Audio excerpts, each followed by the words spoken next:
Hello, chat. Hi there.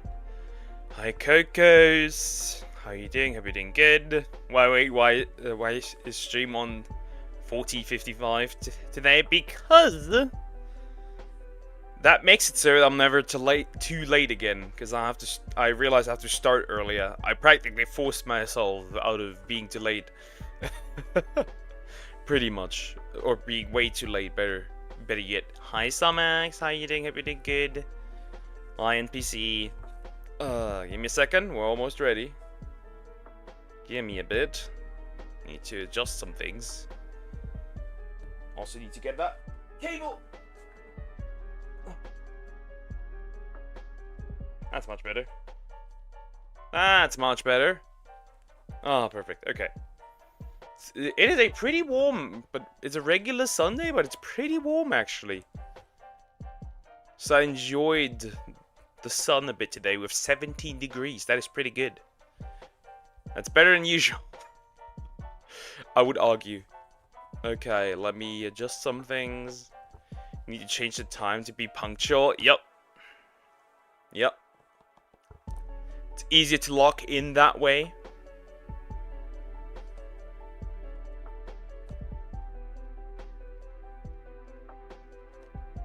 Okay, the tracking is a bit off, as usual. Nothing much I can change. Webcams are ass. iPhones are better, but iPhones are expensive and I don't have an iPhone. Yeah, I've got some videos I'm gonna react to. Yeah. Do I have my water? I do have water. That's good. Alrighty. Works perfect. Yeah, I'll have a bunch of videos. We're gonna watch those.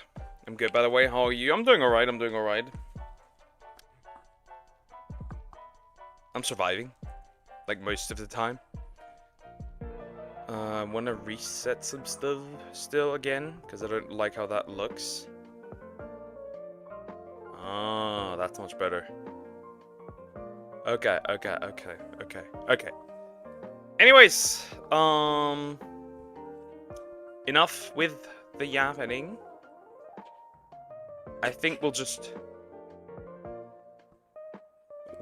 switch to the screen, I would say. Give me a second. First of all, I will turn that one off. I will switch to this one. We'll turn up the audio. Pretty good.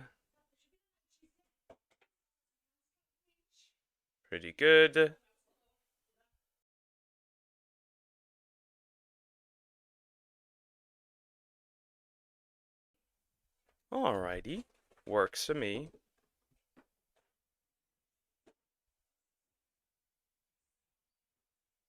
That does it. Nice. Anyways, switch that screen. Reactions. I don't know who sent this in.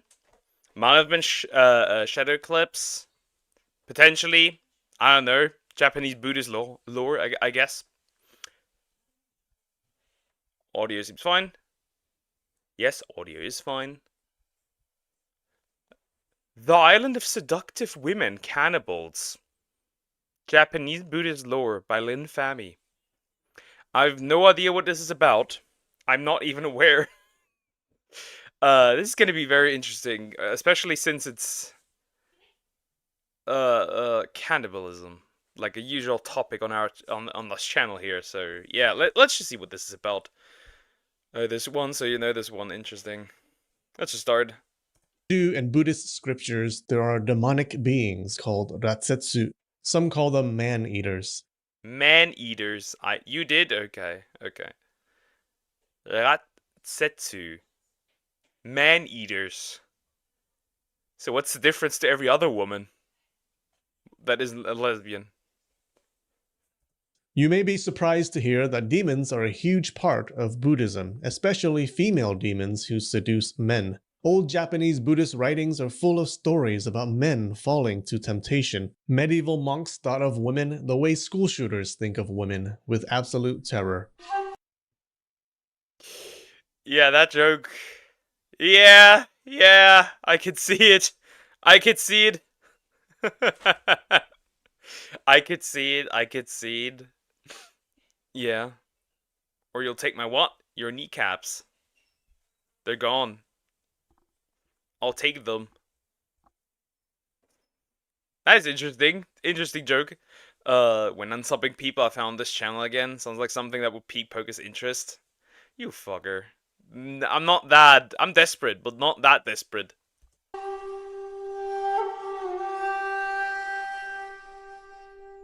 It has long been a fantasy of men to travel to a land inhabited by beautiful and seductive women, ready and willing to ignore them, just like in real life. Ignore me. Ignore me, mommy!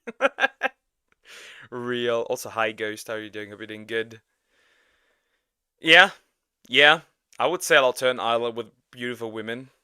I have to be a virgin, though, so otherwise I wouldn't go there. Hot. These fantasies were common, but in Japanese Buddhist writings, they were morality tales used to teach monks to stay away from the coochie. In one tale of the cooch, some men went to a land of women and became prostitutes. Simply put, what the Buddhists want to say is, pussy destroys you. I can agree with that. At first, life was great, but since they were the only men, they served thousands of women day and night. They all died from exhaustion, death by There's worse way to go. Can we agree on that? There's worse ways to go. At least they died happy. Exhausted but happy, probably. Fine. You know what? Totally okay. snoo. Writers didn't pull any punches. A common saying went, "Women are the emissaries of hell. They cut off forever the seeds of Buddhahood." They're dropping bars here. Oh, good God. Calm down. If it's only women, it won't be the land of virgins, at least good chunk of them. Probably, I would assume.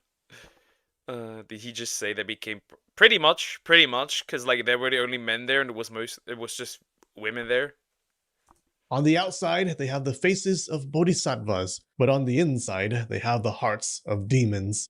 The Ratsetsu was part of this tradition of morality tales. Now there are male Ratsetsu, but who gives a shit? The female Ratsetsu There are men, they're male, Ratsetsu, but nobody cares. Talk about the women. Well, they can just do it with themselves. Yeah, true. is a creature that can change into a scorching hot woman who starts Australian wildfires. If you're a man and you meet Whoa! Is that the reason? one, this cannibalistic creature would seduce you and then she would swallow you. That's the good news. But then she would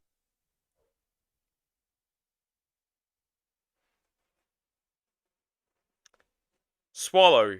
In what way? Is this some type of war thing now? Is that what this is? Or are we talking about swimmers? What are we talking about here? would eat you too. Now, it's hard Oh. to imagine a society of islanders so sexually perverted and degenerate, but the Japanese do exist. Next to them, though, is a But the Japanese do exist. Shots fired!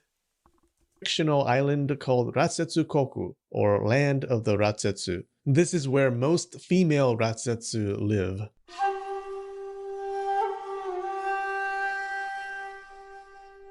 The first Japanese mention of the island of the Ratsetsu was in a story from the 1100s called How Sokara and 500 Merchants Went to the Land of the Ratsetsu. It was an Indian story that made its way to Japan.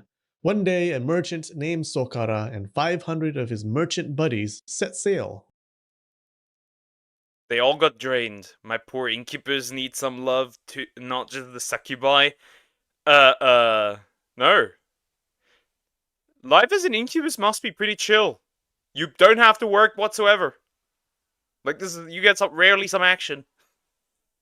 Looking for treasure. Unfortunately, all they found was a strong wind that made their ship crash onto an unknown island. They were all, oh no, we're going to die. Then they were like, well, hold on a minute. When a group of women came to the beach singing, their voices were like those of the best opera singers because no one listened to them. They were all busy looking at So the Buddhist gooners. Okay. Hi GT, how are you doing? Hope you're doing good. Okay, okay.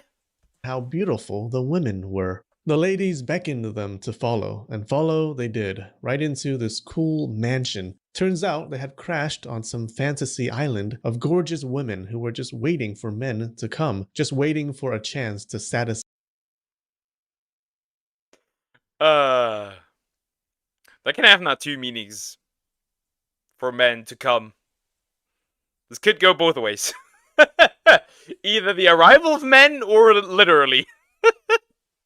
Hi, Andy Steve. How are you doing? Hope you're doing good. Beautiful women gave them hope. Women give men hope? They can also give them misery. Depends.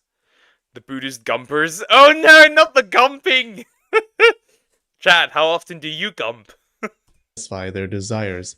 Each man was free to pick any woman to be his wife, and for some time they lived in bliss. Now, some of the men probably already had wives, but you know what they say, what happens in Rasetsu Koku stays in Rasetsu Koku, and for Or the more the merrier. The problem is that I know women that said, hey, what happens on vacation stays on vacation. So... Huh. For things that don't, there's penicillin. Only one man thought he smelled something fishy, and it wasn't between the island women's legs. That joke is diabolical. Yeah, I'm smelling something fishy. It's not the hold. I'm suffering from the remnants of a hangover, but that's what you get with a real Scottish whiskey that is about 12 years old. Only had one glass. Ha! Weak. Weak and pathetic. You should drink for real, for real.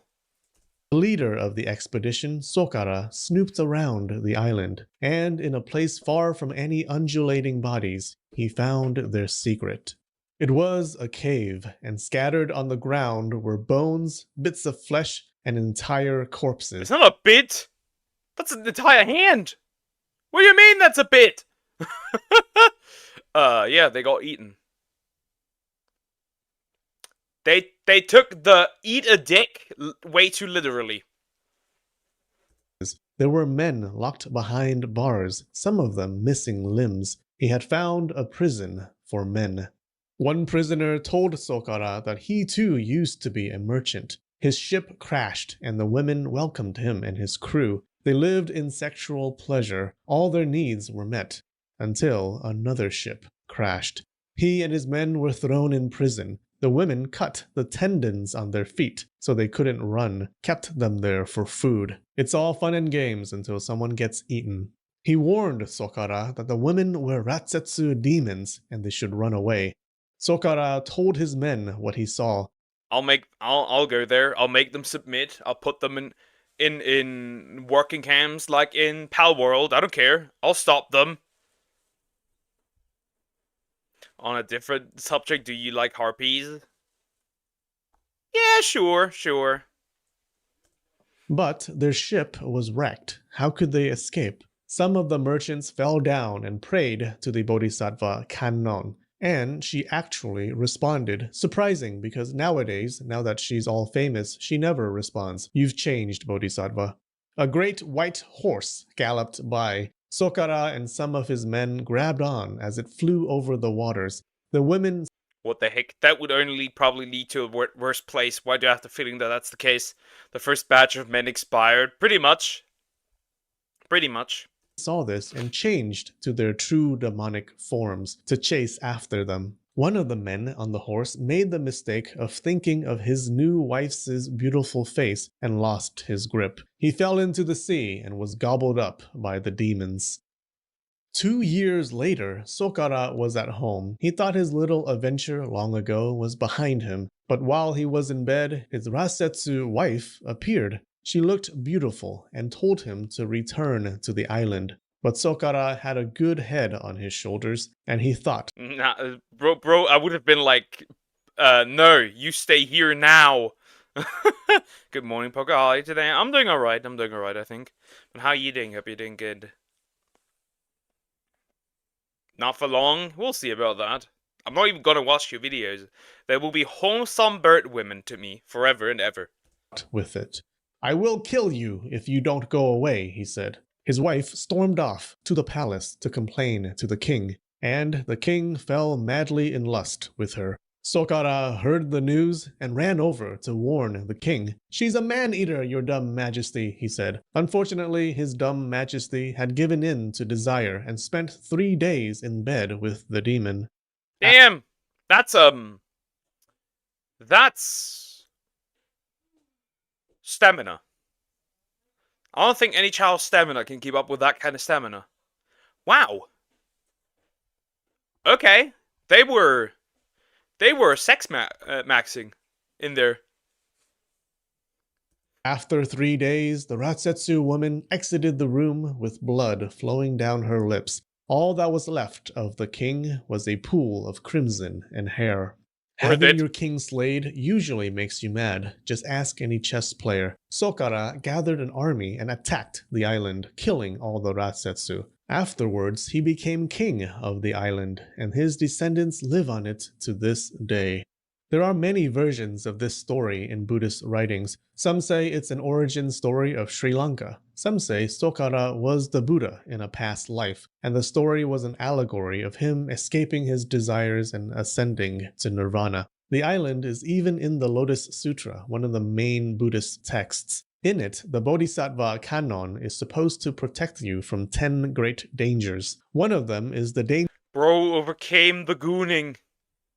This should be inspiring to us all. Don't smash based on looks. But these poor, beautiful women. Danger of being shipwrecked on an island of man-eating demons, very specific for some reason. In the Lotus Sutra, the demons are actually male, not female. Later stories changed it to an island of female demons, which stuck when the stories traveled to China and Japan.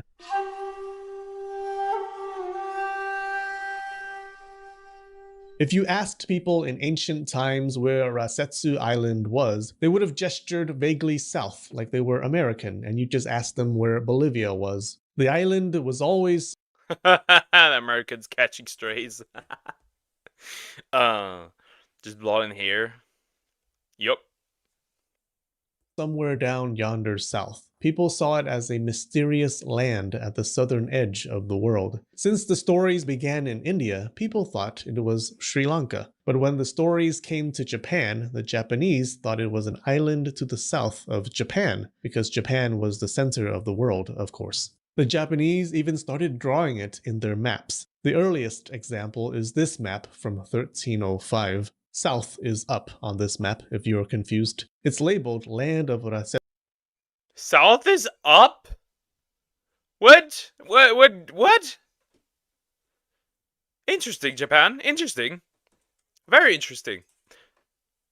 Yeah, I still don't see the difference between a normal woman and a man-eater. And has the text, "Women here, those who enter never return." But So it's a Louis Vuitton store. Women here, those who enter never return. This is crazy. This is crazy. This is wild. this map also has the Ryukyu Islands and says its inhabitants have the bodies of humans and the heads of birds, so we probably shouldn't be using it for navigation. Fun fact, the word Rasetsu is written like this. It can also be written like this, which means castration, leading to fun double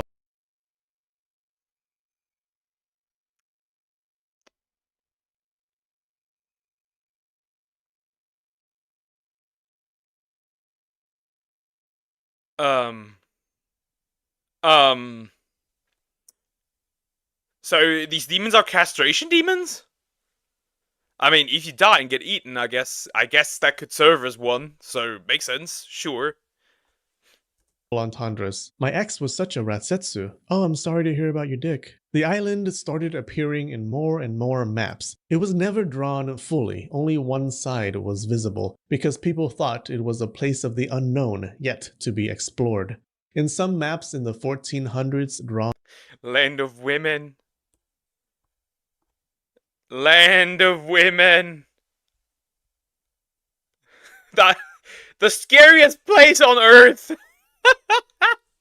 The land of women. So, Poke, you think Summex is a man-eater? Maybe she is. Nobody knows. Nah, Summex is a homie. Women here, those who enter never return, is a great saying to advertise a brother. True. by Koreans, but using information from the Japanese, the island was sometimes right next to Japan or much further away. You can also see another island on this map called the Land of Women, which is a different place where women become pregnant by spreading their legs to the Okay, so this is the crazy women. This is my type women island. This is women getting pregnant by spreading their legs to wind. But you the wind. Damn. The wind is a whore. Land of Women sounds so good. probably don't You can go there. Just don't spread your legs, I guess. want to hear about that. For much of the Edo period, Rasetsu Island became standard in all maps of Japan. This island from the old stories became a real island in Japanese minds. Alright, for more Japanese Buddhist lore, check out these videos. We have a new emperor on Patreon today, Carl. Thanks, Emperor Carl. That's the end of the video. To the wind, yeah. That's the end of the video. That was interesting. I've seen things. Interesting things. Things that I didn't need to see. Bro, I didn't know Zeus was the god of the wind. True. Yeah, that was fun. I never knew that. Now I do. Interesting. These recommendations are recently getting out of hand. Next up. Let me do something.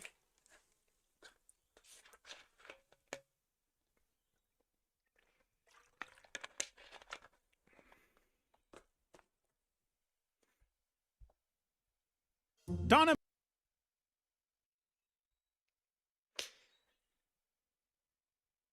This was once again recommended by Sumax.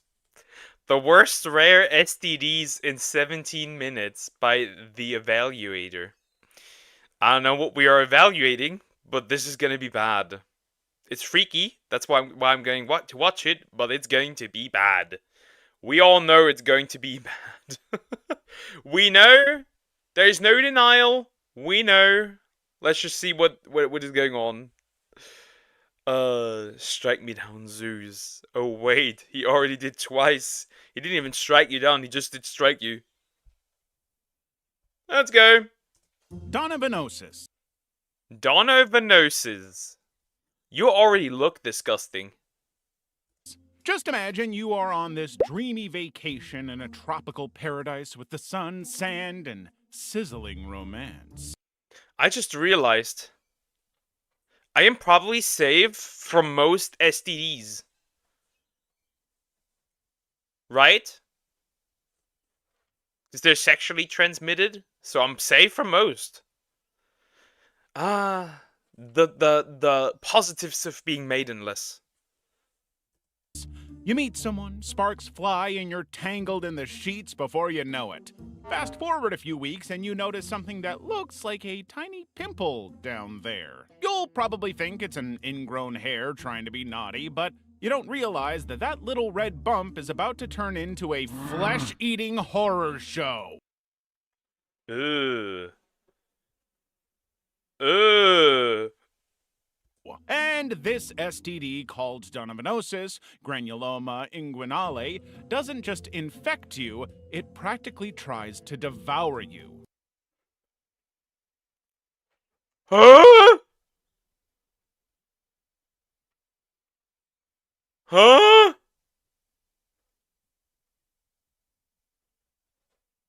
It will grow on my, you know? And then start to attack me? That's violent. Hi, Gojo. How you doing? Hope you're doing good. Most. Yeah, most. I don't know, maybe there might be diseases that are, well, then they aren't sexually transmitted, right? So technically all of them. Run Run but high is crazy. There are people who probably use this list as a grocery list. Probably. You know, gotta catch them all. Caused by a bacterium called Klebsiella granulomatis, this nightmare of an infection literally eats your flesh, starting with your private parts and slowly. Who? Who? How do you even get this? Like, obviously through smashing, but how do you get this bacteria? Well, it's my birthday in 31 minutes. Oh, happy birthday! Well, earlier birthday. Uh, nice. Enjoy it. Spreading outward. The sores that are medically called beefy red ulcers would appear like bright red open sores and would look raw and inflamed as if your skin is trying to escape your body. Instead of healing, they'll spread like flesh-eating vampires, growing and devouring any surrounding tissue it makes contact with. The worst part is, they are very itchy. But anytime you touch or scratch an... Well, that makes sense. Otherwise, you couldn't really spread it. Gotta catch them all, get out of here, I'm dying. Yeah, it's what it is, you know? It is what it is. infected area and then touch somewhere else, you've just helped this vampire set up camp in a new location. It can spread to your thighs, stomach, and even your face. Your face, my friend. They are like the ultimate gift that keeps on giving. If left untreated, the ulcers can completely destroy genital tissue, leaving permanent scars, disfigurement,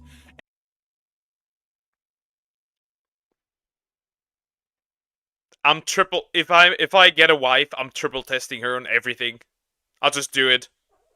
and in severe cases, missing body parts. The entire arm or entire leg. Maybe even internal organs. Hi, you. Hi, how are you doing? Hope you're doing good. When someone paid me $20 to throw water at a girl with crabs. What the heck? I mean, $20, $20. Okay.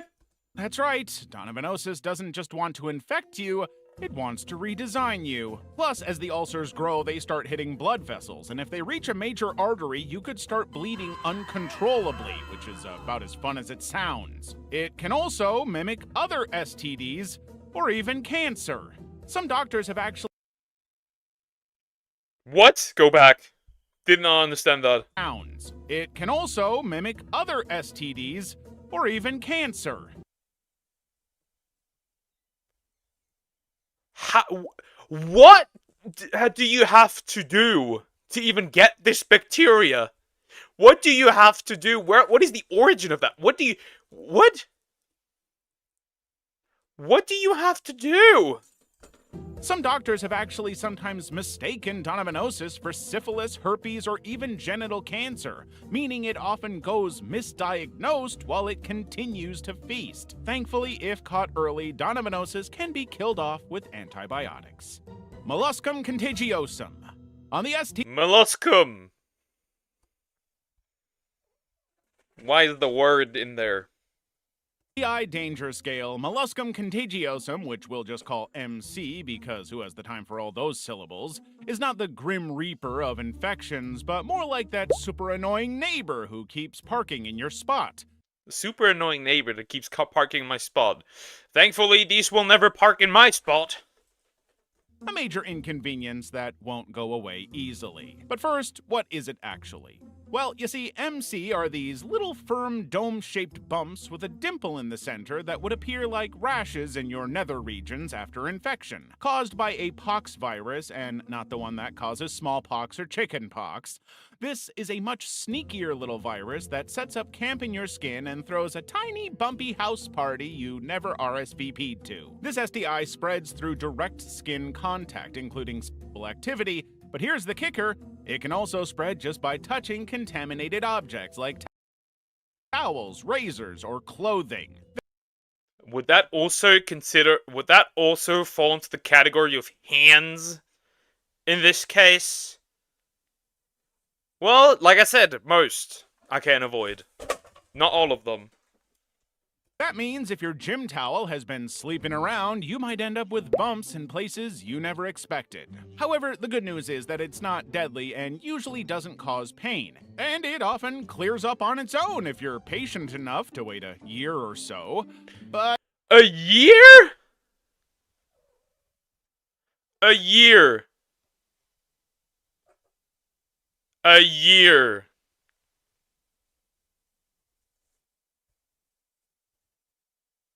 A year. Yeah, sure.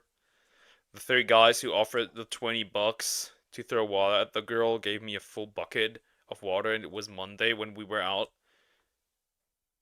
Or our white uniforms and white clothes plus water equals see-through.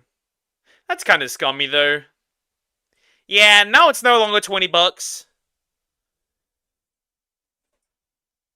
I mean, if you pulled that off in Germany, you'd probably get kicked off school.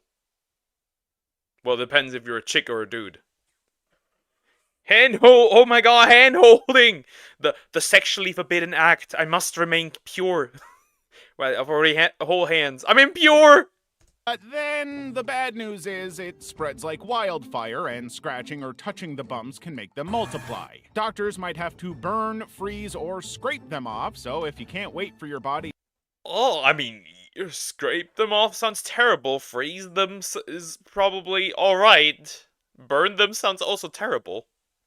To naturally kick the virus out, your options include liquid nitrogen, lasers, or a scalpel. The worst part about this little guy is that it doesn't discriminate against anyone, so kids, adults, gym goers, and unlucky Tinder users alike. But honestly, it is mostly passed along simply, of course. So while MC won't completely ruin your life, it'll sure make it very stressful. Yeah, Minecraft is very stressful. Minecraft is very stressful. I didn't know it make it see-through. My dumbass forgot it made it see-through. I was expecting her to just be wet, not make her shirt see-through. Yeah, but since it's white clothes, you probably could have expected that. You held hands, you fucking slut. It's over, Chad. HTLV1. Imagine you're sitting at a table in a dimly lit, smoke-filled room. Across from you is HIV, the infamous godfather of viral crime, the one who gets all the attention. But next to him, sipping an espresso and smirking, is HTLV1, the silent, yet just as dangerous underboss. Everybody fears me, but my buddy here has been running his own little empire in the shadows for decades, and no one even talks. His own little empire. Can't get STDs if you're single for the rest of your life. True. I guess being single and dying alone has its merits. It has its positive sides. Though some of these are apparently even transmittable through like touching contaminated objects. So you might be cooked regardless. But hi Alexia, how are you doing? Hope you're doing good. Guys, she came inside my house. Interesting. Interesting. That's. I know you. Didn't know you'd swing that type of way, but it at least means you're into Fudanari, which is alright. Focus is slimy did much worse. I didn't know such thing. Hand-holding, cuddling, and kissing. That was the most I did. But it was worth it, because like 2 weeks later, someone was trying to steal my new shoes but the 3 guys who paid me helped me and jumped them instead, so it was worth. I guess some positive ending. Hi, Pokemon 23. How are you doing? Hope you're doing good. Technically, you can get it from your mother by being born, so the STD can't just spawn camp you. Damn, getting spawn camped by skin eating things. No, it's not X. It's a separate person. Talks about him. You see, I don't just attack the immune system like my loudmouth cousin here. No, I take my time. I move slowly. I don't cause problems right away. I let people forget I exist. And then, bam! I hit them with cancer or a nasty neurological disease. Huh? Straight up? So the cancer STD? That's good. Interesting. These decades later. Basically, HTLV1, or human T lymphotropic virus type. Years later. Years! Diabolical. 1 is a retrovirus, and this means, like HIV, it hijacks your immune cells and permanently inserts itself into your DNA. It's like a virus that moves into your body, redecorates your genetic code, and refuses to leave, even if you threaten to call the police. The scariest part about this guy is that unlike most STDs that show themselves, you don't even know you have it. And while it just quietly sits there, lurking like a... Everyone has it. It could be me. It could be you. It could be everyone. God, he cannot see proof. He did much worse than that. Than hand holding. True and real.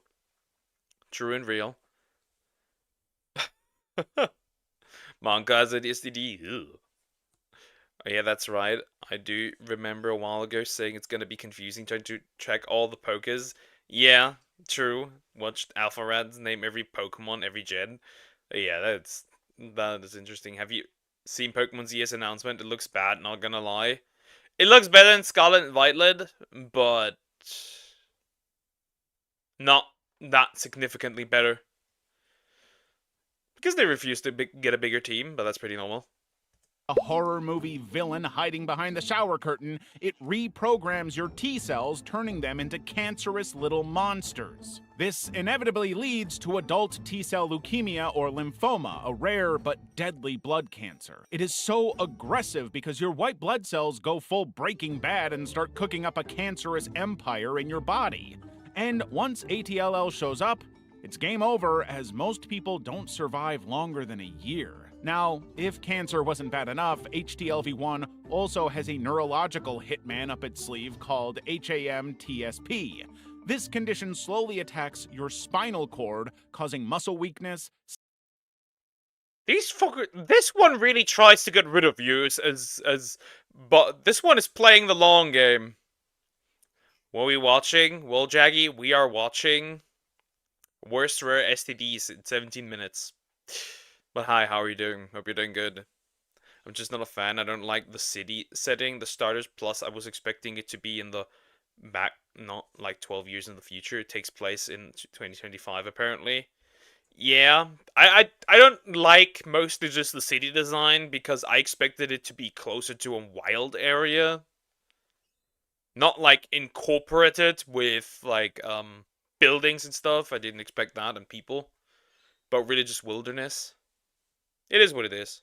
Stiff, spastic legs, like walking through wet cement, chronic pain, and bladder issues. It doesn't happen to everyone with HTLV1, but when it does, it never gets better. No cure, no reversing it, just a slow, cruel breakdown of the nervous system. The worst part is that most doctors aren't even testing for it, so many infected people go their entire lives without knowing they have it until it's too late. Mycoplasma genitalium. Mycoplasma. Why does it look disgusting? You've heard of chlamydia, gonorrhea, maybe even syphilis if you're into history lessons. Well, Mycoplasma genitalium is the lesser-known cousin that quietly hangs out in the shadows and wrecks your reproductive system without making a big scene. at first. Doctors discovered it in the 1980s, which explains why nobody remembers it, because, believe me, the 80s were honestly the wild, wild west. But even after all these years, many people, and even some doctors, still don't know what to do with it. Now, this guy is so deadly because it's sneaky as hell, so expect no symptoms, no red flags, just pure microbial mischief. But then, when the symptoms start to show, they're painful, vague, and super annoying. Think burning while peeing, pelvic pain, or... Ooh, ooh, ooh, ooh, ooh, ooh. Disgusting! Disgusting! Yeah, it's probably gonna be the first Pokemon game I don't buy. Because it looks shit. I'm just gonna save my money for some other games, like on March 20th. There's a new Assassin's Creed game, so I might buy it. No, don't support Ubisoft! Don't do it! I don't know, buy some other game, but not Ubisoft. That company's dead. I mean, have I ever heard of the pretty or pleasant, positive STD? I don't know, if they, I don't know, made you hornier, like, okay. But this is diabolical. weird discharge. The worst part is that M. genitalium doesn't respond well to antibiotics. In fact, it's now classified as a superbug, meaning it's getting harder and harder to kill. And if left untreated, it can cause pelvic inflammatory disease, PID, in women, which can lead to infertility, and cause urethritis in men, which is a fancy way of saying, ouch, why does it burn when I pee? This guy is also linked to miscarriages, preterm births, and other serious reproductive complications. Yep, nothing but bad news.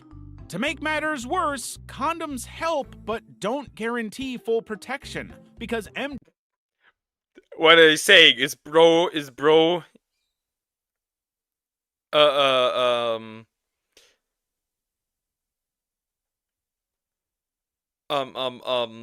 eating through the condom? What the fuck? Okay, I haven't ever played an Assassin's Creed game, just heard it's good, but if not, what should I play? I'm bored. I don't know. If you get the chance, try Monster Hunter Wilds, that's pretty good. You can get an Assassin's Creed game, just don't get the current one. Get another one.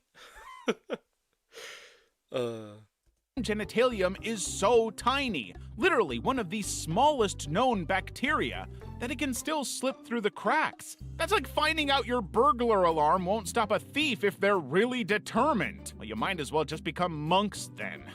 Lymphogranuloma venereum, LGV. LGV. Why does that sounds like LGV? That sounds like I don't know, some TV. Is basically chlamydia's bigger, meaner, and way more dramatic cousin. It's caused by certain strains of Chlamydia trachomatis, but unlike regular old chlamydia, which is still bad but at least doesn't go full war mode, LGV doesn't just infect your genitals. No. This thing targets your lymph nodes. You know, those little bean-shaped warriors that are supposed to protect your body from infections. Instead, LGV would hijack them like a medieval invader setting up camp in your groin. At first, LGV is all about stealth, so you might get a tiny painless ulcer or blister on your genitals, rectum, or mouth, depending on where the action happened. And because it's painless, most people don't even notice it. But then, after about 2 to 6 weeks, things start getting real. Your lymph nodes, which should be chilling under your skin, suddenly swell up like they've... Good God.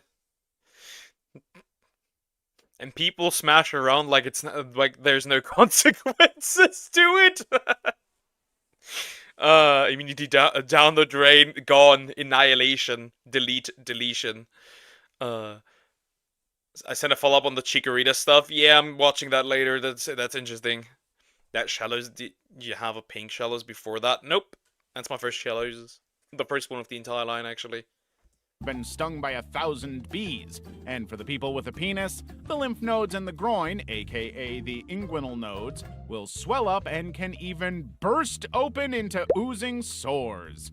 I mean, why stop at just pain when you can add horror movie special effects? Then, if you have a vagina and get infected, the infection would attack your insides and cause swelling, inflammation, and even rectal scarring. This thing would basically make walking, sitting, or just existing a living nightmare. And if left untreated, because some people still believe it'll go away on its own, well, in LGV's case, it gets even worse. It'll overwhelm your lymphatic system and would start. How can it get worse? Like, these things want you to die. What do you even do against this? Creating fistulas, strictures, and chronic swelling that can lead to permanent damage to your genitals and rectum, extreme pain and discomfort. It's tearing up your ass. Nice. And a condition called elephantiasis, where parts of your body swell up to ridiculous proportions. Fortunately, LGV is curable. All you need to do is take notice in time and then chug down antibiotics, usually doxycycline, for 21 days. And then maybe try to practice safe, because prevention is always easier than dealing with a medieval-style lymph node invasion. Pinta. If syphilis is the evil villain of the Treponema bacteria family, then Pinta is its weird cousin who skipped the whole causing internal organ damage phase and went straight to, let's make your skin Permanent. Yeah. It's like watching an episode of House. Okay, so internal organ damage and skin. look like a patchwork quilt mode. Basically, Pinta is an ancient bacterial infection caused by Treponema keratium, a very close relative of syphilis, but instead of messing with your nervous system and turning your brain to Swiss cheese, it takes a more artistic approach by attacking your skin and leaving you covered in blue, red, white, and brown spots, like a human tie-dye shirt that went horribly wrong. This bacterial nightmare is mainly found in rural parts of Central and South America, and while it's mostly spread through... Thankfully, once again, I'm German. Skin-to-skin contact, let's be real. If there's skin-to-skin action happening, there's always a chance of some horizontal mumbo transmissions, too. At first, you'll get a small red, scaly bump on your skin, usually on your arms, legs, face, or wherever the bacteria first made contact, and in a few weeks' time, that innocent-looking bump would spread like melted cheese across your body. Just like that, you'll be rocking an unnatural shade of red, blue, or purple. I mean, if you've ever wanted to cosplay as a chameleon, Hey, at least your life gets very colorful. However, walking around with looking purple? I don't know about that one. or a human smurf, then Pinta's got you covered. If left untreated and your final stage kicks in, your skin would completely fade to white patches known as depigmentation. It'll kind of look like vitiligo, but instead... So I'm getting shiny. So I could turn into a shiny? I guess so. Okay, my opinion on harpies is up on the internet. No. No. Purple melted cheese. True. Some girl at my school got put in the hospital because she was a furry, so some guys jumped her and broke some of her bones. I don't know which ones. That's... I'm gonna straight up say it. Maybe some jail time would help. You can't just attack people because of that. What the fuck? Instead of looking cool and unique, your skin just looks blotchy and permanently damaged. By now, you're officially a walking patchwork quilt, and not the cute kind your grandma made. Luckily, Pinta is curable with a simple dose of penicillin. That's right, one shot of antibiotics and poof, the bacteria packs its bags and leaves your body. The only problem is the skin damage might be permanent. So if you wait too long... Oh, well, cooked. We're getting shiny humans tonight, oh no. It happens like every Tuesday. Those people are retards. You'll be stuck looking like a weird unfinished art project forever. Cancroid. Cancroid is the bad roommate of STDs that'll move in, wreck everything, and leave behind a mess so nasty that even seasoned doctors wince. This little bacterial beast is famous for causing painful, pus-filled sores in the genital area.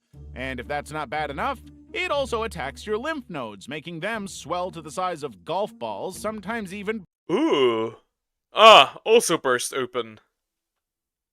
Also burst open. Interesting.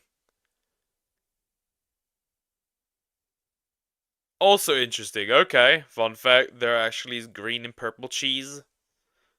Okay. Just check Pokebang. It's now free. Okay. My school has an entire TikTok account about fights where they upload weekly because of how many fights there are. Some people need to be permanently banned from breathing. Yep. Yep. Clearly.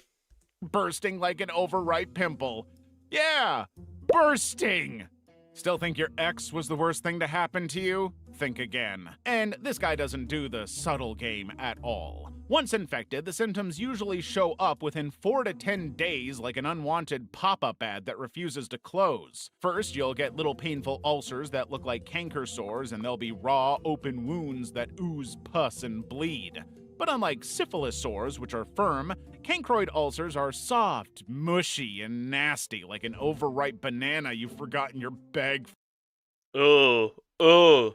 I did see a clip though of somebody like realizing that it was getting really, really smelly in their room. Uh, um, so they checked, and what they found was there was a rotting cucumber between like their desk and their bed. Yeah. I don't know what they did. Why there's a cucumber in their room. I don't know why it is rotting. I don't know how it got there. I probably know how it got there. So, interesting. Very interesting.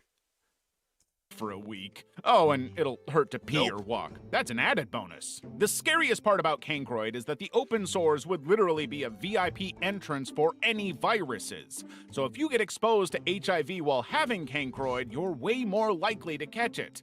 And it spreads like wildfire, as one sore can multiply into a whole colony. So if left untreated, your junk could start looking like a crime scene. But even after you treat it, cancroid doesn't always leave quietly and would leave behind pretty nasty scars that stick around forever. Plus, if you wait too long, antibiotics might not even be able to help you anymore, but you'll require surgical drainage of those swollen, pus-filled lymph nodes. Yes, surgical drainage, which means a doctor cuts open the infected lump in your groin to squeeze out all the pus.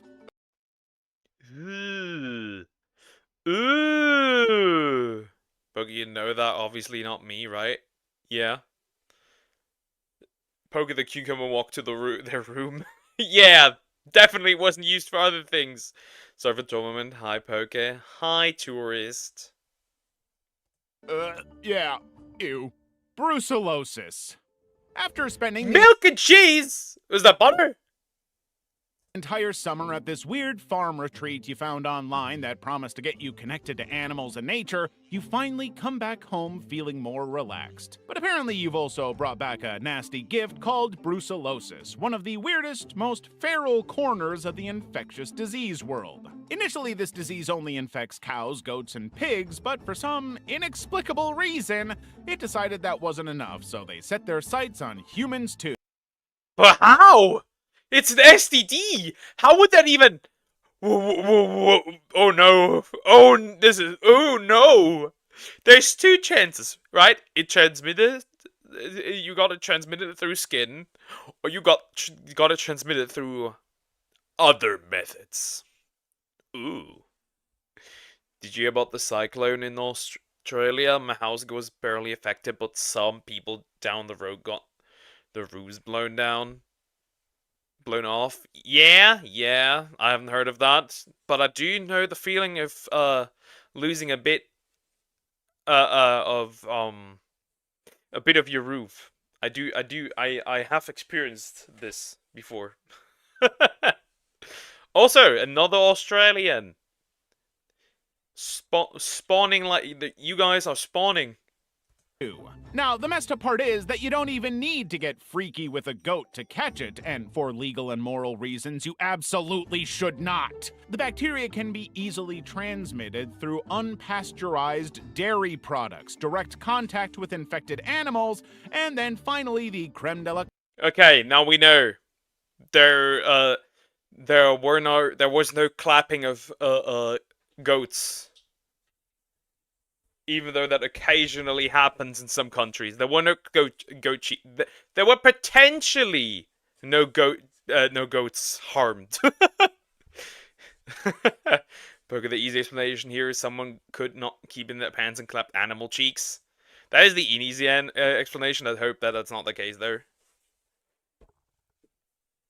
I'm a half Australian, half Mario person. Ah, okay. Or sheep. Or pigs, or cows, or horses. creme through sex with an infected person. That's right, you could be getting down and dirty with someone only to walk away with a bacteria that came from a goat's bloodstream. The scariest part is that brucellosis symptoms can last months or even years, like a miserable horror movie that never seems to end. You'll first get the fever, then joint pain, chronic fatigue, and then brain fog so thick you might accidentally microwave your phone instead of your food. And here's the kicker.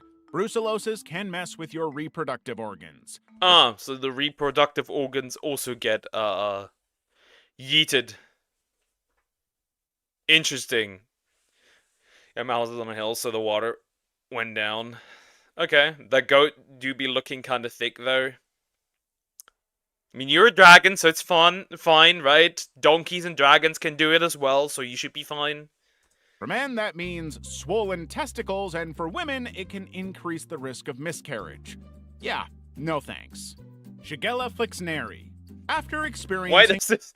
That could be a girl's name! Yo, Shigella, would you stand up? Why does that sound like a true girl's name?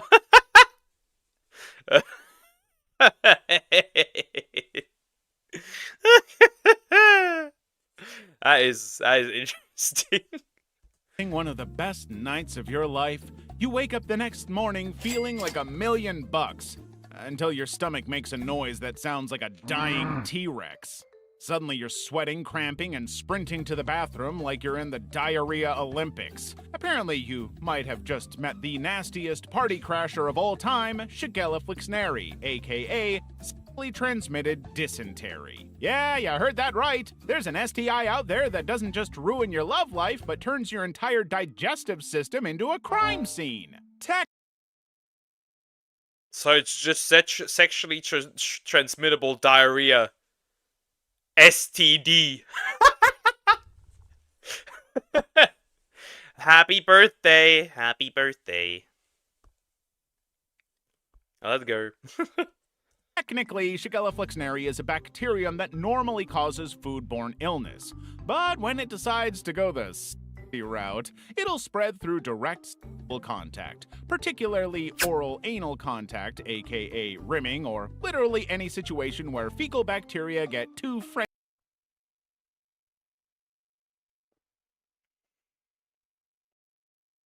Happy escaping the womb day? That's diabolical. That sounds like bro escaped prison. That is crazy. That is wild. That is just wild. I guess don't lick somebody's, you know.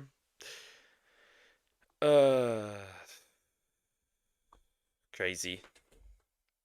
Friendly with a partner. Well, once this microscopic menace enters your system, it goes full-on villain mode by hijacking your intestines and causing explosive diarrhea, which is as bad as it sounds. Then, severe stomach cramps, fever, and chills, because nothing says romance like uncontrollable shivering on the toilet. Then, bloody stool. Oh, and unlike Oh,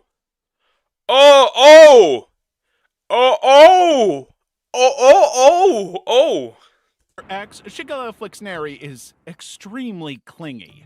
It can stick around in your system for weeks, spreading to unsuspecting victims even after your symptoms fade. So if you think you're safe just because you're feeling better, think again.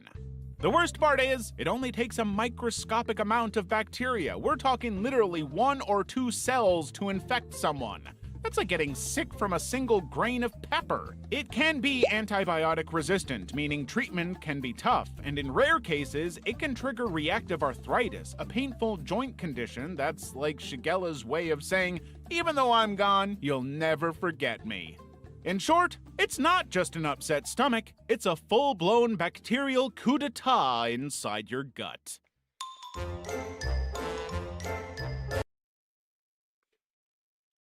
Thank you, Somax. Thank you. That was mammoth horrors beyond my comprehension. If I ever get the chance to have a wife, which I won't have, but if I do, I will test her on all of these. I'm now traumatized for life. Thank you.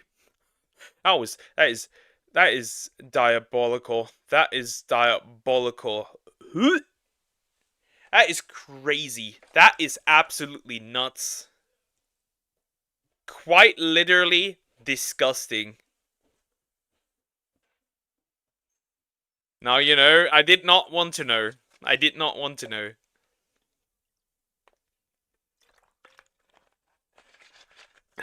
Man, rat dance in different year. Well, I have one more rat dance, was it? I have to real quick check though. I need to look it up real quick. I need to add it to my list if you want to hear some rat dance. Let me check. Where is it? Oh, here it is. Is it that? Yeah, that is it. Fine, we'll put that in there. Why not? Sweet, short, dancing rat music. Hi, Zoom. How you doing? Hope you're doing good. So, I'll do that later. Not immediately now. Okay, rat stuff. I'm the eldest currently. Well, yeah. Rats.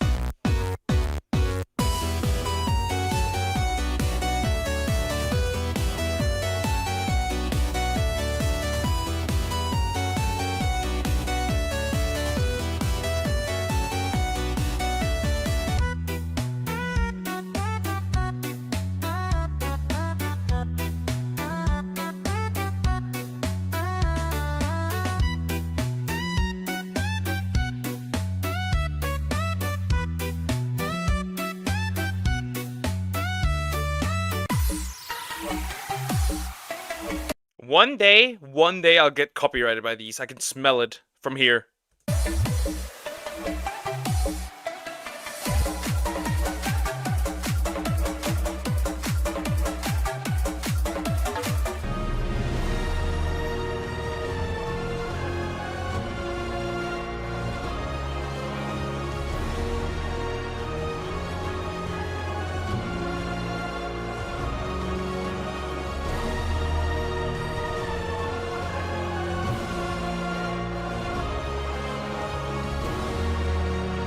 Enough rat stuff.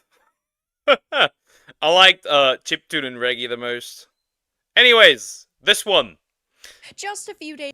This is a follow-up to yesterday. I don't know. This is a follow-up to yesterday. Pokemon gamers are sexist. Feminist doubles down on the Mary Sue Chikorita meltdown. There's a second video. This is diabolical. This is diabolical. By Vara Dark. It is diabolical. There's a part 2 to this. No more quest videos. I'm done because I ran out of ideas. Next week I will be 1 or 2 minutes short animation video where it's made on the world without also solar balls. It's gonna be 8 minutes. Okay. Anyways, let's see the part 2 of this diabolical shit. Just a few days ago, a raging feminist over at the Mary Sue put out a hit piece on Pokemon in any game. For the recap, happy birthday for me. No, I won't do that, but still happy birthday.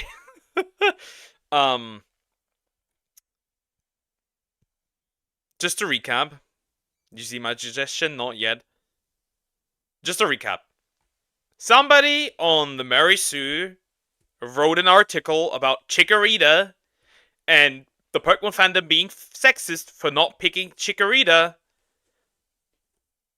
And funnily enough, Chikorita is 87.5% male.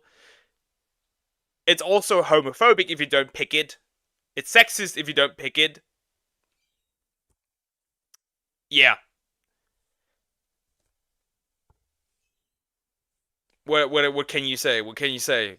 We are on a meltdown we're going down meltdown road of this video. You should watch the part 3, which you haven't watched yet, based on my rewatch of your replay stream. I mean the Red Dance. Yeah, I will do that as well.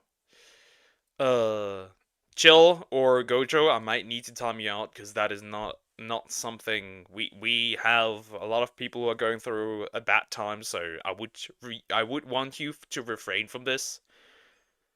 I need to go. Bye bye. Take care. Bye bye. Will you prank your siblings on April Fools? I never do that. Anyways. Gamer who did not pick Chikorita because apparently you're sexist if you... Oh yeah, I'm sexist by the way because I'm picking Tepic. Anyone else who picks Totodile is also sexist. Don't, but now they have doubled down talking about how TikTokers are perfectly summing up in deconstructing misogyny in the Pokemon community. I have a few different things to show off, but before I get into the topic, if you enjoy the content I create, check out the links in the description, join the community in my live streams, and consider supporting through Patreon. I don't want to see this. I don't want to see this. Because my baby Whimsicott is here. Don't drag Whimsicott into this. I like Chikorita just if I play the game for fun. Yeah. I just... The reason why people don't use Chikorita is because it's a bad Pokemon. Very simple. I want to add another horror video, but watched the video and decided to delete it because it was too violent. It was about how to train your dragon. Thoughts on MBZ? I have no idea what that is.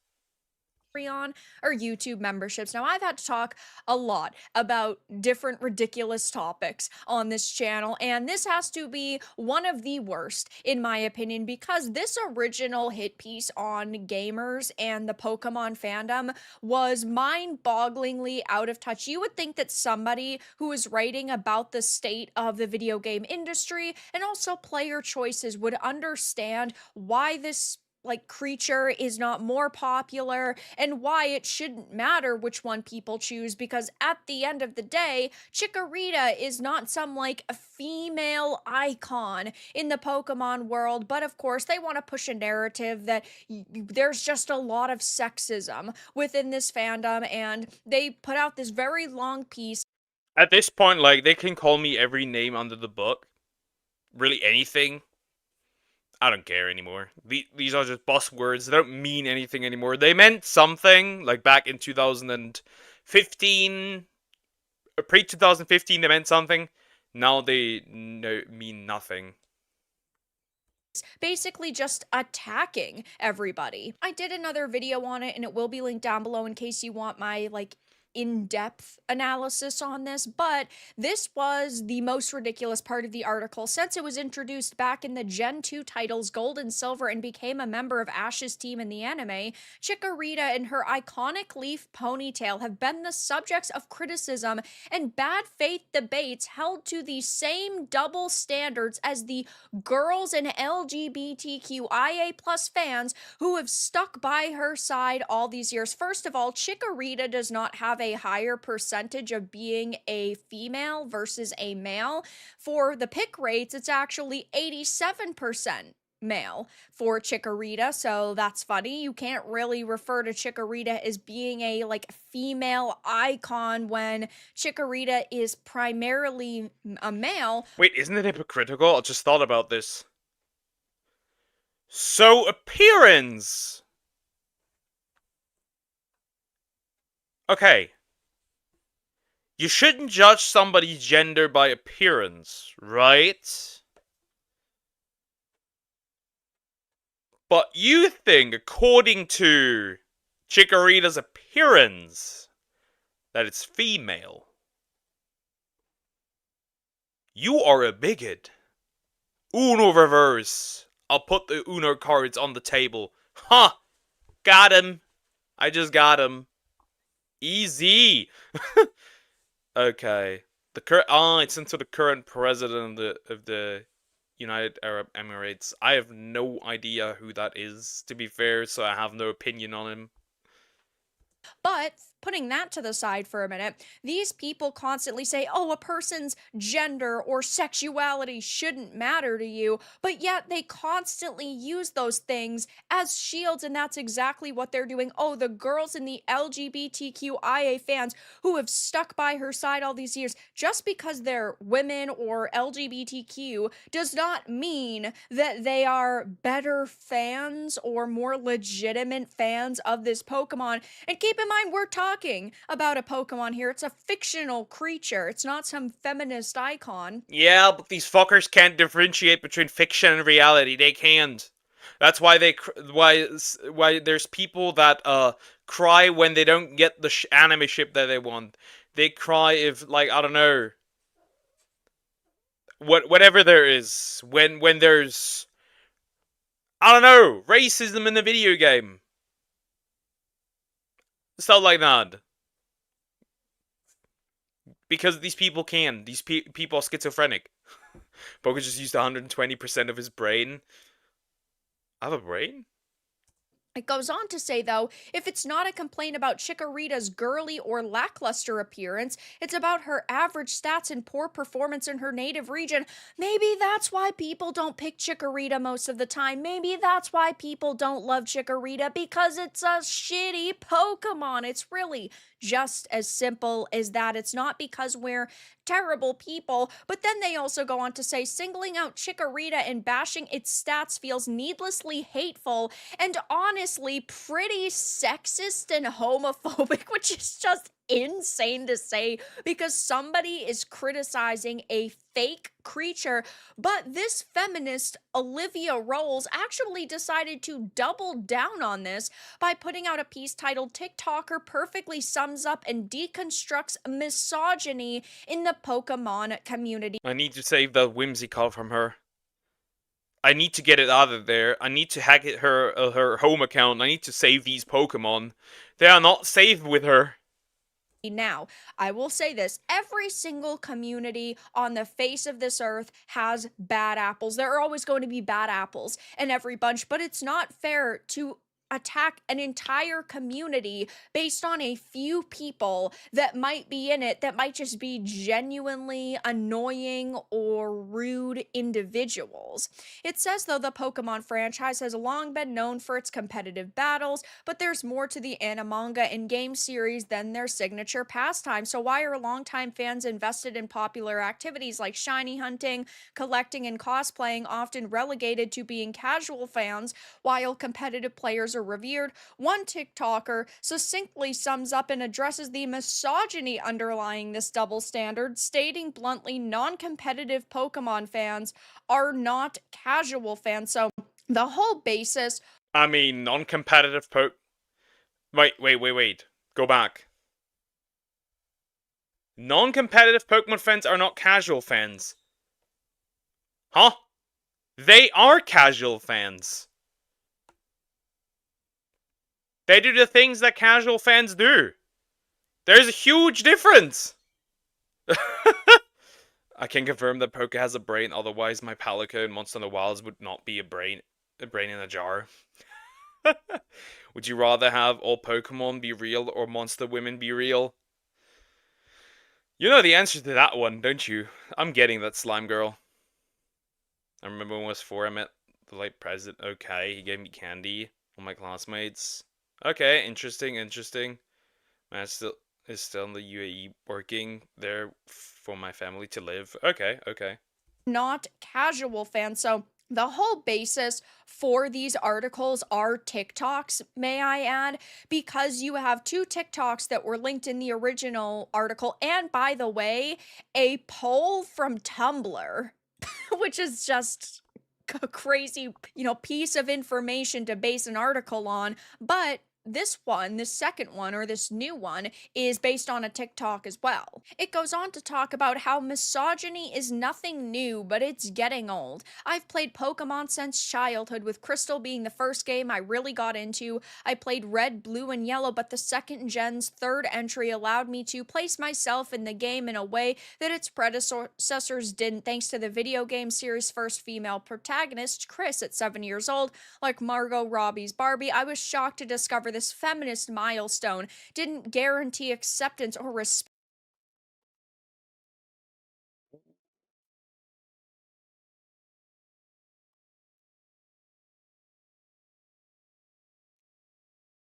How? Who starts Pokemon Crystal and thinks, yes, I can finally play a woman? You gotta be insane. You gotta be insanely miserable if that's like your highlight of your life. Like, what? Oh shit, I can now play a female protagonist. I'm creaming my pants. What? No, you don't. What is this? Is rage bait. This has to be rage bait. Once again, this is peak rage bait. From male players. In fact, we hadn't even graduated from a feminism 101. So, just talking about their personal time within, the Pokemon fandom and being a Pokemon fan as a woman. I don't know. I personally have always loved video games and anime and movies and TV shows, and I've never really had to deal with people attacking me based on that, except for when I came to YouTube, and there are individuals on the left who have attacked me. They claim to be tolerant, yet constantly want to push people out of hobbies because, oh, I don't have the right opinion. So I've always thought that this was very, very funny. Jabs like it's called Game Boy for a reason, and getting quizzed on Pokemon types and matchups were the least of my worries. I'm sorry, this sounds like a bad Chat GPT fan fiction. Oh, it's called Game Boy for a reason, and I was quizzed on Pokemon types and matchups. Frankly, it sucked most to be turned away from hangouts where the boys on my block would battle for hours in Pokemon. Is this summed up just a child of trauma of not being able to play Pokemon Stadium with the boys? Huh? Yes, video games back then were mostly a male occupied domain. It still is. Spoiler alert. What? What is she trying to get at here? Stadium, maybe they just didn't want to hang out with you because it Or yes, they had no interest to hang out with you because you sound incredibly obnoxious. Like,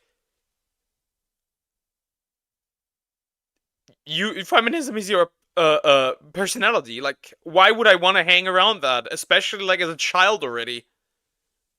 made them feel a little bit awkward when there's only one female amidst a group of, I don't know, let's just say 9 other boys. Maybe that's just isn't the environment they really wanted to be in. Maybe if like half of those numbers were girls and then half of them were boys, they would have been perfectly fine.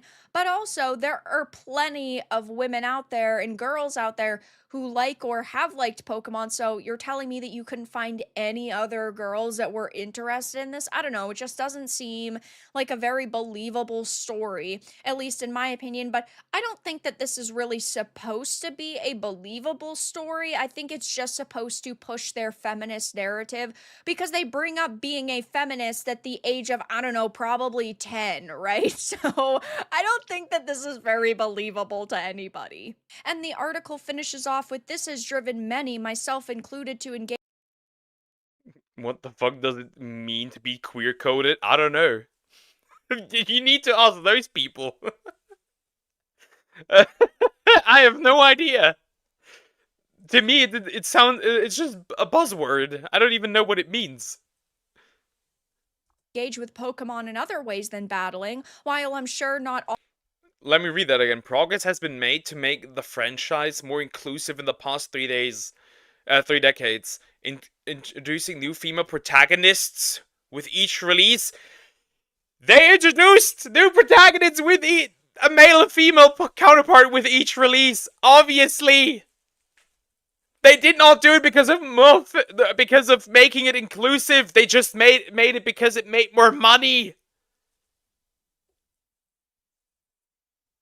It just made more money.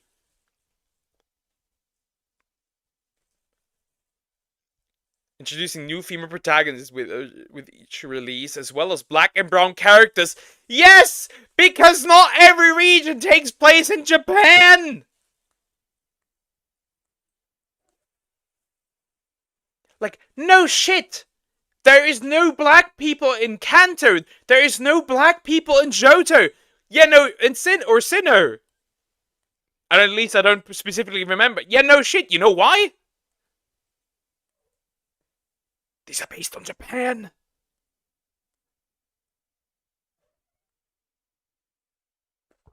What? I'm having the meltdown now.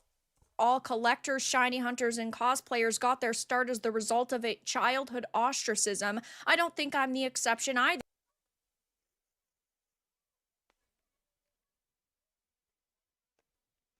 This has driven many, myself included, to engage with Pokemon in ways other than battling. Huh? I don't know, are you touching yourself to... What? Is Brock slightly darker? Sure. But I also know there's some darker Japanese. Kanto is literally a place in Japan. Yeah! Like, what? How does... Okay. How does inclusion... Okay? How does inclusion make you interact with Pokemon other than what's given to you in the game? Are you gooning to the gym leader, the second gym leader of Pokemon Black and White? What are you doing? Huh?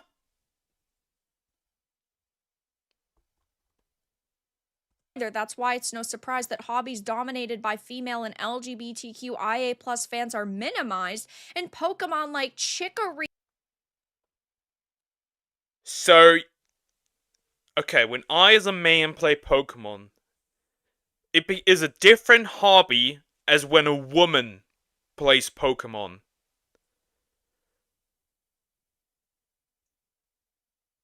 Did you just throw this into Chat GPT and said, yo, make a hit piece about feminism for Pokemon? And write a continuation of my old article? Like, what? Are still criticized for being too girly and weak, though, to many, and above all else, Pokemon are simply companions. Your background and how you choose to live alongside Pokemon, whether strong and weak or unimportant, this has always been the franchise's key takeaway, yet it's still lost on so many members of the Pokemon community. So it seems that this person, Olivia Rolls, is going through a little bit of something right now. Is this some non, like... has she not gone past a trauma from her childhood? Like, what is this? Gen 5 is literally America? Yeah. You know it's literally based on America. Like, what? What is your goal with this one? I don't get it. I don't understand. Emotional trauma, maybe they should get a therapist instead of writing articles. I don't know. Just my key takeaway from this is that it seems that they need a little bit of mental health help, but at the end of the day, they can keep putting out hit pieces against gamers and certain communities like this, but really all they're doing is making themselves look even more ridiculous than they already do. But that's all that I really had to discuss in this video. Let everyone know your thoughts in the comments below. If you enjoyed this, give it a like, and if My thoughts are very simple. This article, simply put, is more news for the unemployed. Nobody that has a job is reading this. Nobody. Very simple. Like an autistic person like as an autistic person, representation can make you happy and feel like you fit into the community more. But what the fuck are you talking about? It's a monster collector, true and real. Like, what the fuck are we doing? More news for the unemployed. See you in an hour. Bye. Take care, Zoom. Bye bye. What the fuck, dude? Just what the fuck? Chat, I need a quick break. I need a quick break. I'll be right back.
I have returned. Give me a second. I had to throw in some delectable goods. Ate them real quick, cause I can.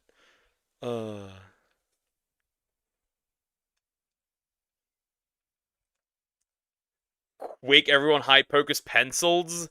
How dare you? Dax need a brain break.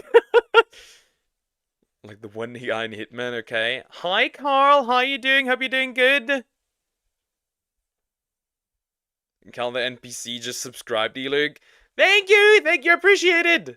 We'll be back soon, Carl. He's taking a short break, okay. Yeah, I missed the subscribe. I'm sorry.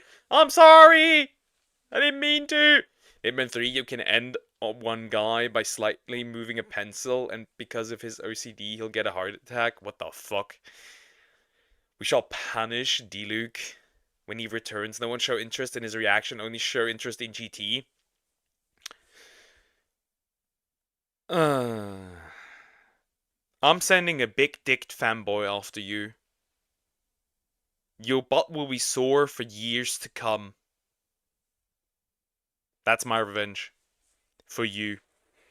But hi dear, how you doing? Hope you're doing good. Anyways. Let's continue with...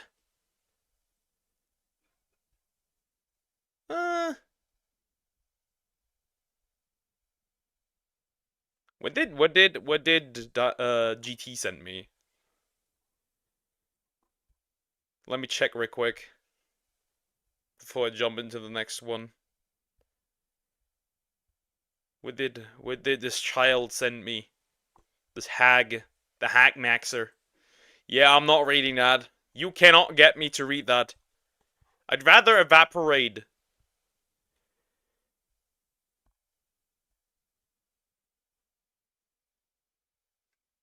Okay, that's interesting. Discord? Yeah. No. Facebook Messenger.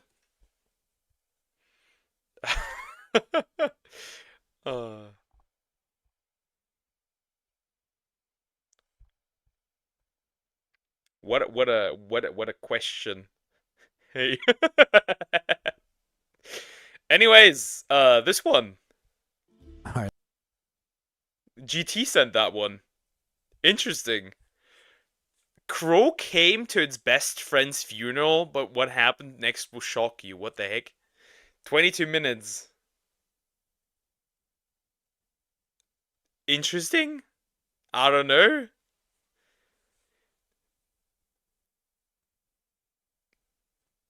I know you won't, but one day, Poker, one day I'm gonna get you to say it. I already failed, like, almost. With Deer. Deer almost got me. And I think Samex almost got me as well. This is by Be Amazed. Let's see. Are these birds attending a magpie funeral? I know, but it's not as crazy as it sounds. Magpies are members of the corvid family, like crows, ravens, and rooks. Damn, look at that! What is she doing here? One of my viewers. How did you get here? You may not believe it yet, but these birds are incredibly sociable animals. In many ways, even more sociable and smarter than us. Keep watching as I explain why that. The thing is, I know so many dumb people that I would actually go run with the idea that, I would run with the idea that there's probably people that are dumber than some birds. Not gonna lie. That's probably pretty realistic. That is, and what happened at the magpie funeral.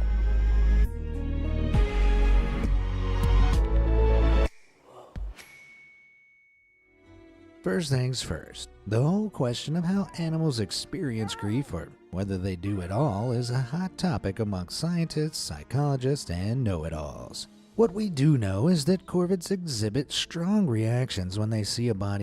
I do think that animals can experience grief very well. They very well can. I mean, I've had dogs for as long as I can remember, and dogs can certainly experience, for example, grief to the point where they will not even like they will just like pretty much die if their owner, like if they are separated from their owner. Like I could imagine my dog would 100% die in some animal shelter because she's just gonna, you can't even leave her alone because she's gonna complain and start bullshit, destroy the room, whatever. Of their own kind. When a crow finds one, it'll sound an alarm and draw in other crows from the area. They'll congregate in a big, loud mob for up to 20 minutes, and in 30% to 40% of cases, the birds will interact with the body. This could mean simply pecking at it, or it could escalate to ripping the thing apart. Crikey. Men, this one is dead. Let us sing the song of our people. Oh no, I had to sneeze almost died, almost exploded. Chat. It's over. Curious corvid expert Kaylee Swift conducted some experiments. One of the tests involved feeding a group of crows over several days before having someone walk through the group carrying an ex-crow, ensuring the birds saw it. Sure enough, for the next 3 days the crows were more hesitant to approach the food pile, probably associating humans with danger. But is there any emotion to this response, or is it purely practical? To find out, Swift ran another test.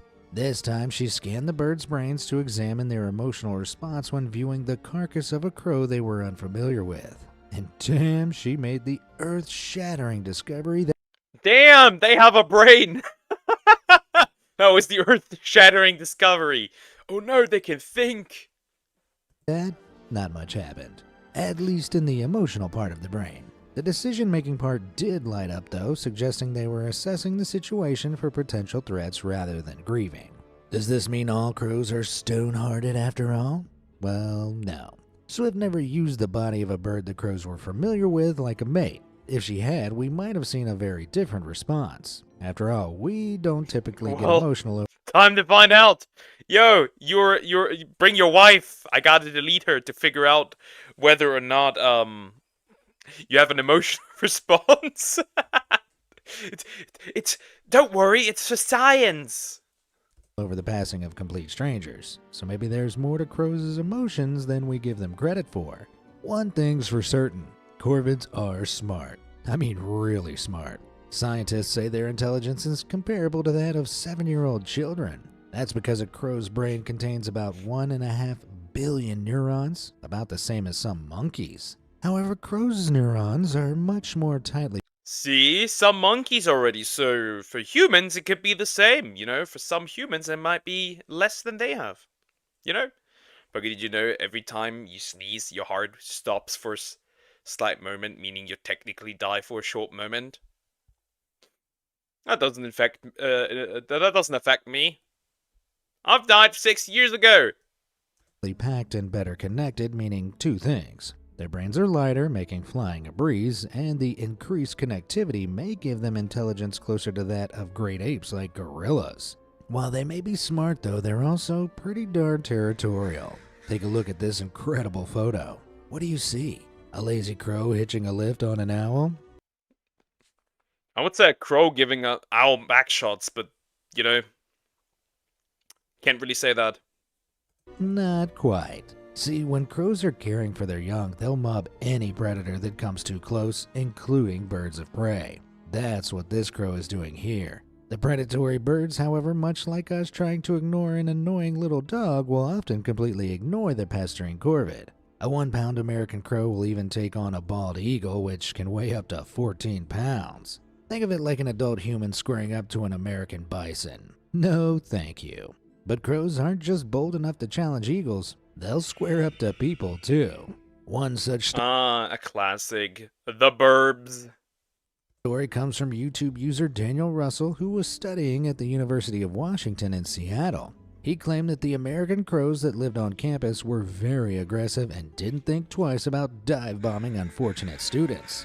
It wasn't because they hated the students.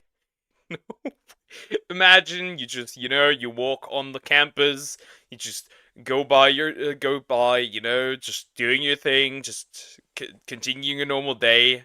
And then you just get harassed by some black birds trying to mock you. Trying to rid you of the face of the planet. That is crazy. That is crazy. They were just very protective of other birds, even those that weren't crows. One day, Russell found an injured robin. What? They even protect other birds? Base birds? Though I would assume they would eat them. Maybe it's also just a food response, yeah? You know? You're not getting my food. Chick. Concerned, he decided he'd take it to the library and use the computers there to find a vet. This was in the dark ages before smartphones. As he picked up the chick and made his way there, though, a mob of crows started chasing him. They hounded him all the way to the library, but because it was a Sunday, no vets were open. Sadly, the chick didn't survive, but for poor Russell, that was just the start of his woes. For the next few years, flocks of angry crows chased him whenever he showed his face on campus. Man, I can't verify this, but some of it definitely rings true. Crows do attack animals to protect their young, including humans, and we already know they're protective of other bird species too. Though it could have been something more sinister. Crows are also known. Like I said, you may have been stealing a meal. I can't imagine deer saying because they are black. Clearly, I could see deer saying that. To eat fledgling birds, so they may have just wanted him to get his hands off their lunch. Oh, nice. But what about the fact they followed him for years? Well, guess what? Crows... Years? They are on fades. they took that way too personal. Years? Imagine once in a while, once so often, you know, you walk past by a certain area, right? And you get attacked by the same birds over and over and over again. Or they find you and they attack you and it's like, what the heck? What? Crows hold grudges.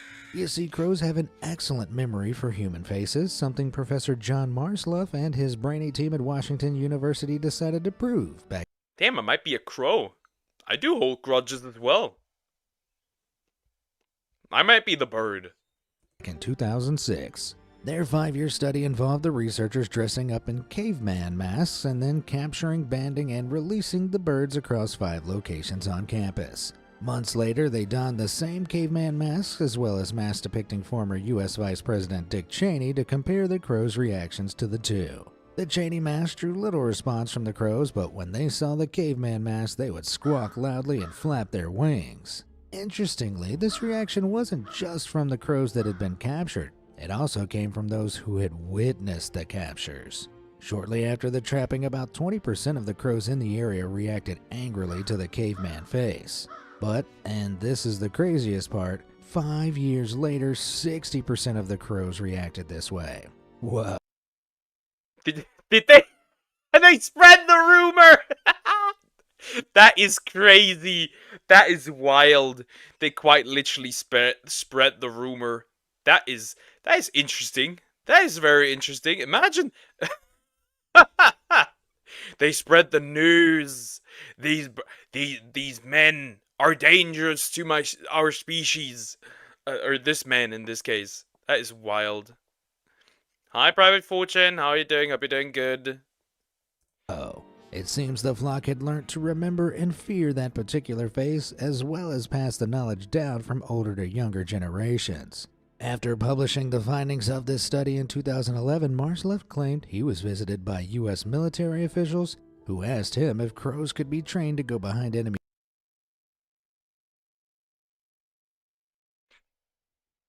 Oh, you found this interesting thing about crows? Can we turn it into a weapon? Why is the first thought of when you discover something, you know, can this be turned into a weapon? What? Why? What? No! We don't want to turn it every time into a weapon, every time we discover something. Lines and hunt down Al-Qaeda boss Osama bin Laden. No word on what happened with that, but crows have been considered for military use since. If you don't want me to hold a grudge against your face, I strongly suggest you like and subscribe. Otherwise, you might have a very angry white ball like crow knocking at your door. All done? Let's fly on then. Remembering faces and mobbing enemies aren't the only things crows are good at. Stories of crows using their wits to catch food are told all over the world. In Tel Aviv, Israel, a resourceful hooded crow was seen throwing bread into water to lure fish over and then catching them with its beak. And in some cities, crows have even learnt enough manners to walk along street crossings. But if you think that's wild, some birds have taken it to the next level. In 2018, researchers from the Max Planck Institute for Ornithology and University of Oxford studied crows in New Caledonia, a French island in the Pacific Ocean. The team French birds. discovered that these birds can create tools by fitting parts together, a skill previously only seen in great apes. The crows managed to do this without any assistance and without having seen these tools being made before. They simply figured it out by themselves. For comparison, it takes children years to master this skill because it requires them to envision how an object will appear before it's been created. In one experiment, They're evolving. They're evolving rapidly. Chat, we must run. We must escape. They are getting smarter, the burbs. Like, damn, they're building tools out here. That's crazy. Usually our primal thoughts are, can I eat it, or can I weaponize it? Or can I fuck it? That also is one of them, probably. If you check out dumbest ways people have died, same channel. No, I've not. That might be a good recommendation, yeah. researchers provided 8 crows with a box that had a tiny food container behind a door with a small opening at the bottom. At first, the crows were given long sticks to hopefully push the food to an opening on the side of the box. All 8 crows passed without issues. In the next phase, they were only given short sticks which were too small to reach the food. However, these short pieces could be combined as some were hollow and others could fit inside them.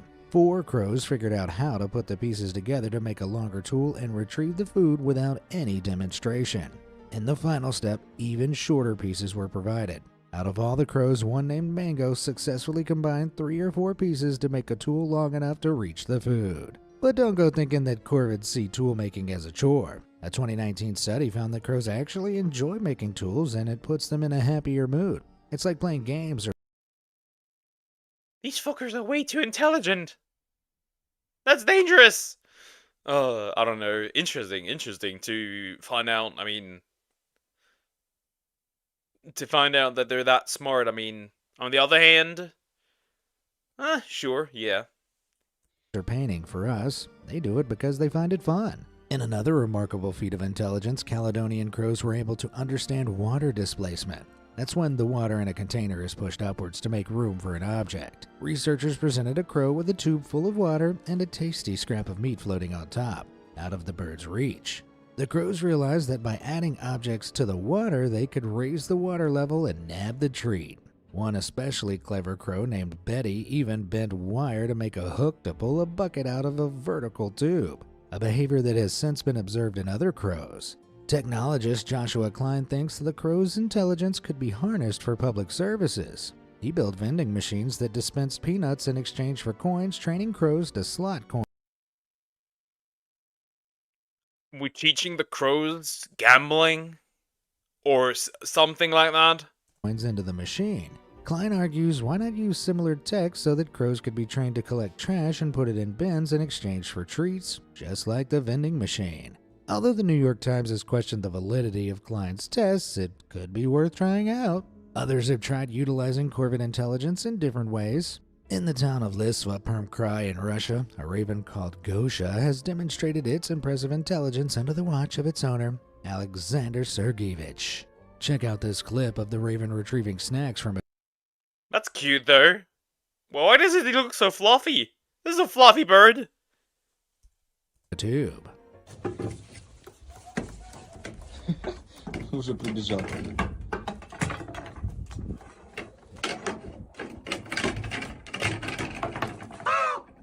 Да ты молодец. The bond between the pair began when Alexander stumbled upon a freshly felled tree. Circling above were 2 adult ravens squawking loudly, a sign that could mean they found a dead animal or that something is threatening their chicks. Well, among the branches below, Alexander found a nest with a 2-week-old raven chick. It can't have belonged to the birds above or they'd have helped it, so he decided to take it home to safety. Then he contacted Bro said, "Hey, you're a bird. You're my friend now." Bro really said, "Pick up. You're my friend now." And then proceeded to have his pet raven. Just like the one that escaped, unfortunately, my basement. a local corvid expert who taught him how to understand and train these amazing birds. Over the years, Gosha has learnt over 30 commands and can even beat Alexander in a game of tic-tac-toe.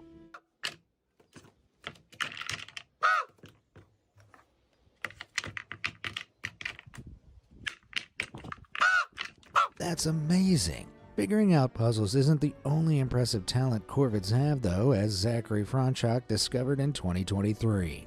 While walking around Mizzy Lake in Algonquin Park, Canada, he stopped for lunch only to be approached by a raven clearly interested in his food. The bird kept flying between him and his snack-filled backpack, and then to Zachary's surprise, it started yapping like a dog.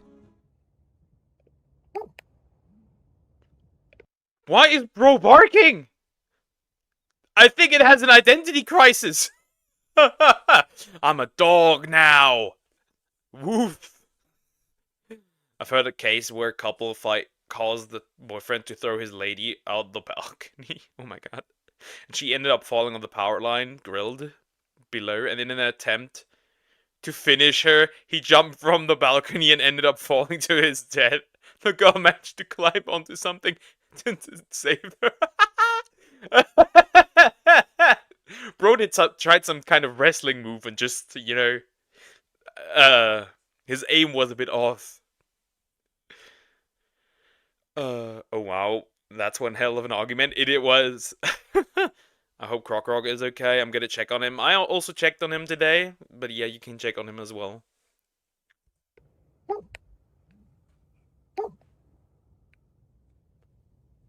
Bro's barking! Identity crisis! What the heck? It turns out corvids are fantastic mimics and can replicate a wide range of sounds. The raven at Mizzy Lake may have learned this bark from people walking their dogs along the path and employed it to try and scare Zachary off. Corvids can even replicate human speech much like parrots, although this doesn't necessarily mean they understand what they're saying. For example, this raven in Knaresborough Castle, North England, isn't really asking visitors if they're alright. You alright, man? You alright? You alright? You alright? I'm alright. What the heck? That's so cool! Also, I thought the first time I think that raven literally said, "Are you alright, ma'am?" I've heard there was one guy in Japan somewhere who taught a crow to pick up loose change and money that other people dropped and bring it back to his home based free side hustle. I would treat more crows that way. You alright? You alright? Aw. See, birds use an organ called the syrinx, a double-chambered voice box which allows them to produce a variety of sounds. Corvids in particular are adept at controlling their syrinx, enabling them to mimic over 100 different sounds. They copy others to show off their voice to a potential mate, bond with other birds, or even scare people off their sandwiches. Hold on, bond with other birds? Surely that means corvids have feelings after all. Well, yes. Folks at the University of Vienna discovered that ravens feel empathy, a phenomenon. They feel empathy? What the heck? That's interesting. That would scare the shit out of me if this happened. I would be very confused. Same with the barking. Like, the barking would not scare me off, but it would very much confuse me. Like, why is a bird barking at me? Phenomenon known as emotional contagion means that if one raven displays a negative emotion, another raven will respond with a similar negative emotion. Something observed in humans, too. Studies have also shown that ravens can identify and remember members of their own flock. For the first 10 years of their lives, ravens live in groups and need to distinguish between who's friendly and who's not. Researchers in Vienna studied 12 juvenile ravens and discovered that they use different vocalizations for different birds they encounter. For their friends, they use a high-pitched voice, whereas for their foes, they used a low, rough voice. The ravens were then relocated in pairs to various areas across Austria and Germany. After 3 years, the researchers recorded the calls of the separated birds and played them back to each other. If the raven heard the call of a bird it had been friendly with, it responded with a friendly noise, even after all that time.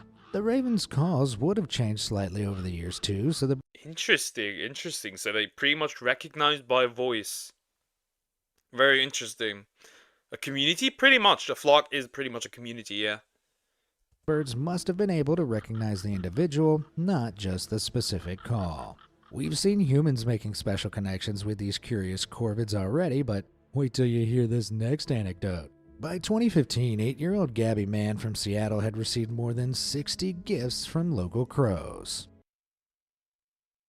Bro did start a side hustle. Bro was farming materials. Even bone. We got some buttons. A bone. That seems to be an earring. That looks like a ring. Some other stuff. That looks also like an earring, potentially. Interesting, interesting. Like one of these shiny stones. Just regular stones. That was an interesting exchange, probably. Down here seems to be Lego. These one things where you put the Christmas decorations on. Interesting. Interesting. What is that, chocolate? What? It all started in 2011 when Gabby was just 4 years old. She would accidentally drop bits of her lunch in the yard, which crows would eagerly pack up. Seeing this, Gabby and her mom started putting out fresh water, peanuts, and other snacks. The crows loved it, and in return began leaving small, shiny objects on the lawn. That's truly wild. A similar story comes from 54-year-old Stuart Dahlquist, also from Seattle, who fed a family of crows for 4 years. The crows lived in a tree that stood near his home, and he even helped one of their chicks back into the nest when it fell out, though the parent crows weren't initially too happy about it. Despite this, Stuart began receiving gifts from the birds at the spot where he left food. Once he found twigs threaded through the tabs of soda cans, he shared a photo on Twitter commenting, "This isn't just generous, it's creative, it's art." I have to agree with him. But do the crows actually know Gabby and Stuart, or Maybe, maybe not. Crows love shiny stuff. That is true, that is true. I guess they just bring it there and then, I don't know. Maybe just carry it there and then forget to pick it up again. are they just responding to circumstance? Well, while we know crows remember faces to avoid, it seems they can also remember faces they've befriended. Evidence suggests that crows behave differently around familiar individuals and are more likely to give gifts to those they know and trust. They can learn that leaving objects for certain people results in getting food, much like how we train dogs with treats. As for the art piece Stuart found, corvid expert Jennifer Campbell-Smith had this to say.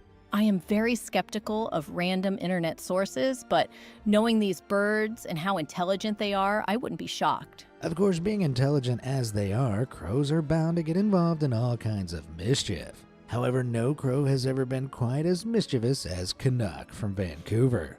Canuck. Okay, this is gonna be interesting. What did he do? As a hatchling, Canuck was pushed out of his nest, but fortunately a boy rescued him and raised him until he was old enough to be released back into the wild. Being used to human company, Canuck befriended the boy's neighbor, Sean Bergman, and visited him every day. Sean was so smitten with the bird that he created a Facebook fan page, Canuck and I, to document the crow's escapades. Canuck was notorious for stealing things, but he was clever enough to only take items that people actually valued. Yeah. Stealing credit cards? That's interesting. If someone freely handed him something, he'd quickly lose interest. One time, he even stole a knife, a key piece of evidence.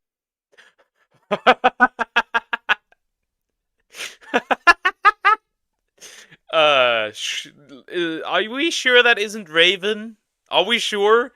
It's a rave. It's a raven or a crow in this case. I don't know. It holds a knife. Seems like it. That might be her. I think we got her. Accurate. Lore accurate. Evidence from the police at a crime scene. Fortunately, Canuck gave up the weapon and the police decided not Interesting. So bro really just likes the challenge, huh? He wants to steal things, not being handed over to him. to press charges for tampering with evidence. The conniving crow even decided to forego flying and travel around the city by train instead. Through his various misadventures, Canuck became a local celebrity, drawing large crowds at events like soccer matches. His familiarity with people seemingly led him to become fascinated by them and their belongings. It's not just us humans that crows befriend, though. Some of these birds have even made friends with their oldest foes, cats. In 2007, a YouTuber named This is a treacherous behavior, traitors. Some cats would say. It would be funny to be mugged by a bird, probably. Yeah, that would be a story to tell.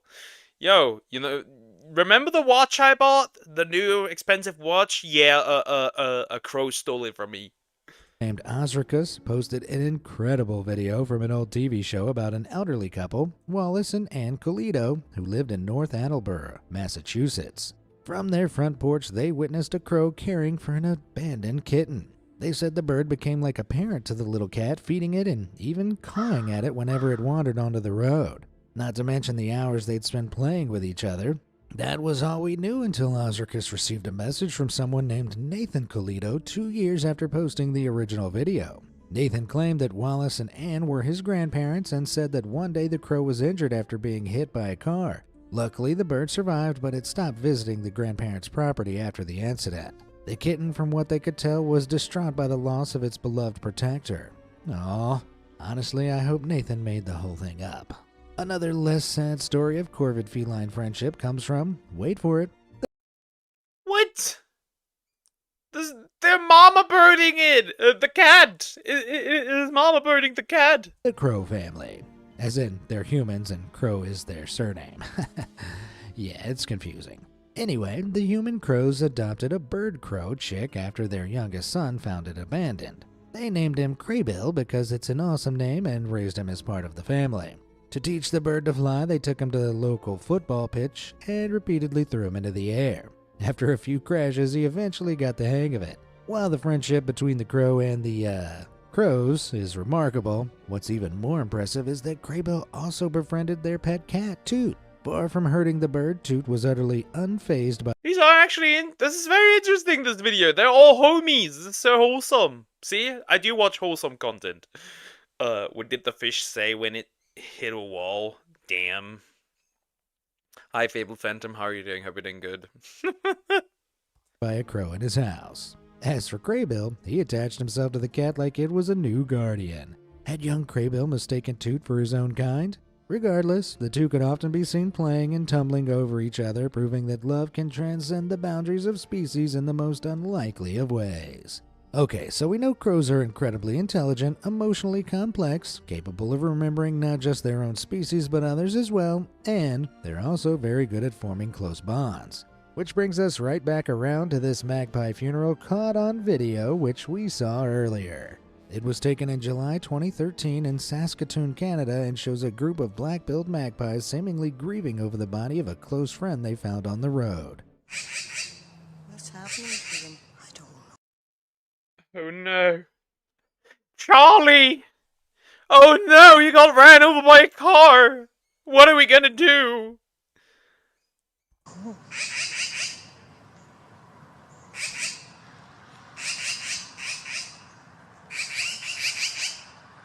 I know we can't truly know what an animal is thinking and that there's a risk of anthropomorphizing here, but it looks like these magpies are expressing grief much like humans do when they lose a family member. As researcher Kaylee Swift noted, we don't... Maybe they're also just saying Rip Bozo and laughing. Who knows? Ha! He got ran over! Stuff like that. Phantom arrives, tells that joke, then poof, gone. Yeah, that's what happens, usually. really know what would happen if a corvid encountered the body of a loved one. Maybe they really do grieve. After what we've seen, would you be surprised? I mean, there are plenty of cases of other animals grieving for their loved ones. Everything from elephants, primates, dolphins, and whales all exhibit strange behaviors when presented with a departed companion. Just like crows, this behavior can range from inspecting it out of curiosity to tearing it apart. The appearance of what we call grief seems to be most common among animals that live in social groups, as the passing of a member disrupts their social structure. For instance, in primates, it's not unusual for mothers to hold on to their deceased infants for weeks or even months. In extreme cases, they might cling. That might be smelly. But yeah, when my lovebird died, my female one, our male one is now a single bird because he doesn't accept another female. He also was like grieving and like, you know, acting weird. So yeah, maybe that's the case for animals that are usually social, that they do grieve. To them until only the skeleton remains. That's heartbreaking. A similar tale comes from 2013 in Dana Point, California, so get out your tissues. Whale watchers spotted a dolphin carrying a dead calf along her dorsal fin while swimming. 10 o'clock, so if you see the big dorsal fin, Oh no! No! That's sad. Oh god, that's sad. it doesn't look like a dorsal fin. It's not a dorsal fin, unfortunately. It really seems to me like he's absolutely right, that it's a dolphin that unfortunately, for some reason or another, is no longer alive. Apparently, the pair were surrounded by other dolphins almost as if they were being protected. The captain on board believed the calf could have been dead for weeks, the mother unable to let go. And this sad display is just one example. Between 1970 and 2016, researchers collected 78 reports of cetaceans, the family that makes up dolphins, porpoises, and whales, showing signs of grief. The vast majority of these were dolphin mothers mourning their deceased calves, but other species were spotted grieving too. It's not just the cleverest clogs of the animal kingdom who can feel emotional pain, though. YouTuber The World is a Vampire shared a story about a pair of mourning doves that lived near their house. One day, one of the doves passed away in the middle of the road. The surviving bird stayed by the body, cooing sadly, but despite Vampire's attempts to shoo it away, it refused to leave. So Vampire moved the deceased dove below a tree in their yard where it was safer. Sure enough, the mate followed and stayed by its side. By the third day, however, Vampire awoke to find both doves were gone. Presumably, their carcass was taken by predators and the other doves scared away. From what I've gathered, mourning doves do mate for life, but if one mate dies, the other typically finds a new partner. Here's hoping our grieving survivor found it within themselves to move on. Whether they're crows, ravens, dogs, I mean, they could have just both been eaten, right? That is a possibility. dolphins, doves, or whatever, one thing I know is that I'll always be amazed by the depth of animals' emotional bonds and the feelings they must have for each other. But what do you guys think? Which story about Corvid? That was a very cute and wholesome video.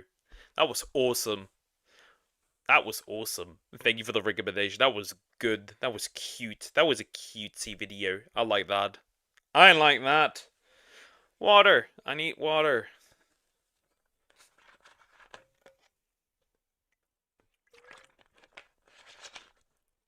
That was a cutesy video. Okay, what video do I want to watch now?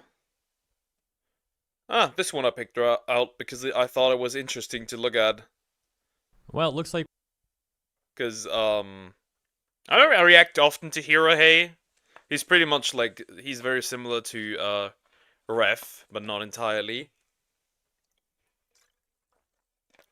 Reason I want to watch this is, I'm gonna say it in a bit. Virtue signaling Skullgirl's deaths. Just lost everything. By Hirohei. I played Skullgirls quite a bit, actually. A lot. It's pretty much like, it's a fighting game. And, I played it until the point where suddenly they started to censor things. And since then, I've not interacted with the game again. So I'm curious what even happened here. Let's just see. Well, it looks like we've got very interesting news today regarding the game Skullgirls. Some celebrating this news, essentially saying that politically correct developers have found out, have reaped what they've sowed, and others saying that leeches and thieves have got what they deserved. But the Yeah, it's pretty much what I get. I think what happened here is pretty much, I think they were bought, and then the whole censorship thing happened, something like that. And now they're being sued, I think, was it? To fully understand the situation, first you're going to have an idea of the complicated history regarding ownership of Skullgirls. So here's a very brief and oversimplified explanation. It all started with Mike Z and co. founding Reverge Labs and developing Skullgirls while Autumn Games published the game. To my understanding, Autumn Games having the majority ownership. And eventually some things happened and Reverge reformed as Lab Zero Games. However, misconduct accusations came out against Mike Z, and a whole takeover attempt to oust him over at Lab Zero then began. Ultimately, the takeover attempt did not succeed, and many devs left Lab Zero, some of them going on to found a different studio, that being Future Club, and publisher Autumn Games also essentially cutting ties with Lab Zero. There was also another studio, that being Hidden Variable Studio, who was already working on other Skullgirl related IPs, and they then linked up with Future Club. So now you got Hidden Variable and Future Club managing the game and development stuff while What a mess. What a mess. Funny enough, I think the smaller the game and the messier like things like takeovers and buying stuff, and like the messier that gets, the more likely it is for that IP to just straight up die. It's very interesting. Thanks. See, I'm not that much of a degenerate. Yeah, that much. She says like there's not a little hoe in chat. True. True. I mean, you say it yourself. Autumn Games is, of course, still retaining ownership and being the publisher. Well, in 2023, Skullgirls had another controversy, this one with Hidden Variable and Future Club, where they enacted censorship, moving content from Skullgirls that they deemed offensive and problematic. We'll go over all that stuff in more detail a bit later, because yeah, a lot of the censorship was about the designs of characters, because things may have been a little too lewd. And then the game kind of got cooked. People left the game. I love the game. It is important context for a lot of the public sentiment that Hidden Variable is currently receiving today on the statement that they just issued. But yeah, that's basically the super condensed TLDR of all that complex ownership history stuff. And also, I haven't really followed Skullgirls too closely over the years myself, so apologies if any of that information is wrong. Ultimately, make of it what you will. And so anyways, moving on to the aforementioned statement by Hidden Variable from today, and then more details about the whole censorship controversy and why many people are celebrating this news from today, as once again, politically correct developers finding out, reaping what they've sowed, etc., etc. The announcement from Hidden Variable reading, okay. Official Hidden Variable statement regarding Skullgirls development. As of January 21st, 2025, Hidden Variable is no longer involved in the development of Skullgirls mobile, second encore, or other Skullgirls IP-related efforts due to dispute with Autumn Games, which is now the subject of litigation filed in the Los Angeles County Superior Court. In light of that, we hope you understand beyond this statement, we will not be commenting further until this dispute is solved. So pretty much you fuckers got sued. In this case, once again, Rip Bozo, rest in peace, you won't be missed. Fully deserved, because what you did to your community, you fucked over your community with the censorship shit. Fully deserved. All of us at HVS are incredibly proud of the 10 plus years we've invested in Skullgirls in all its forms, including creating and supporting Skullgirls Mobile, which felt really clunky when I played that. Bringing new characters, okay, that's just like yapping, okay. Official Hidden Variable statement regarding Skullgirls development. It reads, as of January 21st, 2025, Hidden Variable is no longer involved in the development of Skullgirls Mobile, Second Encore, or... Also, by the way, thank you all for everything, and I'm gonna say thank you for nothing. Because you started virtue signaling for the sake of virtue signaling. Other Skullgirls IP-related efforts due to a dispute with Autumn Games, which is now subject of litigation filed in the Los Angeles County Superior Court.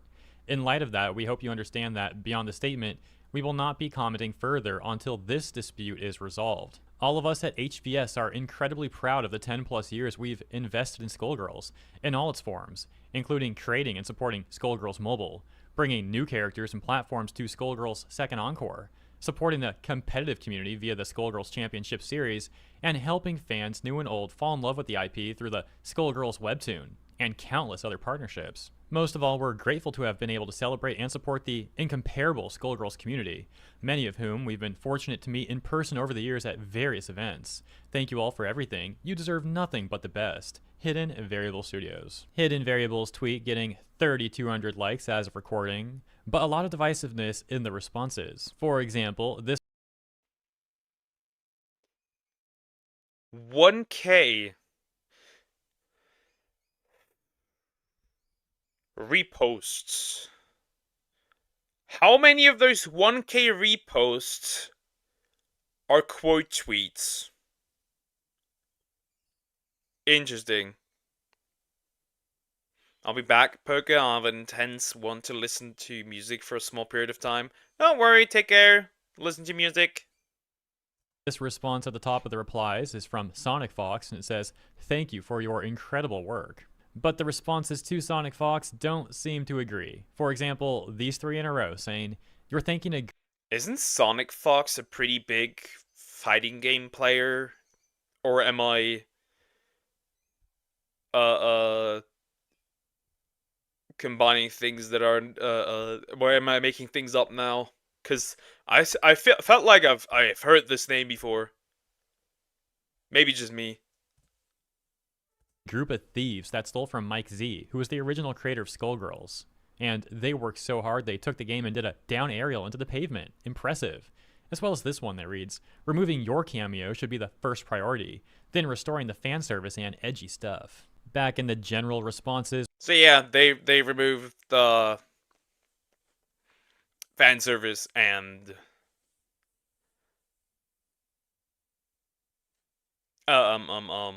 the edgy stuff pretty much. As we can see more split opinions. For example, this tweet reading, "Thank you so much for everything. Your hard work absolutely showed and y'all did amazing things for Skullgirls." But conversely, right above that, a tweet reading, "Love seeing censorship lose in the end." Many responses in the quotes, also mocking. Absolute cinema. I mean, yes, censorship of stuff, of media, losing once again. Absolute cinema. Of course, once again. Probably not every person at that company was a bad person, you know, who was fine with the censorship. I think there were probably also people who it was just their job. Makes sense, but still. Fuck around, find out. Hidden variable. For example, this tweet reading, "Best information I've heard all year. Freaking roaches are being cleaned out. Good riddance." Another one saying, "This stuff is so fake and plastic," regarding the statement. No real passion for the series they stole from its creator and proceeded to skin. However, once again, duality. As you can see in this response, this person is actually getting upset at the people who criticize Hidden Variable for the censorship. And now that we've taken a look at the statement and some of the public sentiment, some of the responses, and you know a bit about the history for Skullgirls development and all that stuff, it seems like a good time. Actually, I wanted to read that. The thing that pisses me off about this is that people are reading IP Dispute and read it as woke killed the game. Go to hell, libertarian, culture war dickheads. I mean, woke also killed the game! Because of the censorships, the amount of players dropped, and also, like, it got horrendous reviews on Steam. I don't want to say it, but it's kinda not wrong. At the people who criticize Hidden Variable for the censorship. And now that we've taken a look at the statement and some of the public sentiment, some of the responses, and you know a bit about the history for Skullgirls development and all that stuff, it seems like a good time to go over the censorship controversy. You can clearly see that's a big point of contention regarding all this stuff, so yeah, let's get to it. This tweet from June 26, 2023, getting over 3,900 likes. And going on to summarize the statement from Skullgirls, while Hidden Variable and Future Club were in charge of managing the game and seemingly responsible for the censorship. The tweet reading, "Makes game with Nazi-inspired group. Gets mad that they look like Nazis. Makes horny game. Gets mad it's horny. Virtue signals about it. The people that took control of Skullgirls sure got pretty full of themselves after they chased Mike Z and Alex Ahad out of the company." That's the thing, right? They make a game. They make stuff in that game. Later down the line, they realize, oh hey, I don't like that anymore. hey, I'm gonna censor it, and after I've censored it, I'm gonna complain that nobody's playing the game anymore. Or that I'm getting criticized for. But then again, how do you lose your own fucking IP?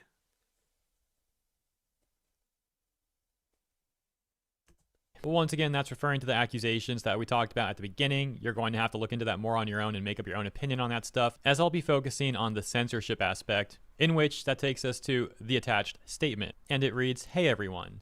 As many of you know, Skullgirls has had a long and colorful history, shaped by a variety of contributors over the years.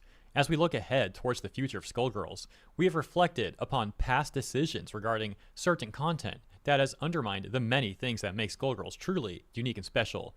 As such, as part of our most recent round of updates across all platforms, console and mobile, we have decided to make some changes to certain legacy content in the spirit of better reflecting our values and our broad vision for Skullgirls moving forward. Below is an overview of many of those changes and some insight into our rationale for the adjustments.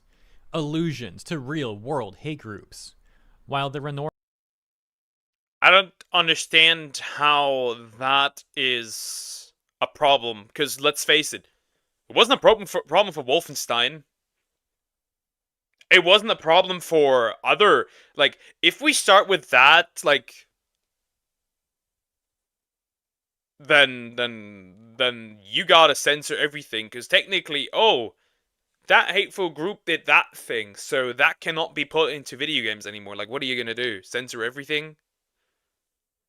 family and the Black Aigrettes were always intended to evoke imagery from an oppressive military regime. We felt that the way that manifested, most notably via red armbands, flags, and symbolism, was too close for comfort, especially given the unfortunate reality that some of these hate groups are still active in various respects to this day. As such, you will notice that Aigrette soldiers no longer feature armbands, and that the heraldry of the Black Aigrettes organization has also been adjusted. This is a holistic pass that applies to in-game frames, concept art, story mode art, and more. The next section, titled Character Sexualization and Agency. While Skullgirls is no stranger to characters that confidently express their sexuality, there are instances in the game where characters are fetishized and or have sexualization imposed on them. This includes a few depictions. Oh no! Sexualized characters in a game that I have sexualized! Oh no! How could that happen?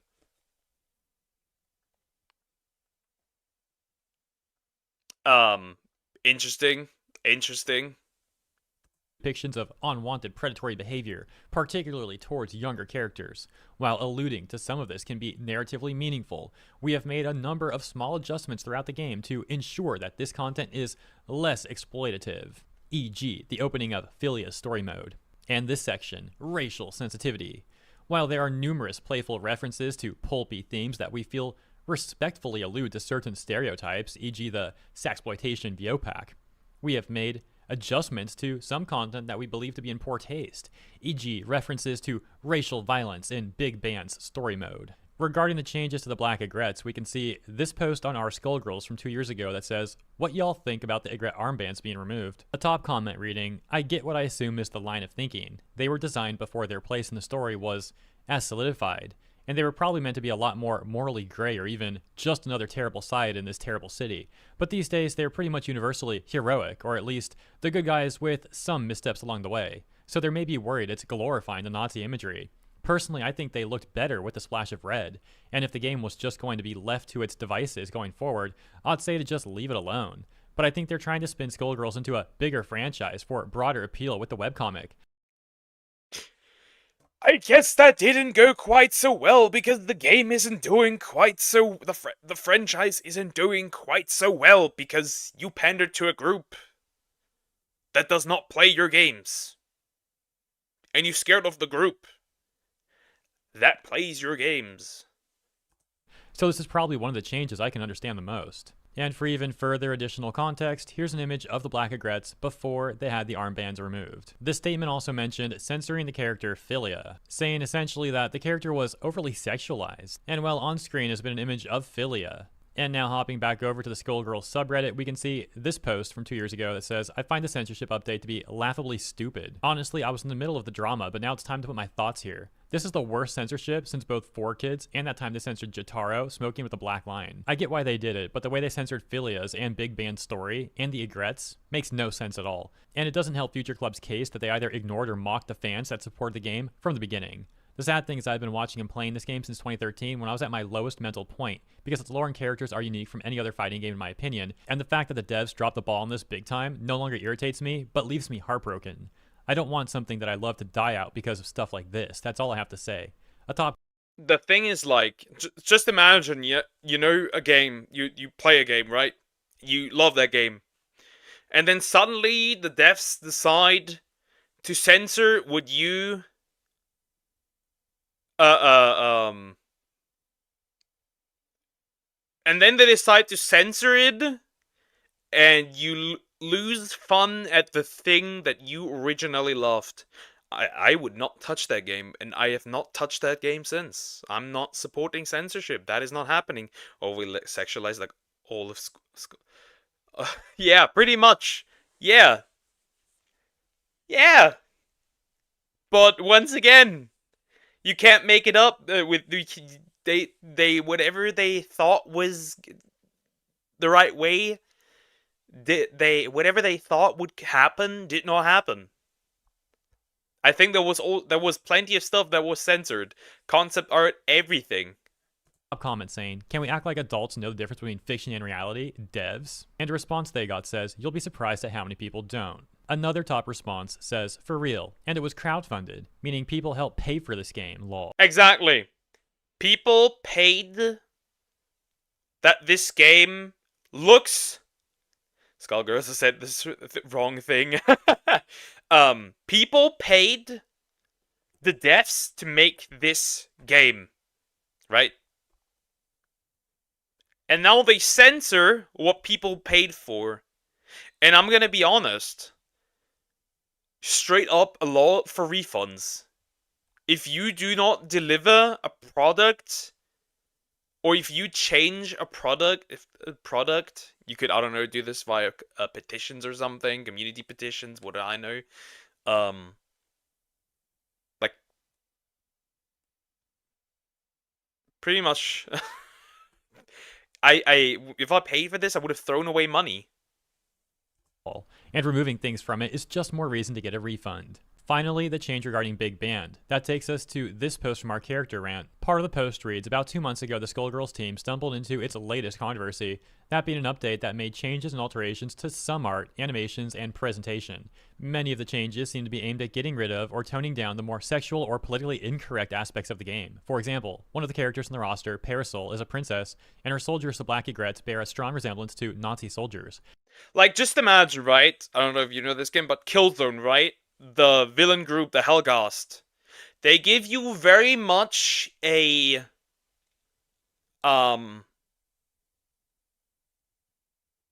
Nazi... energy. I don't know, vibe.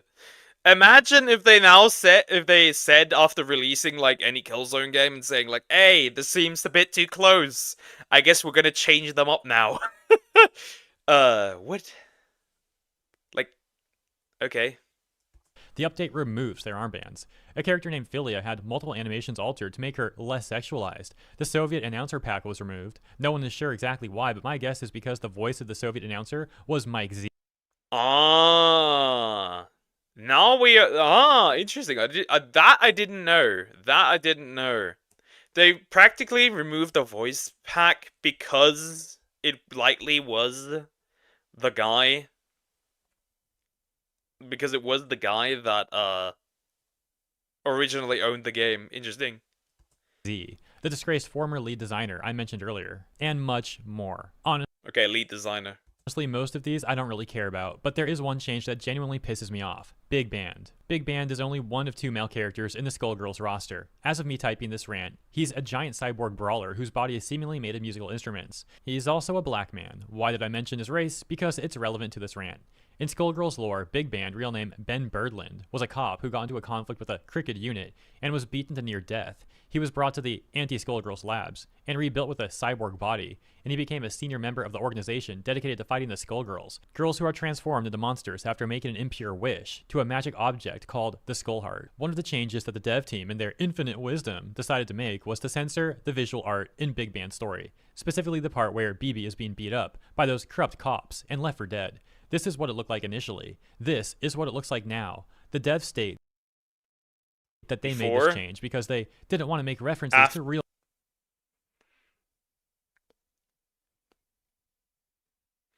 Wait, is this racist? Could we Uno reverse this as well? Could we Uno reverse this as well? Huh, interesting. Real world violence. And I'm gonna be real with y'all. Screw that. I'm a black man and this is a slap in the face to me. Obviously, I don't speak for all black people. I'm sure other black folks may feel differently, and that's fine. I'm just speaking on how I personally feel about it. I think it's incredibly infantilizing for someone to censor any depictions of racial injustice because they think it'll be too upsetting to black people. I'm not a child. I think I can handle it. The fact that a goofy, wacky game like Skullgirls could portray something so dark and brutally realistic was honestly cool. It made the game's world feel more real and added a layer of depth to the lore. How many fighting games do you know that can even reflect the real world in such a way? You may argue, OP.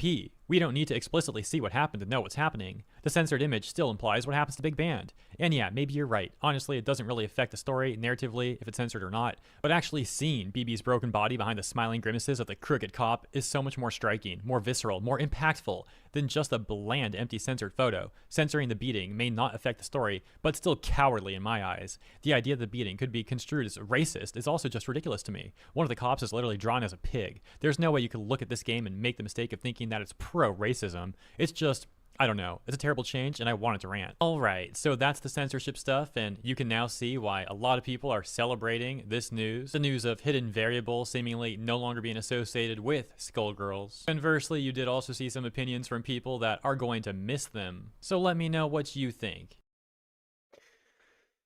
Okay, have fun, you guys, in some acts. And some acts. That's weirdly separated, but okay. Take care, GT, bye-bye. For me, it's very simple, right?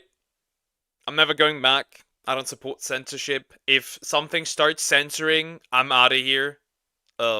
Sometimes it's not necessarily like, of course, you have to differentiate. Sometimes it's not virtue signaling.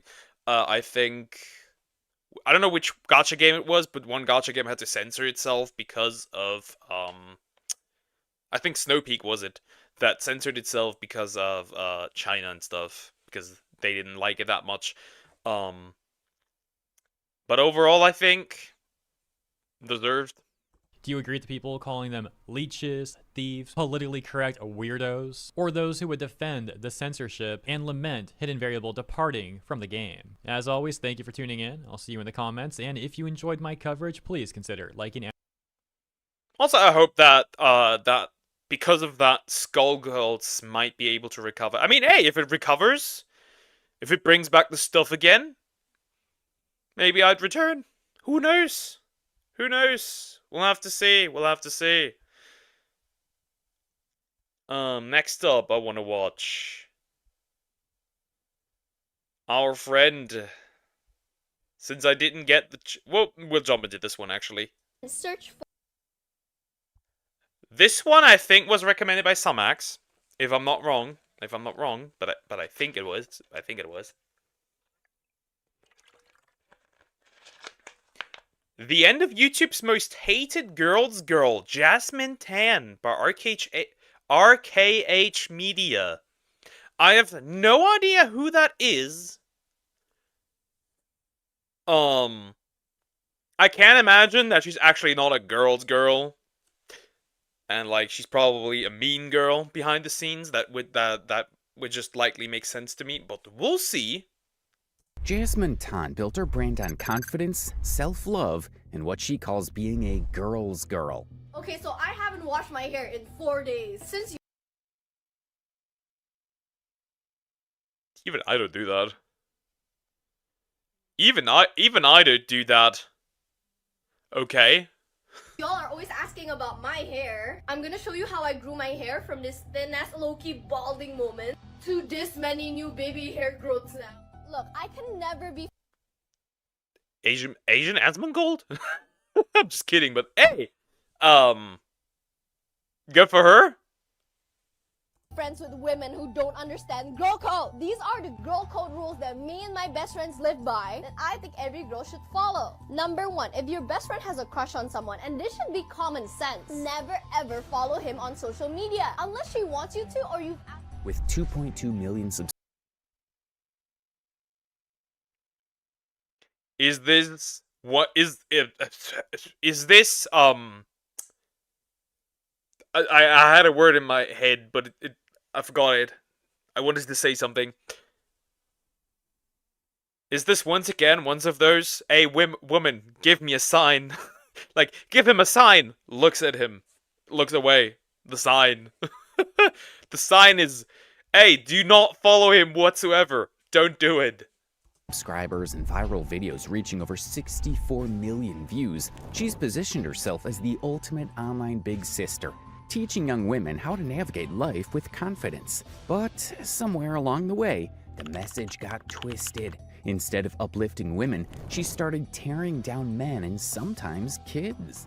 Oh my god, bro, I Wait, what? Did she turn into a misandrist at random? What happened? have never wanted to slap a kid so much in my Calm down. We are not hitting kids. We are not hitting kids. Calm down. whole entire life. Ridiculing strangers and even contradicting her own advice. At first glance, Jasmine appears to be your typical self-help influencer. But beneath the surface of her motivational speeches and She's a mean girl. I know mean girls. She's a mean girl. exaggerated pep talks, something feels off. Her version of empowerment often involves pushing harmful stereotypes, and in some cases, outright fabricating narratives to fit her agenda. And it's not just men she's taking shots at. Her own sister, her fans, even random strangers have all been collateral damage in her quest for digital dominance. Today we're breaking down the rise and fall of Jasmine Tan, from her Pinterest scandal where she faked evidence to prove a false point. Now open Pinterest again.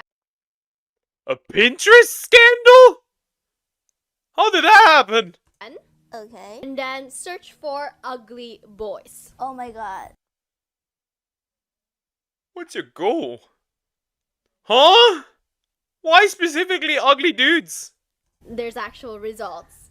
There's actual ugly boys results. To her toxic influence on her 12-year-old sister, to the viral backlash over age shaming a 21-year-old woman in a Pilates class. Girly pop. She's still in school. She's 21. Why does she look like a mother of 2 who responsibly files her goddamn taxes every year? This is I finished high school at 21.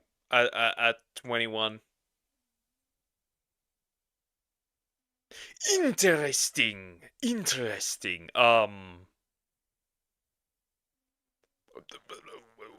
I don't even know what's the problem here. Like, wow, she's 21 and still in school. Crazy, you know? Bad things can happen to people where they are not able to either continue school or, like, they may take a little longer. What the fuck? Is this story of how the internet turned against one of YouTube's most controversial influencers. Because when you build a brand on self-love but continuously contradict yourself, people start to notice. And Jasmine, she gave the internet plenty to notice. Jasmine's rise to fame seemed almost inevitable. She had all the ingredients of a viral content creator: confidence, a distinct on-camera personality, and a relentless commitment to pushing her brand of self-love content. She quickly became known for her high-energy delivery, bold opinions, and her repeated use of the phrase "baby girl" in almost every video. For many, she was a breath of fresh air in the self-improvement space. Someone who wasn't afraid to be loud, confident, and unfiltered. But there was another side to Jasmine that her critics would later dissect. An underlying arrogance disguised as confidence, contradictions disguised as advice, and empowerment that often came at the expense of others. Before we get into all that, let's start with how she got here. Jasmine Tan's journey I know this may sound really shallow, but her body language is pissing me off. Her body language is making me aggressive, like it's doing something to me. It's like pushing my blood into my hands. It's making me what the heck? I haven't had that in a while. Or this one. Yeah. Here's Croc. Hi Croc. Hope you're doing better. Journey to internet fame is a classic example of how social media can elevate someone from obscurity to viral success almost overnight. Why did your mouth move like that? Why is like one side up and the other side down? Why are you talking that way? It looks weird. Born on March 30th, 1999, Jasmine, now 27 years old, built her online empire by positioning herself as someone who could guide young women through the trials of self-confidence, self-love, and personal growth. At first, Jasmine's content seemed refreshingly positive. Her early videos focused on helping women embrace their self-worth, encouraging them to stand tall, reject societal expectations, and prioritize their own happiness. Okay, my girlfriends are always saying nonchalant men are so cool. Yeah, nonchalant man that don't really give a rat's ass. Yeah, truly cool.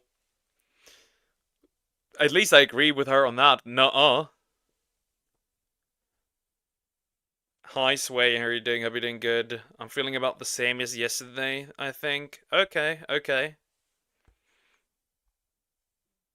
No, I want all chalant, full chalant infused. If you are not fully obsessed with me, I don't want you. If I am not your dream girl, I don't want you. If you don't worship the ground I stand on and the air I breathe, I don't want you. If you That's a bit much as well, I think. That's a bit much. That could lean into like...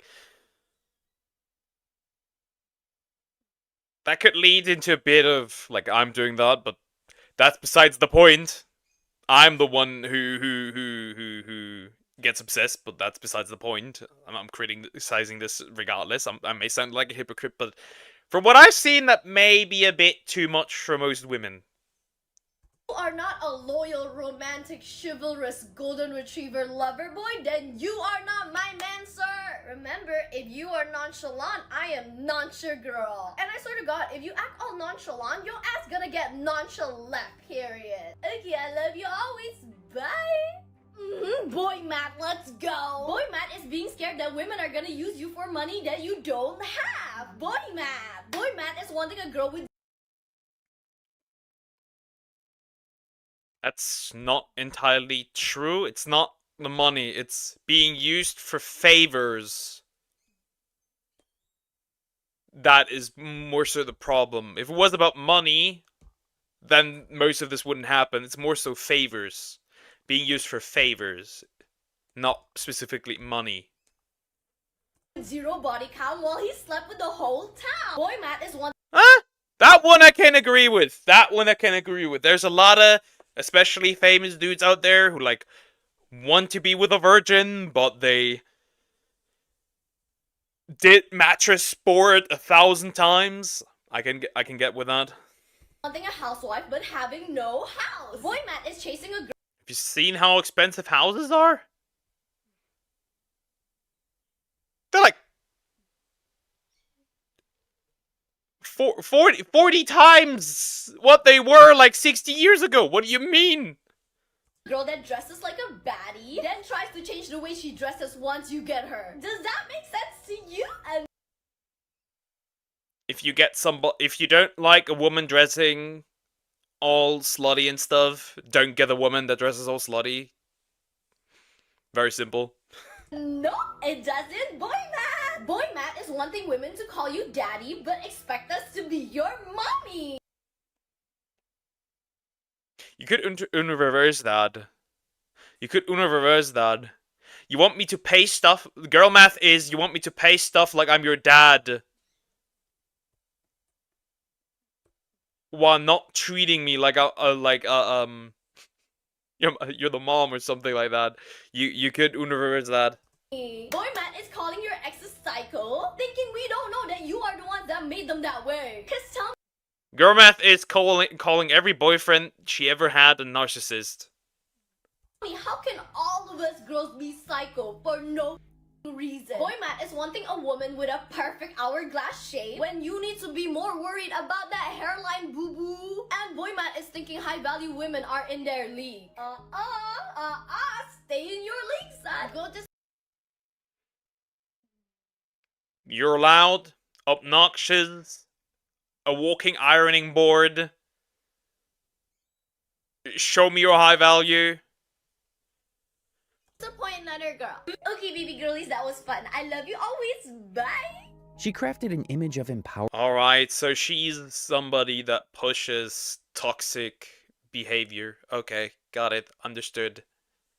empowerment, branding herself as a girl's girl, someone who always had her female audience's back, ready to dish out advice with humor, energy, and what seemed like genuine care. Many of her fans saw her as a mentor, an older sister figure who had life figured out and wanted to share her wisdom with the world. Oh my god, bro. If one more auntie Wisdom! Wisdom! She looked like she just hatched. What do you mean, wisdom? There is no wisdom to be shared.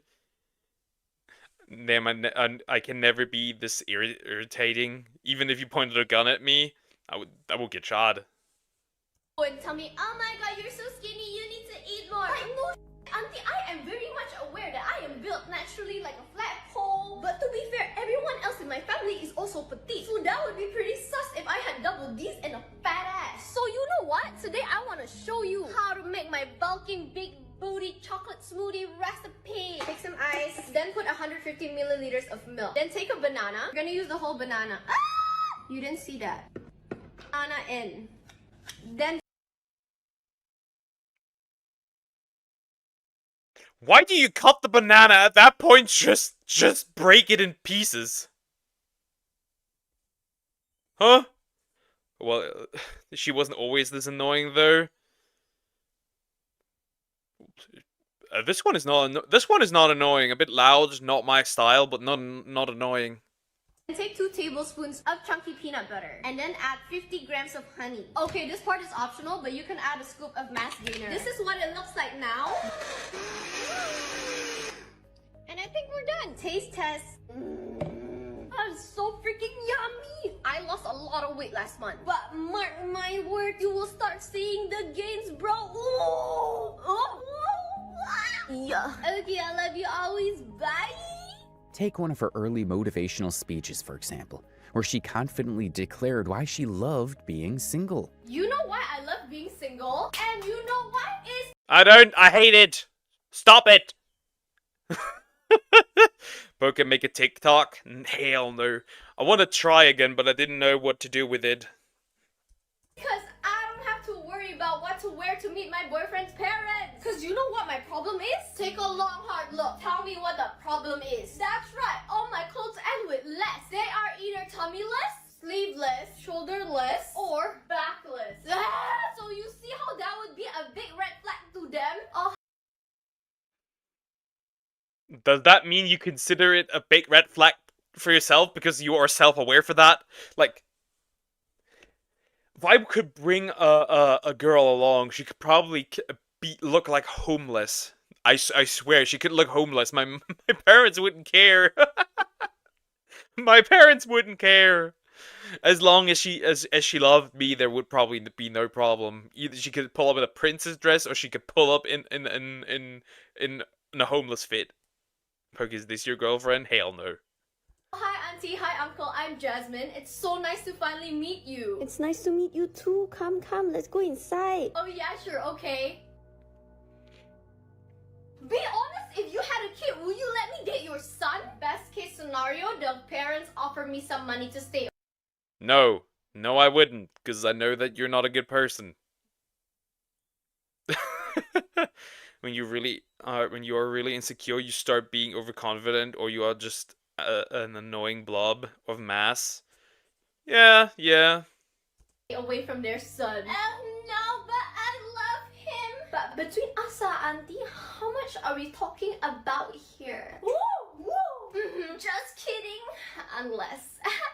Lines like these made her audience feel like they were being seen, like they were part of something special, like a movement of strong, independent women who refuse to settle for less. And God, I hate that. I hate that word combination of words. Strong, independent woman. No, you're not. Nobody's independent. Nobody ever's independent. The streets you walk on are maintained by mostly men. The bosses you step into are mostly, driven by men. I don't know. The makeup you use is made by other women. You're not independent.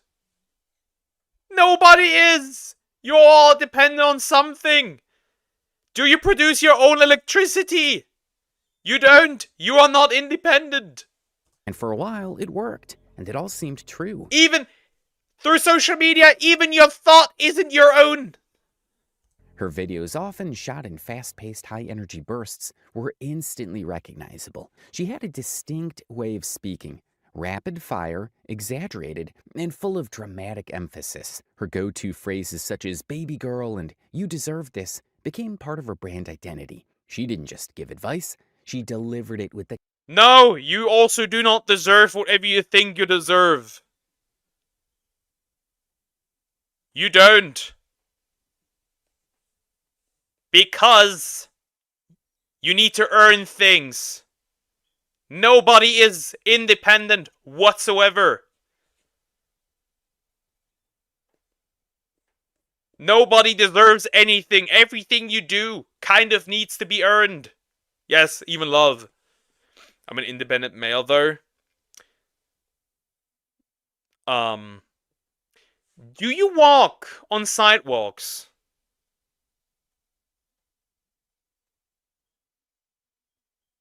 If you do, you're dependent on that these sidewalks are there. Do you buy food? You're dependent on the fact that they make food, that the people that put the food into the supermarkets are making that food. No, you're not. I'm dependent on Poke providing naranjas. For a second there, it sounded off. I was ready to pull out the "you exist because of a woman" card. I mean, yes. Guess what? You also exist because of a man. Your existence depended on the fact that somebody put something into another person. The confidence of someone who felt she was right. And for many young women, that confidence was infectious. But there's a fine line between confidence and arrogance. And for Jasmine, things took a turn for the worse. As her audience grew, so did the intensity of her takes. What started as empowerment soon morphed into something else entirely. Her positive messages began to blur with toxicity. And before long, people started noticing the contradictions in her words. Because if there's one thing the internet is good at, it's paying attention to the littlest shift in details. One of the first things that started turning people off from Jasmine Tan wasn't necessarily her message, it was the way she delivered it. Her high-energy, exaggerated voice, which became her signature, over time started to feel less like an empowering sound and more like an over-the-top performance. You see, Jasmine has a way of dramatically emphasizing her words, often repeating phrases like baby girl, with an intensity that makes it seem like she's summoning a spirit rather than giving self-help advice. At first, this made her stand out in the crowded influencer sphere, but for many viewers, it quickly became unbearable. Her delivery is so extreme that entire Reddit threads and Twitter discussions have been dedicated to criticizing how she speaks. One user on Reddit bluntly asked, "I don't understand why she's perpetually yelling in her videos." Another True. That like watching those videos for a prolonged time would be giving me a headache. Poke, shut up. Now Poke spawned as a slime. Yeah, the time I got reincarnated as a level 1 slime. And where does the slime come from? Truckun? Probably. I isekai'd. I got isekai'd. Another Twitter user shared his thoughts on her voice, saying, "Why Jasmine Tan talks like she's about to have a mild stroke." It wasn't just casual viewers who felt this way. Even some of her original fans admitted that, as much as they liked her message, they couldn't sit through her videos because of the way she spoke. One person on Reddit wrote, "Exactly. Like, sis, I get your point. You don't need to make caps lock your entire persona. Why is that? That sounds so accurate. That is so accurate. Caps lock is her personality. That works so well. That is so accurate. Or, well, her speaking is caps lock. Jasmine's exaggerated delivery also became an easy target for parody and memes. People started making compilation videos of her repeating the same phrases in different videos, exposing just how repetitive and dramatic her speech had become. And it's not just the volume, it's how she speaks, as if she's always performing on a Broadway stage, even when she's talking about something as simple as getting ready in the morning. Confidence is great, energy is great, but there's a difference between being charismatic and being exhausting, and for many people, Jasmine had crossed that line. For instance, a Reddit user commented, "Insufferable. The whole baby girl intro is incredibly cringe. She is doing too much." Even among her initial supporters, there was a shift in perception. As one Reddit user noted, "Jasmine is kinda too girly for me to handle, and the way she talks is just cringe to me." Because it's just it makes sense, right? It's just an act. This isn't her real personality. She probably will not talk that way. Like, if you spot her IRL at some mall, she probably wouldn't talk to you that way.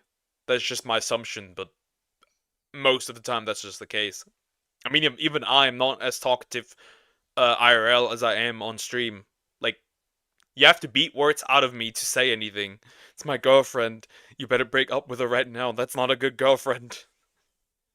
While Jasmine's intent may have been to inspire, her execution led some to perceive her demeanor as overbearing. This shift in delivery has greatly affected the reception of her content. You see, Jasmine Tan's brand has always revolved around female empowerment, but over time, her approach became less about uplifting women and more about tearing men down. While she continuously branded herself as a girl's girl, her content increasingly started pushing an anti-men narrative, often bordering on misandry rather than feminism. One of the most blatant examples of this was what the internet now calls the Pinterest lie, a staged, completely fabricated experiment that she used to prove that society is inherently biased against men. In the video, Jasmine introduced a social experiment that she claimed would expose how society views women and men differently. The premise is that Pinterest...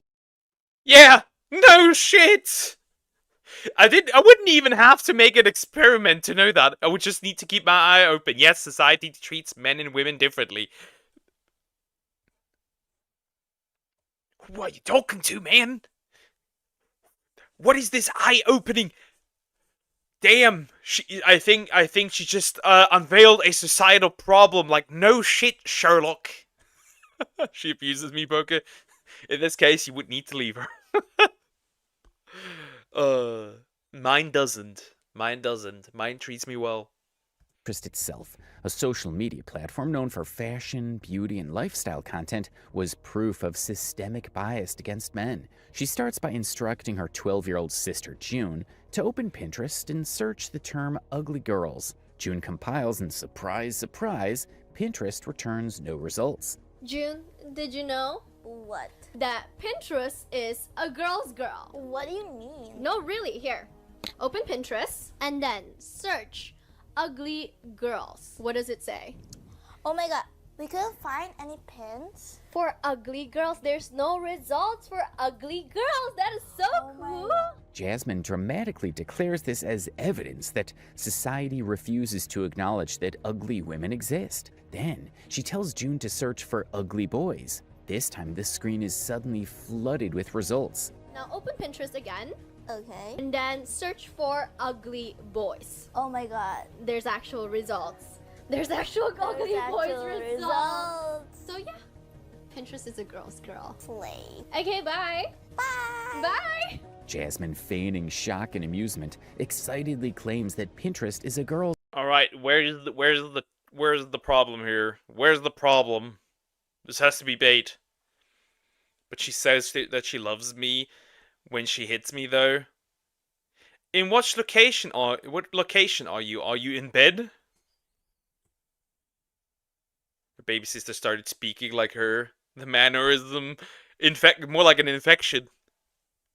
girl. At first glance, it seems like she had just uncovered some hidden bias buried deep within Pinterest's algorithm. But there was just one small problem. It was completely fake. The internet is full of skeptics, and it didn't take long before people started fact-checking Jasmine's little experiment. Hundreds of users went to Pinterest themselves, typing in the exact same keywords, and guess what? Neither ugly girls nor ugly boys returned any results. It turns out that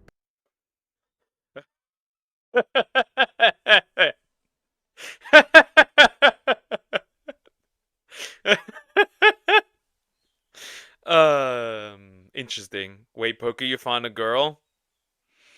Me when I spread misinformation on the internet. Do I look like do I look like I get bitches? Do I look like I could get a girl interested in me? I could get a girl to love me? Do I look like that? A slap followed by "you know I love you," right? Sounds toxic. Yeah, in her attic. Is this some type of BDSM thing? Where you scream like "yes, mommy" harder?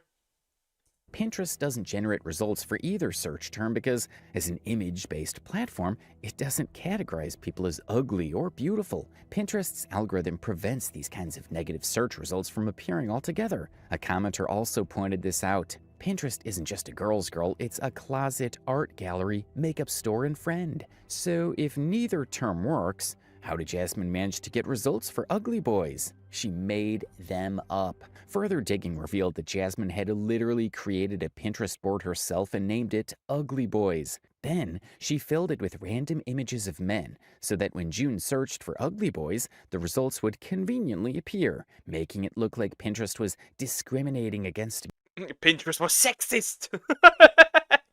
Mission failed. Mission failed. Or was she more pushing it like Pinterest is pro-girls and anti-men and like, yes, go Pinterest.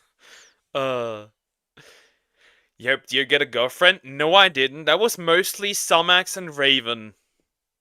I just helped motivating him to take the leap.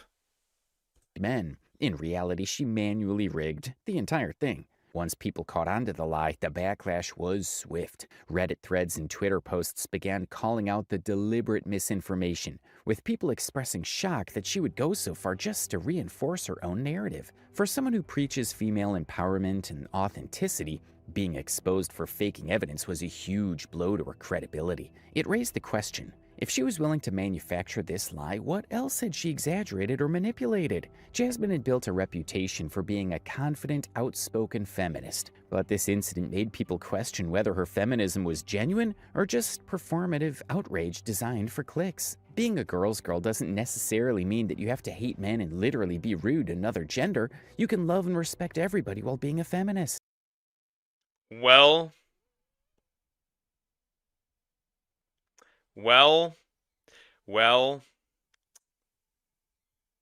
the problem is that most feminists actually act this way. I'm not talking about first and second wave. I'm talking about third and fourth wave. Those do act like this. Which is why I've refused to call them feminists. You're just fem extremists, that's it. I got some Animal Crossing motivation from Pinterest. Okay. Pinterest, the famous man-hater. Yes, Pinterest, you go, girl. Sprinkle, sprinkle. Well, if you stop putting such walls, Poker, you'd have a girl. I don't think so. I wouldn't even know where to start to actively look at this point. I get art inspo there. It's a nice place from what I've seen. There are feminist waves. Yep, first and second, third and fourth. I think we're currently the fourth wave of feminism, which I also like to call the fem extremists, because that's what they are. Another comment would point out the double standards in the video. Yeah, if a boy posted this about Pinterest being a guy's guy, or impertinent new terms like a homie, while shaming girls, they would have been cancelled immediately. Instead of challenging real issues women face, she had fabricated and True? If a dude did this, you'd kinda be cooked. Because if a dude did this, you'd be cancelled. You'd be annihilated for simply posting that video. Issue that didn't even exist, all to further her agenda and vilify men. This pattern of constantly seeking ways to criticize men was initially dismissed as harmless fun in her videos. However, this particular issue became a turning point, making people realize the deeper problem at hand. Hi, yes, hello. Today I have decided that I will be staying single for a little while longer. And you know why? It's because I have unlocked a new ick I have in men, dude. I'm with her on that.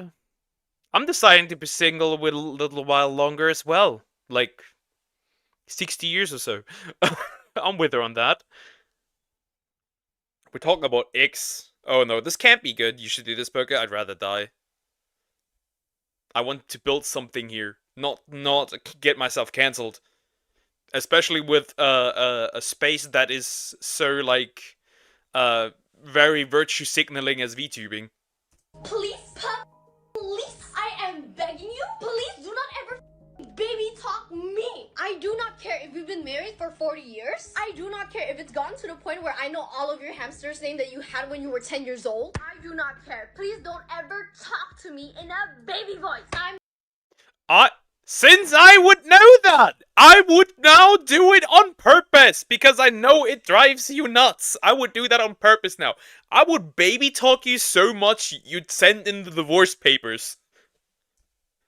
I'm the only one in the relationship who's allowed to do it. Cause it's cute when I do it. It's not cute when you do it, buddy. It's not a good look on you. Ice cream machine was broken, shocker. And then I was like, aw, I really wanted a McFlurry. Due to the bad quality of the video, it looks like she has man pickle juice on her face, not the yellow thing. I'm sorry, but it is what it is. And this man, word for word, said, oh baby, I'm sorry, the ice cream machine is broken. Wanna go somewhere else? From that moment on, the crush went like, pew, pew. After that, I've never seen him in the same way ever again. Safe to say, he is no longer in my life. This was just one of the many hypocritical moments that began stacking up against her, and it wouldn't be the last time the internet would call her out. One of the biggest controversies surrounding Jasmine Tan isn't just about her personal opinions, it's about how she influences her 12-year-old sister, June. Many fans once saw their sibling relationship as wholesome, with Jasmine acting as a big sister figure, giving her advice and spending time with her in videos. She's not old enough to wear makeup. Yes, I am. No, you're not. But of course, I want her to be the prettiest girl in school. I could easily give her my glow recipes and drunk elephants, but she is still a kid and therefore she has to earn her way to bougier skincare. So girl, count your blessings. Yeah, okay. I actually have a little makeup hack for you. You will be needing this Calm Down Something moisturizer and you'll be needing this Drunk Elephant Rosy Drops. Basically, you have to pump this and we're gonna put a lot of this, okay? Anyway, you're going back to school, sis. Are you excited? Yes. What's the goal for this school year? To be extremely beautiful and also disgustingly overeducated. Get that 12-year-old off the screen. Out of the room, out of your YouTube channel, away. Don't corrupt your little sister. Yes, period. Period. Ah, okay, I love you always. Bye-bye. But as more people started analyzing the actual messages Jasmine was pushing, it became clear that her influence on June wasn't entirely positive. In multiple videos, Jasmine teaches her little sister to ignore boys entirely, portraying them as nothing more than distractions or sources of negativity. While it's understandable for an older sister to look out for her younger sibling, the way Jasmine frames her advice goes beyond typical guidance. She isn't just warning June about being cautious, she's conditioning her to avoid boys completely. Baby girl, today we will be doing my baby sister's makeup while we talk about boys. Ew. You're 12. Are you even old enough to know what boys are? Did her face change? It doesn't look as baby-like anymore. Maybe all the makeup has finally aged her. Who knows at this point? Asian parents expect the same. Apparently. What the actual hell? June, should just completely ignore all boys. Ooh, why? I'm not even trying to be cute or quirky when I say that. I deadass feel like they're a waste of your time. Ignore their judgments, ignore their insincere compliments, and icky half-ass romance. Yeah, and they have cooties. Just focus on yourself, practice your art. Damn! She's on the manipulation trip! Welcome back, Zoom. Poker, free me from the attic. I can't. Diagonal, free him from the free him from the attic. Play sports, do theater, go out with your girlfriends. Never put an effort into pleasing men. Of course, I have too many hobbies to care about boys and What she's raising here with that is somebody who will never be able to form a relationship because she never learns that you have to put in effort to also make your partner comfortable. She's raising a girl with that who feels like she never has to do anything in a relationship and everything is on the dude. Interesting. Super toxic. She's gonna bring her sister incredible misery. You can say all that without the hating men part. Apparently not. You don't need to bring people down to lift yourself up. Apparently not. anyways. Yeah, she has a lot of lessons. I'm a busy queen. Yes, sir, period. Because your majesty, only Jazzy can take this and turn it into a princess. Do you like it? I love it. Okay. Okay, we love you always. Bye-bye. This isn't just about encouraging independence, it's framing all interactions with boys as inherently negative. It wasn't an isolated incident either. Jasmine repeatedly emphasizes to June that boys aren't worth her time, reinforcing an extreme belief that many see. You know, it's always like when I hear like women's in comment section saying who hurt you? Jasmine, who hurt you? Also terrible frame. I'm literally on voice chat with Croc Rock. Okay. Nothing serious, just raising a misandrist. Yup. 100%. Like, what are we doing here? What's the point of her whole boys bad? Imagine if when I got cheated on, I would have gone down the route of women bad. All women. Every woman. Every single one of them. Horrible. They lie. They cheat. Of course, this is the joke. This is just a joke. But imagine if I did that. Is harmful and manipulative for a child so young. As if shaping June's worldview wasn't controversial enough, another incident had people questioning Jasmine's real stance on body positivity. Jasmine has built a brand around confidence and self-love, often telling her fans to embrace their flaws and not let society's standards define them. But in one video, she was caught using a face slimming filter on June, her own little sister. Ain't no way. Ain't no way. No way! Well, a queen. Unless she shows her face, because then I have to put the filter on. At first glance, the video looked innocent enough. Jasmine talking to June in a casual, playful manner. But when people watched closely, they noticed a subtle distortion effect on June's face. Viewers could see the filter kicking in, narrowing June's facial features. One person called out the hypocrisy, saying, "Her content is based on men hating and being mean. She talks about self-love all the time, but she puts filters even on her sister. I saw the filter glitch." For someone who constantly preaches self-acceptance, using a beauty filter on a 12-year-old child was a terrible look. The message was clear. Even if you're young, you're not good enough as you are. Beyond her views on men and the use of beauty filters, many people started questioning how Jasmine presents June in her content. There have been accusations that Jasmine pressures June into dressing and acting older for views. Oh no. I don't know where that... I don't like where that is going. When the ladies are gold diggers, I disagree with that fully. Because statistically, cheating, we're pretty much equal. We're pretty much... Well, the women have caught up to us. We are pretty much equal now. And when it comes to money... I get, once again, I don't think specifically that for most women it's money. It's specifically just getting favors. Don't categorize genders. Anyone can be a bad person regardless of their gender. Exactly. Like, that's just how it is. Of course, there's some behavior.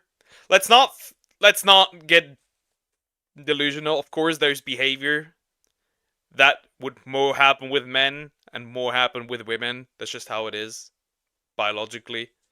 That there's some things that one side is more inclined to do than the other. Jasmine seems to exploit her younger sister for engagement, knowing that featuring June in videos brings more interactions and emotional investment from her audience. From pushing extreme ideas about men onto her to altering her appearance with filters, the way Jasmine treats her younger sister contradicts her own messages about self-love and empowerment. The controversy over June is one of the biggest reasons people turned against Jasmine. What started as a wholesome sibling dynamic turned into something more unsettling, raising serious questions about what kind of example she's... I wouldn't even call this self-love. I would call this more so leading, especially women, obviously, into the delusion that they deserve everything, that they don't have to earn anything, that they're the most important thing, and I feel like that makes a horrible breeding ground for toxic behavior. When I've caught up to us, that sounds bad. Oh, that was meant in a positive light whatsoever. It's not good. It's not good whatsoever. I'm back on what the hell did I just walk into? Crazy lady on an ego trip. No matter their sex, gender, attraction, young, old, other things that don't come to mind. Right now, people are assholes. Yup, some definitely are. Yeah, she seems to be misandrist, or at least she's borderline misandrist at least. Setting, not just for June, but for her millions of young viewers and their views of themselves and then men. To buttress her point about her men hate, in one of her videos, Jasmine confidently declares that she just thinks that all girls are heaven-made and men are not. I just think that all girls... She is first of all not heaven-made. And no, that's just not true. That's just not true. That is just not true. I would know, unfortunately. Are heaven-made. I feel like girls are just naturally born pretty clean and scented. And on top of that, we still take really good care of ourselves. But some men already look very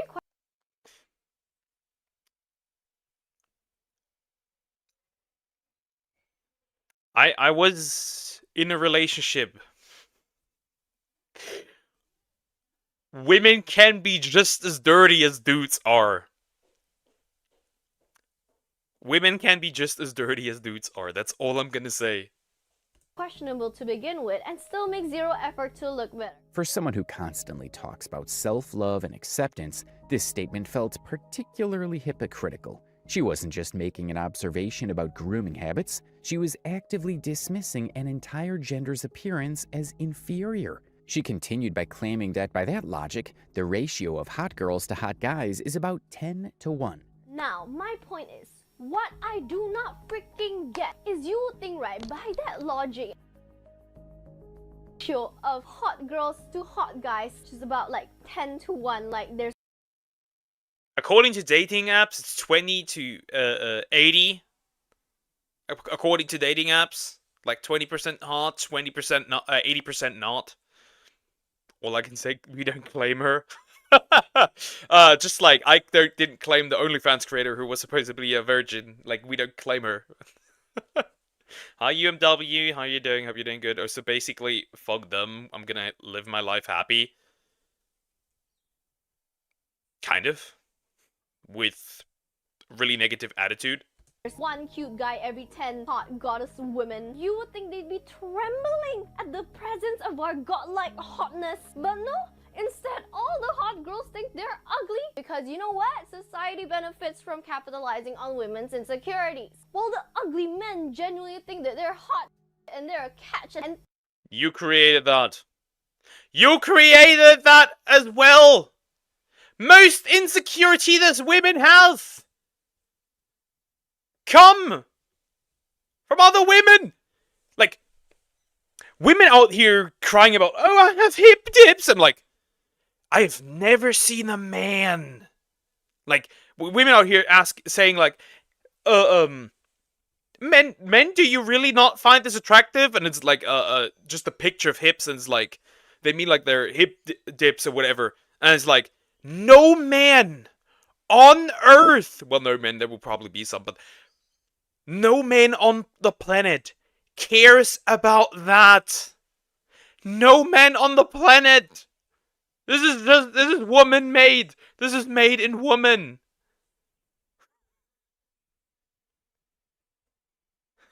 What is this? Your yelling hurts my ears. Good! I hope it does.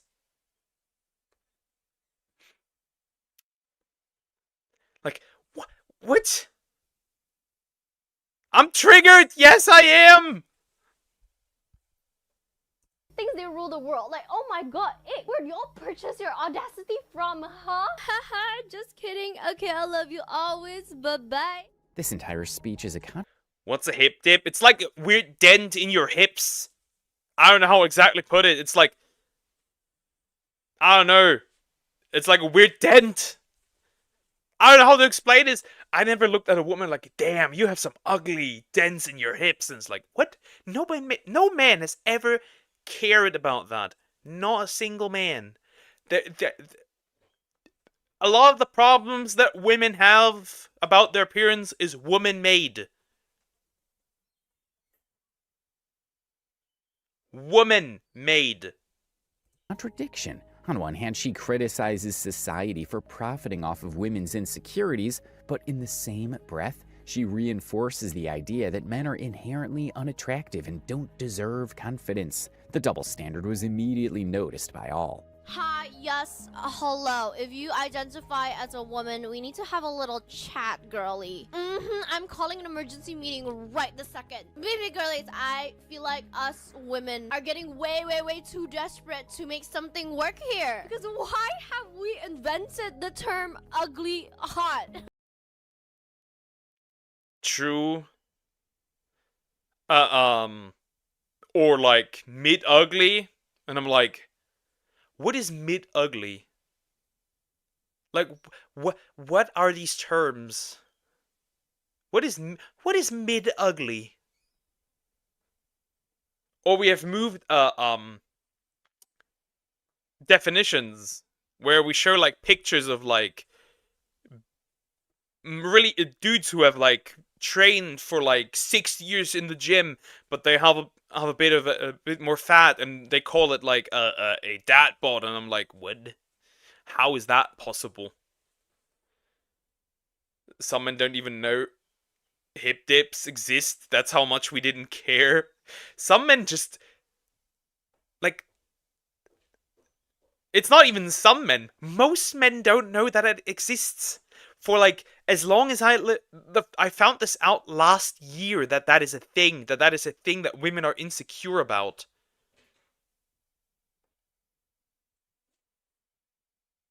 Actually, I have a dent in my left side of the head. I think I was dropped in as an infant. I shouldn't find that funny, but I do. Sorry. My big brother, when he was little, you know, like these child seats for cars? He fell out of the car with the child seat. She hates some women too. It's not just men. Yeah, obviously. And hot take, but the greatest hater of women are other women. ugly hot. It's basically someone who's ugly, but in certain lighting and angles. Okay, you could say they're kind of cute and kind of charming. And honey, don't get me wrong, I get it. Cause the girlies got tired of chasing conventionally hot guys. I find it funny how it's all about improving your looks, looking better, putting on the fake shirt, but I never hear like, maybe it's your personality? Like, maybe you're just not a really good person? Like, what? Huh? And getting burned by these narcissistic fuckboys. So we, as a collective, have gaslight ourselves into thinking that ugly guys are hot. But now the ugly guys gets an ego boost and thinks they're seriously hot. Another one of her biggest contradictions came when she panicked. Did you steal that from Billie Eilish? Why did this sound like Billie Eilish? She looks like Chad in this frame. I guess your eyes are just for decoration. About aging at 25 and rushed to get preventative Botox, sending a completely different message than the one she preaches. For someone she got Botox? Okay. Who constantly tells her audience to love themselves and not care about beauty standards, this sudden obsession with preventing wrinkles. Isn't she like isn't she like constantly like making makeup stuff and shit? If you would say fuck beauty standards, you would not be wearing makeup at all, actually. If that were to be the case. Or you would not dress well because, you know, you don't care. She did? Yeah, she did. If Raven is here, she'll say girl power. Yep, she would say that. It's a very slight poke, but if I put your finger on the dent, you could feel it. Interesting. Everyone is ugly on a certain angle or certain lighting. Some people look ugly in like pictures, right? But if they had the right lighting, they wouldn't look that way. Felt like a massive hypocrisy, and her critics wasted no time calling it out. In a now infamous video, Jasmine sits in front of the camera looking visibly distressed and delivers a dramatic monologue about aging. Baby girl, if you are in your mid-20s, then you need to watch this video. Remember when I said that my ultimate goal in life is to be a hot MILF? Well, this year I'm going to be...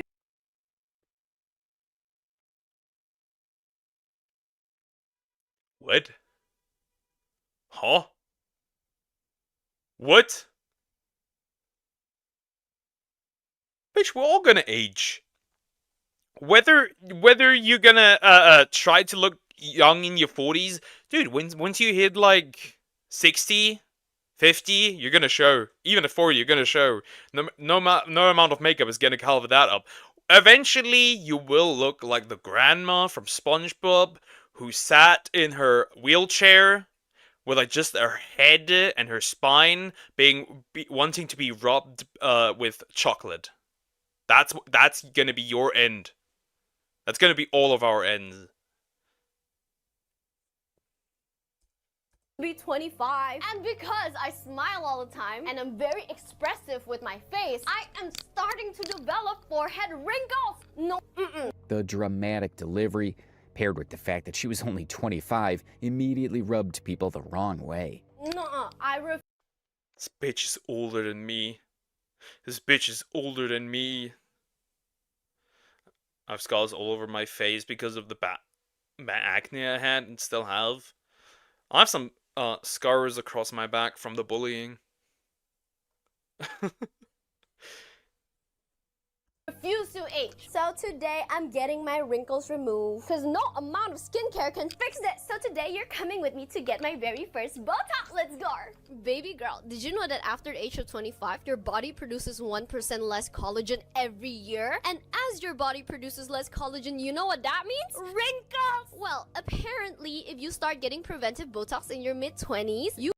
By the way, the shit can make you way more ugly because, by the way, it does not prevent aging. Just so you guys know, it does not prevent aging.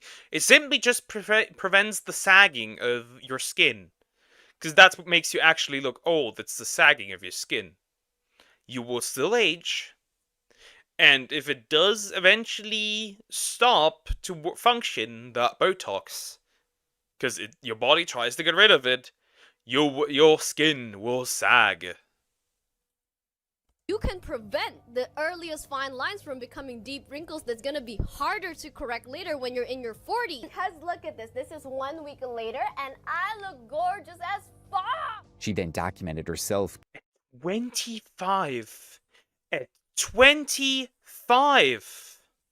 going to get Botox injections, emphasizing how much she needed the procedure because of her facial expressions and fear of wrinkles. This entire situation highlighted an ongoing problem with Jasmine's brand of empowerment. It often comes with conditions. She encourages women to love themselves, but only under very specific, curated circumstances. If self-love was really her message, why was she panicking about fine lines at 25? If embracing who you are is so important, why And being anti beauty standards, but then using Botox. She is what a one walking bottle of hypocrisy. Crazy. You look old in a few years due to these preventive Botox sessions as well. Yep, that is true. That is true. I watched a lot. I know a lot about Botox thanks to Stephanie Lang. That's why I know a lot about the girly issues. was she so terrified of natural aging that she rushed to freeze her facial muscles? For many people, this was the final proof that Jasmine's self-love mantra was nothing more than surface-level branding. The moment it no longer served her, she threw it out the window, and her audience noticed. Now that I just remember this technically has to do with beauty standards, so I can bring it up. There's literally women who go through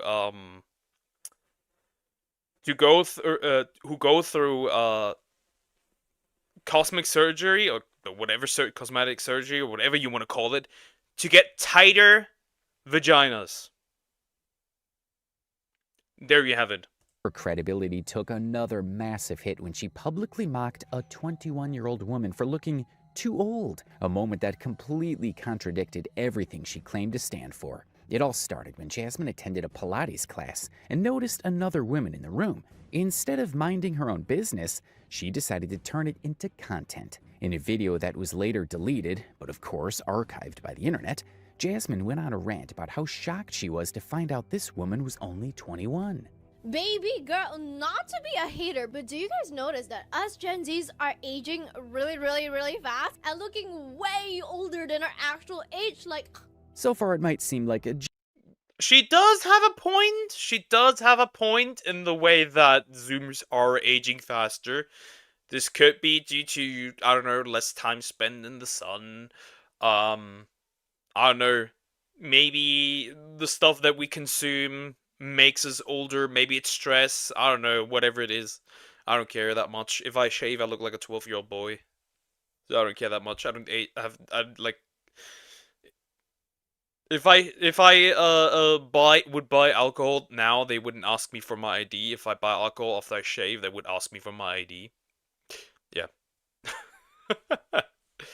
Wow, inserting camel guns into your face won't stop you from aging. How did you know? Yeah, crazy.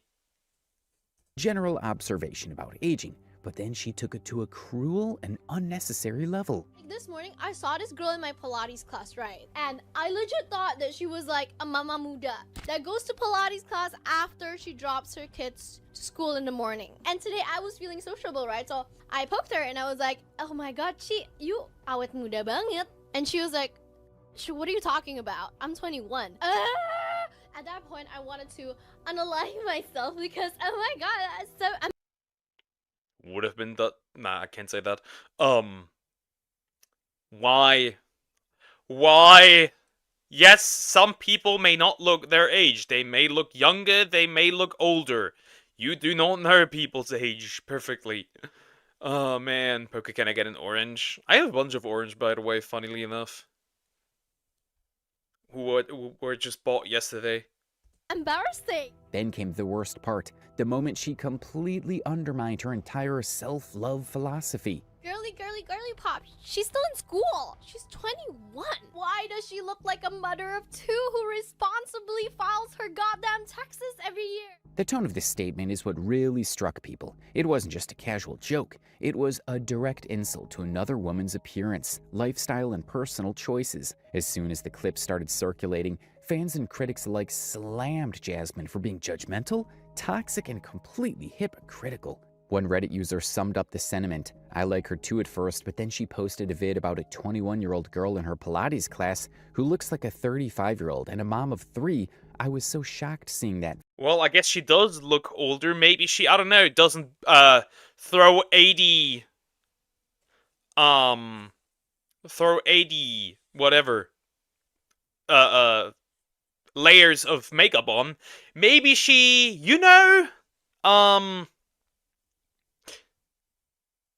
didn't do Botox. Who knows? Vid. The backlash was so intense that Jasmine deleted the video, but the damage was already done. This entire controversy exposed one of the biggest flaws in Jasmine's confidence message. It only applies to certain people. If she truly believed in self-love, why did she mock someone for how they look? If she wanted to uplift women, why was she tearing another woman down for something as natural as aging? This wasn't just a one-time slip-up. It was another proof that her empowerment brand was built on contradictions. She spent so much time preaching about her empowerment was only built simply on it was, let's face it. Could you consider this a grift? Because she's acting and like trying to lure people with something that she actually not supports. Interesting. The Pet House got worse. Bob House, yeah. As far as I know, we know everything about it for now. We're probably getting a part 3 of Amala's videos. Probably, I would assume. The whole rabbit hole about them selling pictures of minors, potentially pull someone down to push someone up. Pretty much.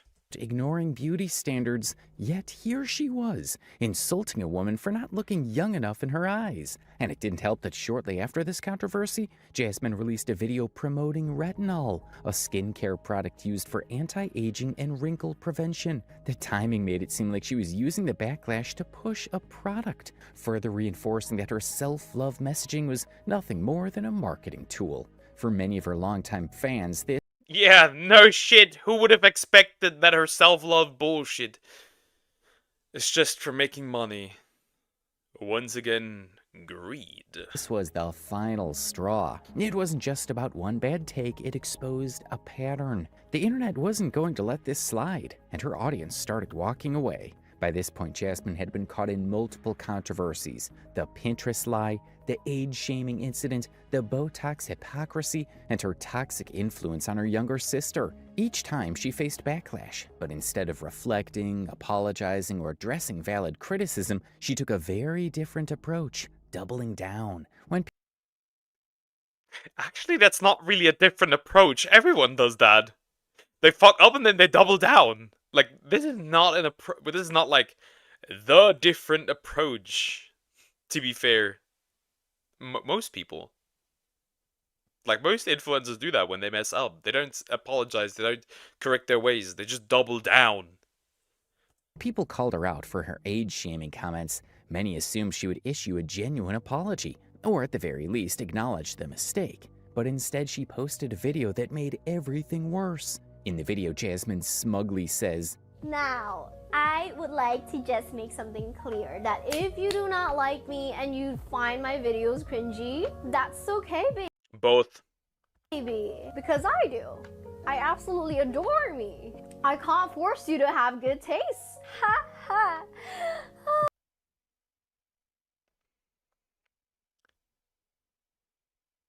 Get the pan. Get the pan! I will use the frying pan as a slaying pan. Just kidding. But seriously, you can't ever please everyone. This wasn't an apology. This was a complete dismissal of the situation. as if the people criticizing her were simply haters who didn't get her. This response infuriated many of her fans. She wasn't just ignoring the issue, she was gaslighting her audience into thinking they were overreacting. Instead of addressing why her comments were harmful or hypocritical, she framed the backlash as just another case of people unfairly hating her. It didn't take long for the internet to react. This non-apology was the final push for many of her fans to walk away from her channel for good. People who had followed her for years, believing in her self-love message, finally saw through her Yeah, why would I continue following a liar who built everything online? Yeah, especially with opinions. Do not try to change people's opinions. You can try, but when you realize they won't change their opinion, then just stop. Or is Poker trying to use me as a weapon? I don't know, maybe it's fun. Just like SIO Abridged using a baby to hit another baby to test its durability.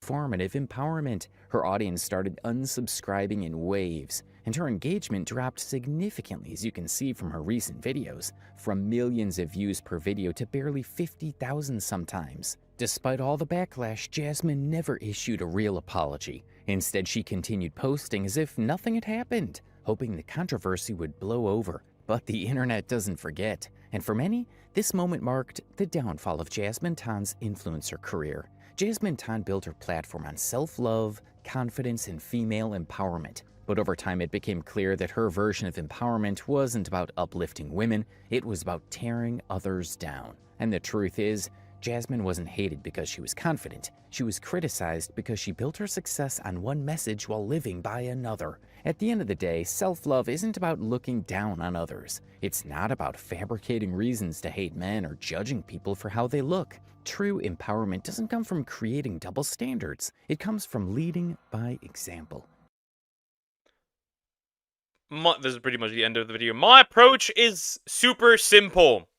Her form of empowerment is not only to bring others down, it's to bring up only her and only her. Nothing more to it. Her empowerment is the empowerment of herself. That's all it is, really. That's all it is, really. That was an interesting video. That was interesting. Hitting a baby with a baby to test its durability reminds me of a certain VTuber. The end, yeah. It's time for Pokemon Poker. Yeah, but I will quickly take a bathroom break because yeah, I'm gonna quickly take a break because I have to piss in your yard. I'll be right back.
I have returned. I just saw somebody subbing, but I didn't catch it.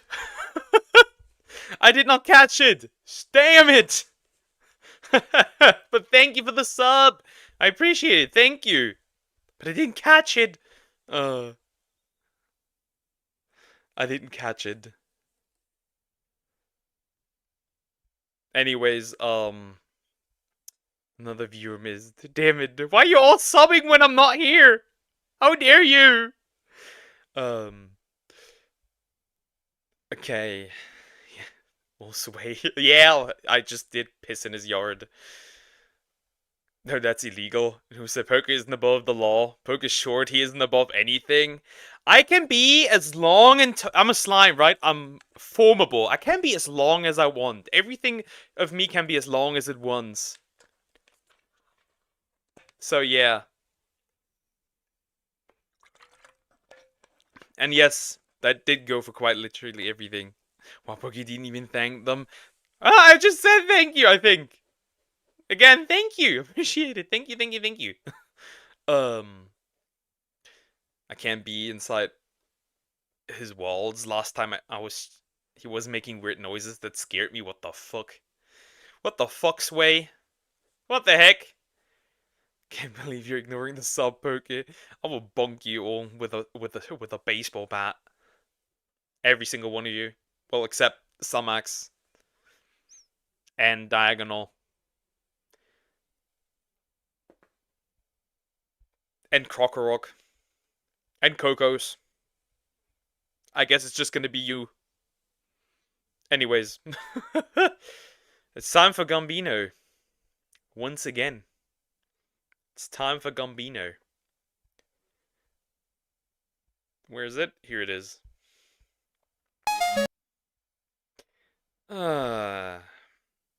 Okay. What really happens in Pokemon... Pokemon Episode 4. Part 2. By Gambino. Let's go. Let's see what's going on again. Didn't work. You probably unsubbed and resubbed and didn't show up. Yep. Mondays and Fridays at 3 p.m. Central. Last time, Ash Ketchum was having the most intense Pokemon battle against another incredible Metapod. Meanwhile, Ash's mother, while desperately trying to call her son, received a very rambunctious ring from the door. I think rambunctious is the right word to describe it. I don't know. I just wanted to say it because I thought it sounded cool. Yeah, sometimes you just use words, you don't know their meaning, but it sounds cool saying them, so you do. I catch myself doing this a couple of times. That happens. Hello? Open a door right now, Ash's mother. We have a warrant for your... Yo! That's a lot of people! That is a lot of people. That's an unnecessary amount of police. It's just a warning. Calm down. Arrest. Oh, okay. Just wait a second. Lady, open the door! That was more than a second, and I'll count it! Oh, how dare you! Do you not trust in my seconds? That was about 5 seconds and a half! Actually, it was 6 seconds. Looks like someone doesn't have a stopwatch. A stopwatch? That's right, I'm prepared. Sorry, guys. That lady's good. It's alright, sir. No one's blaming you.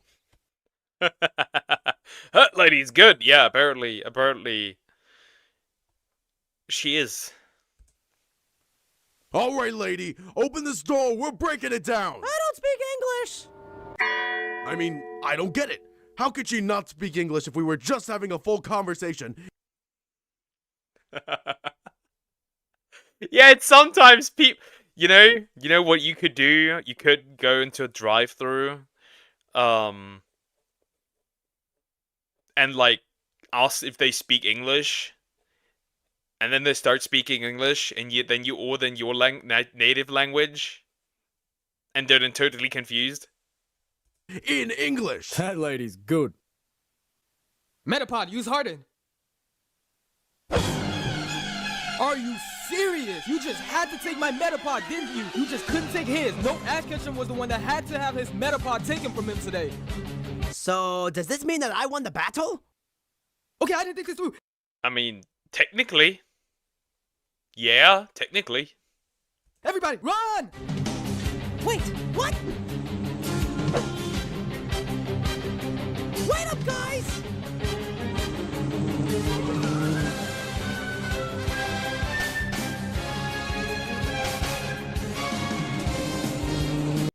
That's a big amount. That's a massive. That's a massive amount of B-drill. I like B-drill, but it's a lot of B-drill. That's a lot of B-drill. By the way, B-drill shiny looks great. Just saying. So I sent something into requests. Okay, okay. I may look at that. So, this is probably a bad time to ask this, but I'm a real big fan of your show, and I was wondering if I could join your team too. You know, go on adventures with you guys and stuff.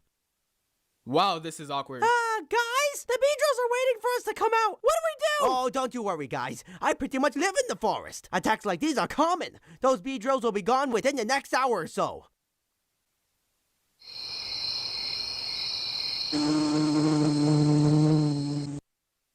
The next hour or so, he says. Well, sorry, Metapod, but it looks like we're gonna have to wait until tomorrow to come save you. Wait, guys, I found the secret doorway. We can go and sneak out the back and save Metapod. Who invited this guy? I'm honestly not against throwing him as a sacrifice to the Beedrills. Not against. Okay, okay. Do you know what else is massive? Can we watch the horror video I sent next to it? Or it's early. Next to too early. Yeah, we can do that. I would probably put that at the end there of the stream as like a final. Beedrill's Mega Evolu's also baller. Yeah, it's pretty good. It's pretty good. They just took all defense and just put it all into attack and speed. What's the deal with airplane peanuts? Okay, we can sleep it off and go save Metapod tomorrow. Well said. Good night, everyone.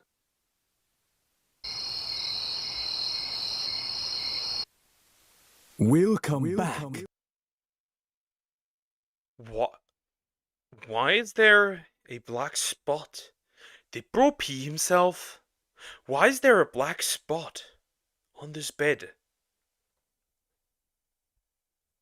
Back tomorrow. Huh?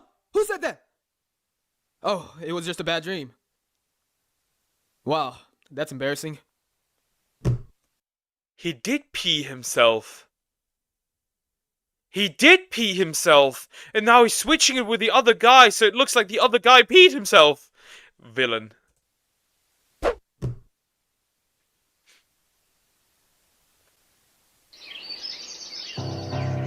Alright guys, I'm gonna go save Metapod now.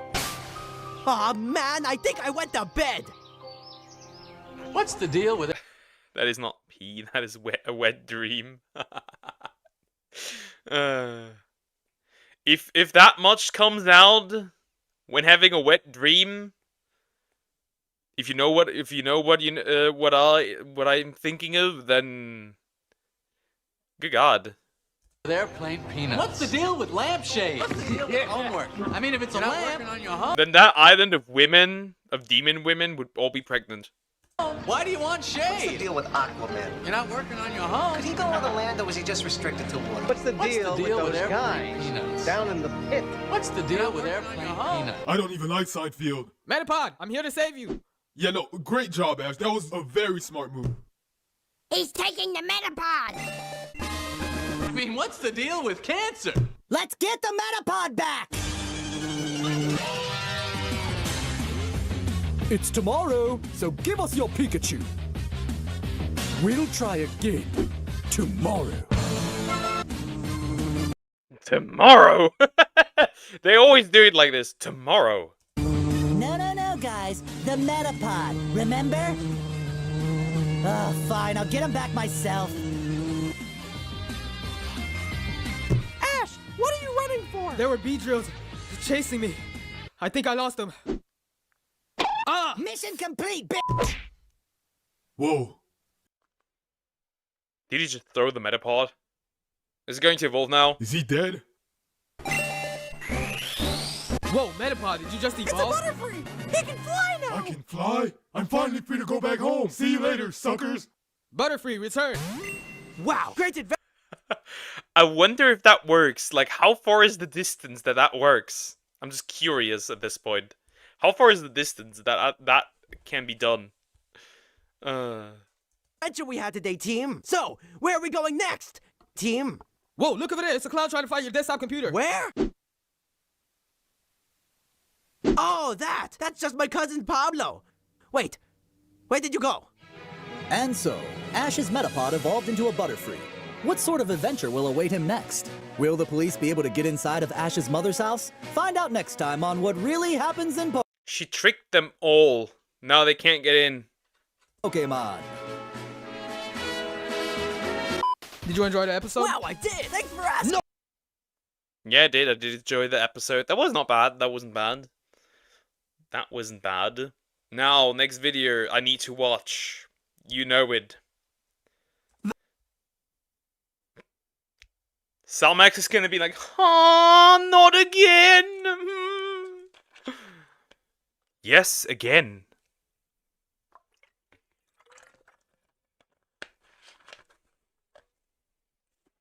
SAO Abridged parody, episode 9 by Something Witty Entertainment.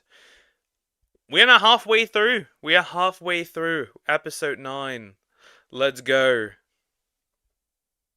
The following is a fan-based parody. Sword Art Online is owned by A1 Pictures, Aniplex USA, and Reki Kawahara. Please support the official release. They are, without question, a complete write-off of a species. And how dare you make me carry... They recorded it! They recorded it! The entire thing! They recorded it! Interesting. Interesting. I thought it was just news. That was cute, but alas, this abomination again. I've noticed you watch SAO after Pokemon. Yeah, pretty much. Alright, get next suggestion. I get next suggestion. Poke is bad at reading Chad. I will bonk you. Oh my god! Though didn't they that wasn't a recording. It was mostly just it was mostly just, I think it was like an article, news or something, I don't know. She used the motherly technique of gaslighting. Yeah, mothers are pretty good at that. Or women. God, this is amazing! You really had no idea they were live streaming? No. Obviously, if I'd been privy to that little tidbit, I might have conducted myself in a slightly different manner. Oh, don't worry so much, Key. No one cares about your adorable My wife. little freak out. They're all too busy being in awe that you can hold 2 swords at the same time. Here's the chosen one, as it was foretold by the scrolls. Making fun of him as if he's the chosen one. Well, technically, he is the chosen one. Technically, because he's the only one who has that skill. Yeah, laugh it up. So what's in the box, Pinky? You running through dumpsters for your next masterpiece? Did he just say... Oh, wait. Right. That one. Pinky, huh? Pinky. You running through dumpsters for your next masterpiece? Well, funny you should ask. This box is everything I was able to salvage from my shop after your friend Asuna. Hey, Kirito! The commander wants to... Ah! I didn't say anything, I swear! Wait for me! I know a shortcut! Wait, what? Huh? Go back! Go back! Thing I was able to salvage from my shop after your friend Asuna. Ah, it's no longer her friend. She's no longer friends with her. It's over. Because it's canon that the house, her shop was burnt down. Hey, Kirito! The commander wants to... Ah! I didn't say anything, I swear! Wait for me! I know a shortcut! Well, why is Egil running away as well? This doesn't make sense to me. What? How? So, you were saying? No. No. Copyright is the deadly laser.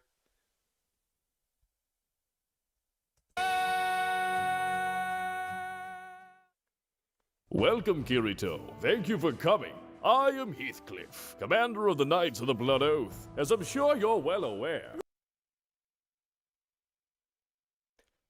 Wait. Why does he sound like a bridge perfect cell? They were running away faster than Croc from Poke's fridge. After I spot him. Why? Welcome back, dear. Commander of the Knights of the Blood Oath. He sounds like... Is he the same person that voices the bridge perfect cell? As I'm sure you're well aware. Whoa, whoa, whoa. What the fuck is he doing here? Huh? John. The cat. Don Fluffs. The cat from Ghost Stories. And Fluffles, you son of a bitch. How are you still alive? I saw you go over that cliff. No one could have survived that fall.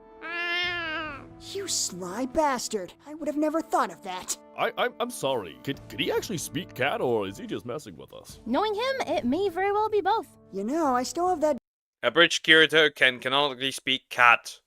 I want to do that too. How do I master? How do I learn this technique of speaking cat? dagger you put in me. I've been meaning to give it back. Gentlemen, you can't fight in here. This is the war room.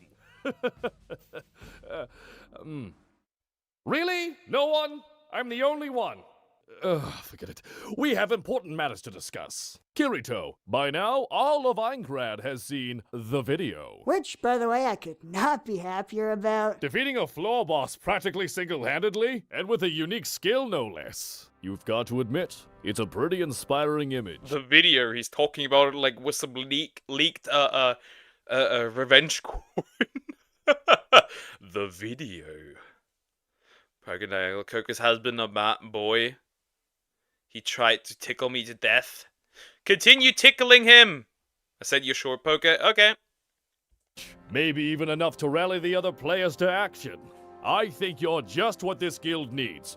No, what we all need.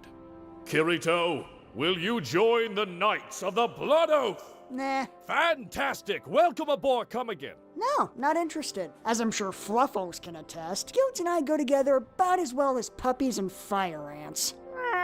Yes, thank you, Fluffles. Very illuminating. Why'd I agree to put a friggin' cat on the council? Look, let's just cut right to the chase here, Kirito. What's it gonna take for you to say yes, huh? Money? Items? Asuna? Excuse me? Just sold her.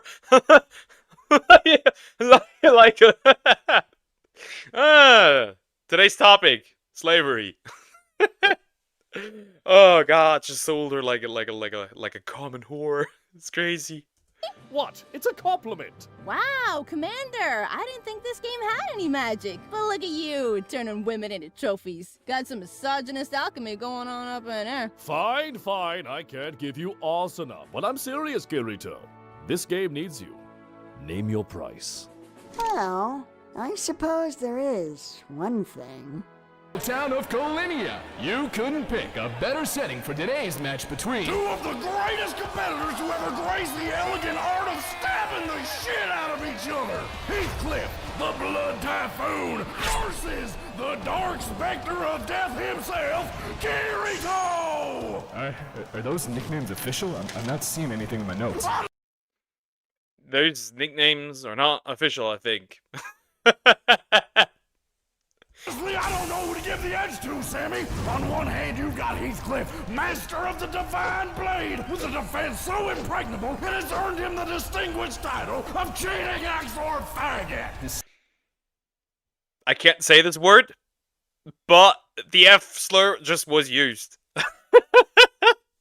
Distinguished? But on the other hand, there's the Sword Saint Kirito. I mean, just look at him, Sammy. He's got so many swords, I can't even keep track. Two. He has two swords, Bob. Huh. I was expecting a crowd, but this is kind of nuts. I told you, Kirito. You've become a beacon of hope for these people.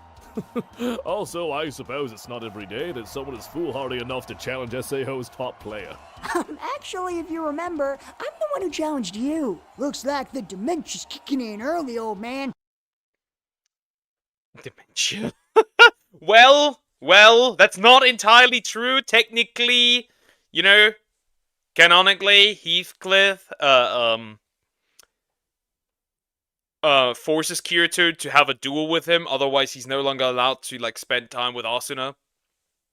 Wow, Asuna was not kidding about that ego. I owe her an apology. But I'd be remiss to underestimate someone with your reputation. Rush him with a flurry of attacks. Test that impregnable defense of his. See how he reacts. He'll try to push back. Don't give him any ground. Keep up the pressure. With that heavy armor and shield, you'll overwhelm him with your speed advantage. Don't give him a moment to think. Make him panic. All right, I think this'll work. Time to do this thing. Why am I on the ground? And the winner was a... Bro is lost already. Bro hasn't even done anything and lost. 4-second knockout. What? You know I'm bisexual, care, right? Don't care, I mean, yeah, but I can't say it because there's gonna be certainly people that will cry about it. Poker say the K word, kink. Croc-a-rock. blistering 4-second knockout is Heathcliff! Yeah, pretty much he can't, since, you know, he runs the game secretly, he can make it so that time, like, everything stops except for him. They don't show this here, but yeah. The Knights of the Blood Oath would like to offer you a full refund. Oh God, Bob, they're in the booth. They're in the booth! No! Not the face! I need that for radio! What happened? I zoned out real quick. Ah, the crowd is booing and complaining. Unexpected, but if you just form an orderly line, the Knights of the Blood Oath would like to offer you a full refund. Oh God, Bob, they're in the booth. They're in the booth! They're in the booth! Not the face! I need that for radio! You got... Not the face? I need it for radio? That makes no sense! Since when are we showing the face on the radio? What? I mean, there are some radio stations that also stream their stuff, sure. Like physically, you know, not just like voice and stuff. But, what? Gotta be kidding me. You caught me off guard. Well, bully for you. But I wouldn't expect a rematch anytime soon.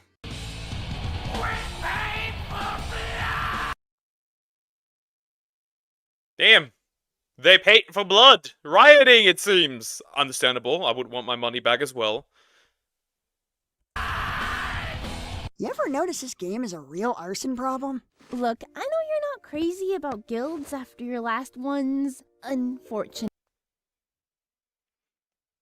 I also talk a lot about arson, so that hits home. Poke, can you say the C word? What? Breakup, but don't worry, okay? You know, I'm sure as hell not gonna die on you like that job, okay?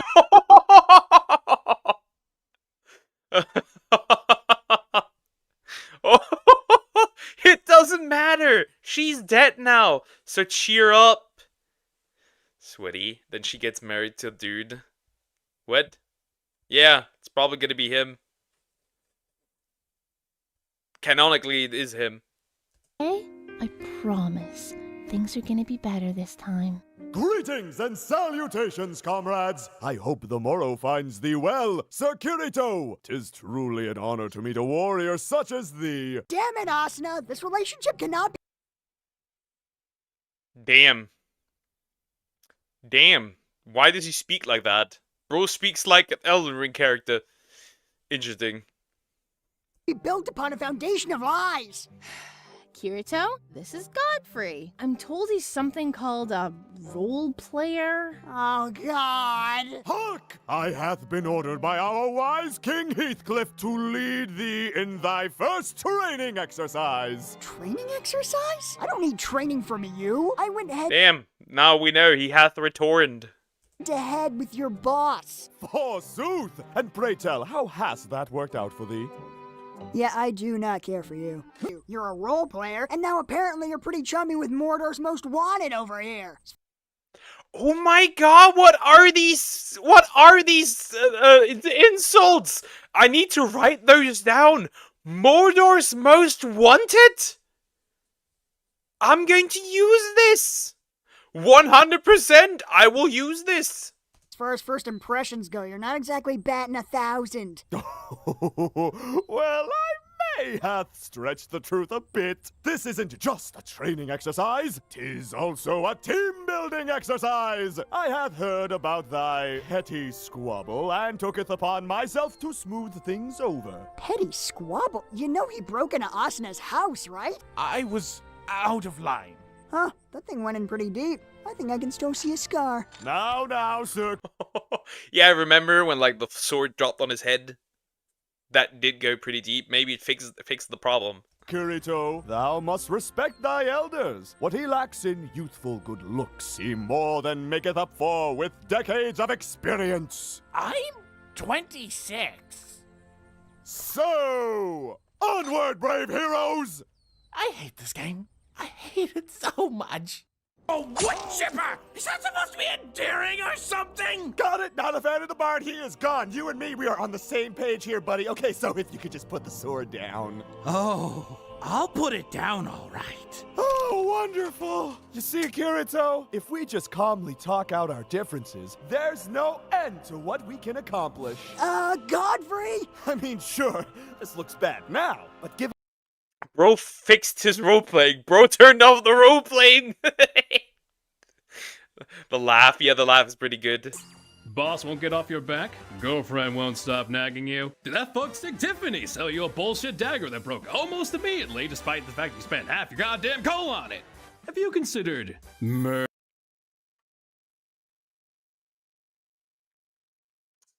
Have you considered murder as your job?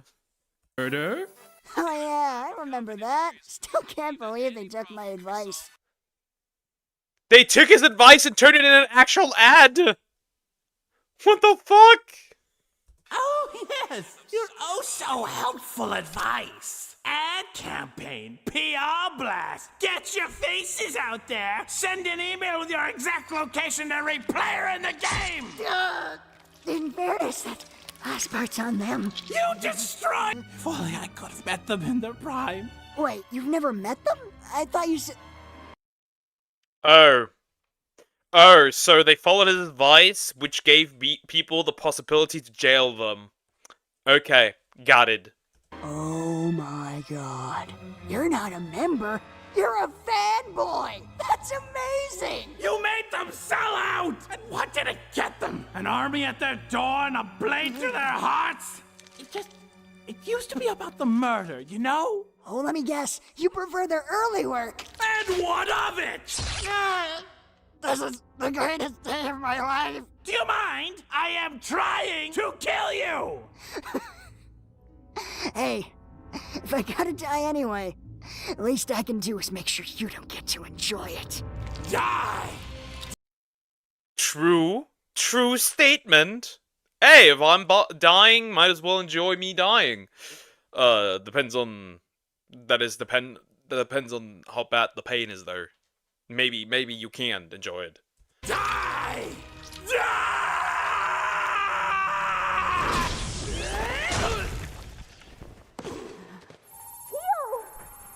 Asuna? Not that I'm complaining, but how did you know I was in trouble? And how did you get here so fast? I may have been sort of tailing you since you left, but not in a weird way. Wow, I've never been so happy to be dating a stalker. And I would certainly freaking hate you. Huh? Asuna, are you? Oh, god damn it. Again with this? You can't keep doing this to me. This is like the second time you've almost died this week. Never stop to think about how I feel? Maybe I want to almost die once in a while, huh? What the fuck? She wants to die once in a while as well, almost. What the hell? Make you cry! Oh, I'm such a girl! Anyone ever tell you cry like a surly drunk? Yeah? Well, it's your fault I'm like this! So like ash in my mouth, but damn was that filling. Thanks for dinner, Asuna, but, are you sure it's okay for me to be over this late? Why wouldn't it be? Oh, sweet, naive, stupid Asuna. You may not be able to see the dubious implications, but to a man as worldly as I... Asuna? Why are your pants still on? We doing this or what? Very straightforward. Very straightforward. When is my turn?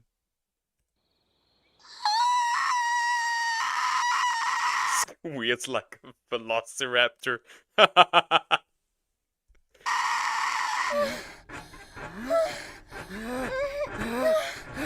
Yeah, Santa Rosalia! Oh, I love you too, Carrot. Wait, what? Who the fuck is Rosalia? Nobody had just looked out. Wait, Austin, no, I can explain. They even added the smashing. I'm gonna get banned for this.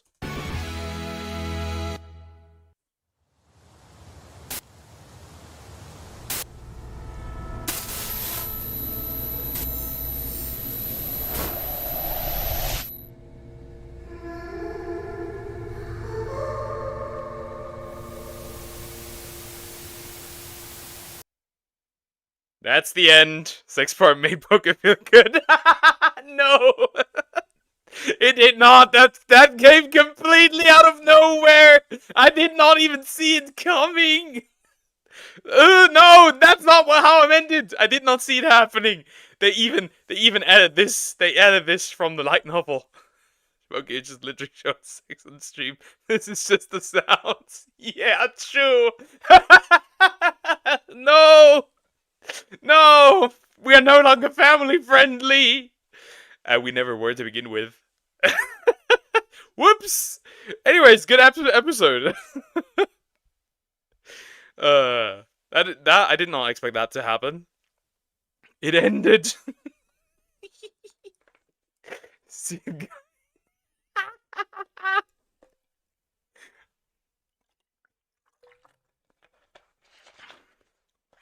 Yeah, I'm sorry, but you know, I have needs. If I can't have it, at least I can hear others do it. You know? Okay, next video. Hey, what's up? I need to pull out the good old ref. Because I don't know what happened with Johnny Somali. Now, so... yeah, he's talking about it. We doing this! Johnny Somali finally found out of the disastrous trial results. I have not looked up the trial at all. So, let's see. Hey, what's up, guys? Riff here. So what you're looking at on the screen right now is the face of a man who knows... He's wearing a Make America Great Again hat? Also, why does he look like he's having an orgasm? What is happening? Also, why is he white here? Is that cum? Knows the walls are closing in on him. Johnny Somali, throughout his nuisance streaming career, has always laughed in the face of potential consequences. However, given the way that his trial is proceeding in Korea right now, I think even Johnny Somali knows how cooked he is and how much his life is going to be thrown upside down for a very foreseeable amount of time in the future. This is a classic case of F around and find out. This man has annoyed people for content across many different nations, but his actions have finally resulted in some serious consequences. Interesting. Is it just me or can't we hear Poke? Are you baiting me, you stupid fuck, again? No, my mic is definitely picking up.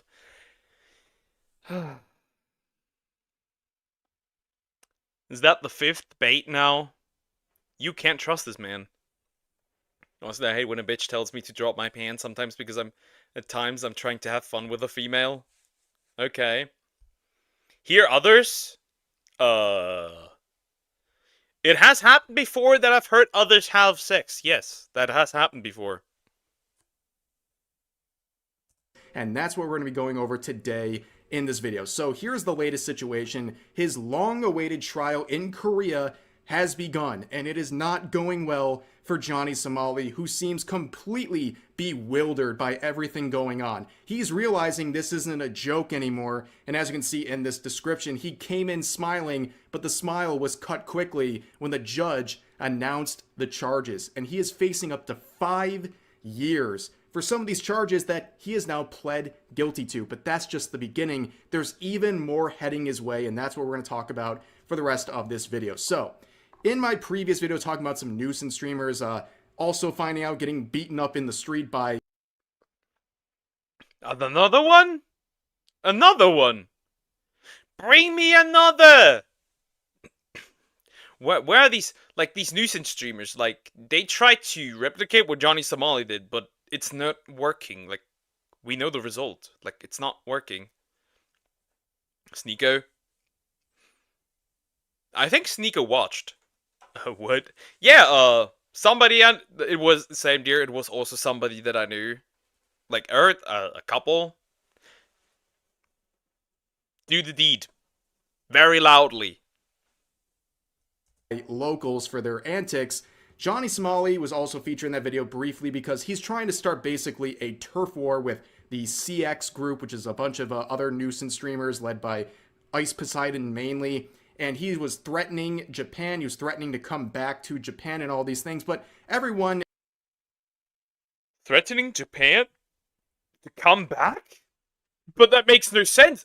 Isn't he banned from, like, ever entering Japan again? How can he then return? Like, illegally? Watching this guy is completely powerless. He can't do anything right now. He is stuck in Korea, and he's facing this trial that is now officially began. But during that same time, Johnny Somali faced some other, let's say, challenges. Apparently, some hackers in South Korea were able to find his current location. He has been bouncing around a lot ever since his initial location was given away, and he's trying to lay low, of course, because people want to basically treat him on sight. You know, if they see him in public, they're trying to go after him. So finding his location is definitely bad for him. What ended up happening here is that with some other existing information, some hackers were able to notice a brick wall in the background of one of his streams, and they were able to triangulate all of that information together. They found him again? The hackers? That is crazy. The dedication is crazy. The dedication is really based. Is it someone you cared about?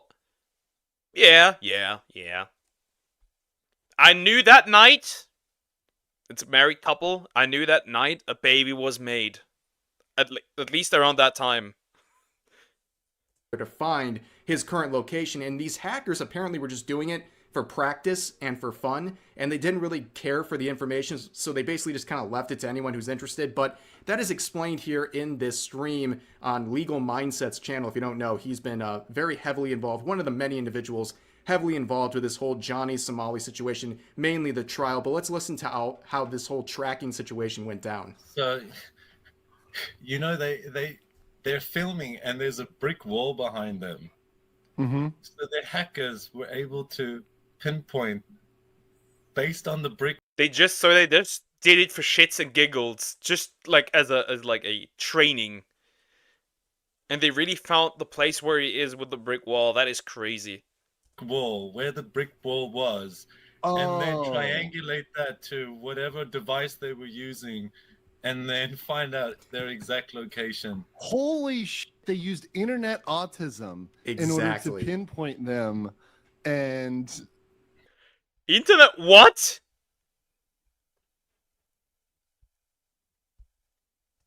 Holy sh! They used internet autism in order. Internet autism. I've never heard it in those words in that combination. Very interesting. Next trial is April 9th. Okay. To pinpoint them, and oh god. Yeah, internet autism. Don't mess with people like that. They can figure pretty much anything out if they have the time and desire to do so. But that was a good development in terms of the trial too, because if people know his location, it's gonna be a lot harder for Johnny Somali to try to pull something like, you know, I don't know, flee, try to run away and avoid going to the trial itself. But having that in mind, there was another development right. I mean, even if he were to even if he were to run away, it would just make it worse. Like, even if he tried to avoid it. About at the same moment where a fourth charge was added to the docket of Ramzi Khalid Ismail, aka Johnny Somali, for his trial that was scheduled for March 7th. And yeah, that's a pretty big development because every single charge, they're just adding up. The potential consequences. He's catching them all. He's like adding it up over and over and over. What the heck? Four. Any more? Of these charges, they keep mounting. Even some of the smaller charges, like the minor crimes thing, I think that's what it's called. They're very small penalties, but they help enhance the overall sentence. So it's a very helpful thing to happen.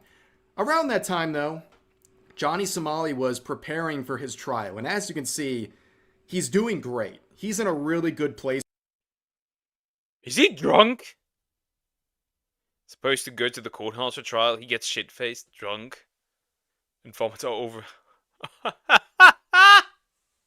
Ain't no way. He's actually drunk. Cook. Right now, he spent the morning before the trial up till 5 a.m.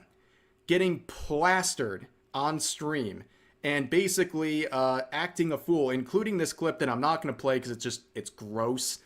Johnny Somali starts vomiting all over his friend's apartment, even films the aftermath. It's just gross. Ooh. Why would you film that? Why would you film that? Why would you film you vomiting all over your friend's apartment? Ooh. Oh, he's not going to survive in the Korean prison. Korean prisoners will attack him for being mean. Probably. And what's with this dude, by the way? Like, he gets plastered after, like, 2 beers. He's a very, very, let's just say a lightweight. Like, this dude needs to be drinking on, like, that Midori drink. You know, it's the melon liquor that apparently has less alcohol content than most waters. Like, jokes aside, but the guy is definitely a lightweight, and he should definitely stay away from liquor all the time because of his inclinations with it. But also, the morning of his trial would be a good time to avoid that. And during that same stream, he also announced that he's streaming on a different platform called Party. New streaming platform just dropped when? Interesting. Some people like catching STDs, some like to catch charges. Yeah, trying to catch a case here.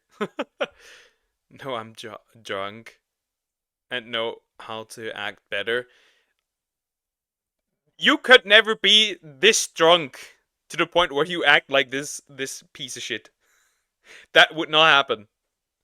And this is the site. I mean, he's really pulling some big numbers over here. 184 followers. What a great investment that was. But he briefly explained this whole endeavor on that platform and also his desire to stream the entire trial, which definitely would have made him in contempt of court, by the way.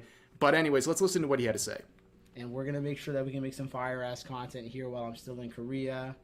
The trial is live tomorrow, and I will be live streaming the trial. I will be live streaming before, during, and after, exclusively here on Party. Tomorrow, the plan is we're going to hit the courtroom live. We're going to see a bunch of the ops. We're going to see possibly Yu Dalgoon is going to pull up. You know what I mean? I would want to say his name. Lolly Mindset, Pedo Mindset.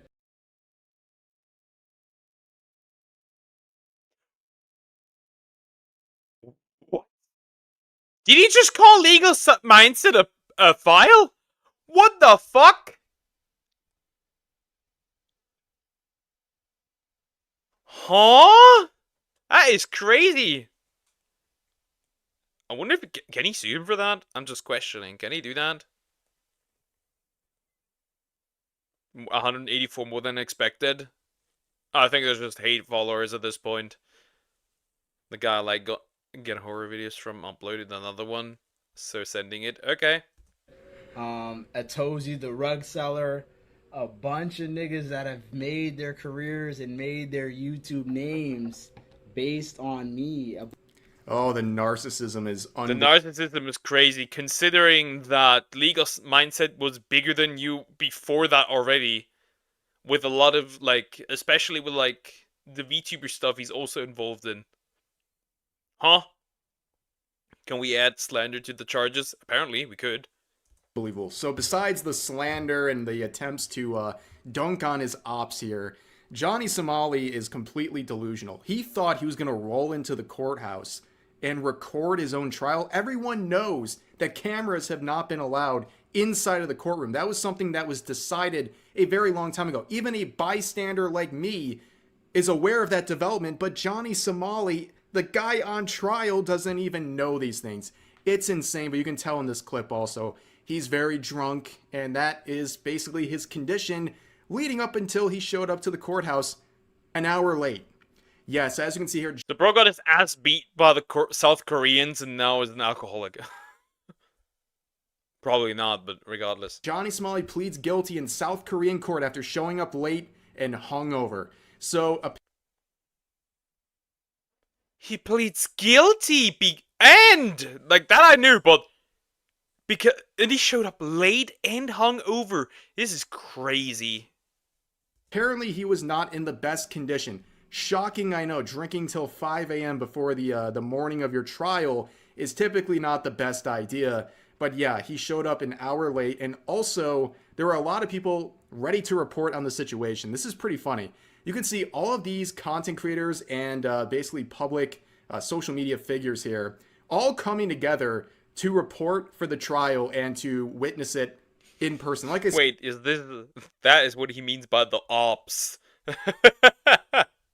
They can't bring cameras inside the actual courtroom itself, but you can see a lot of people and some YouTubers here coming together. Imagine, like as this comment points out down here, there's a wholesome meetup over a guy they want to see go to jail. Like Johnny Somali, through his antics, have actually created a bond between people who are enjoying and relishing.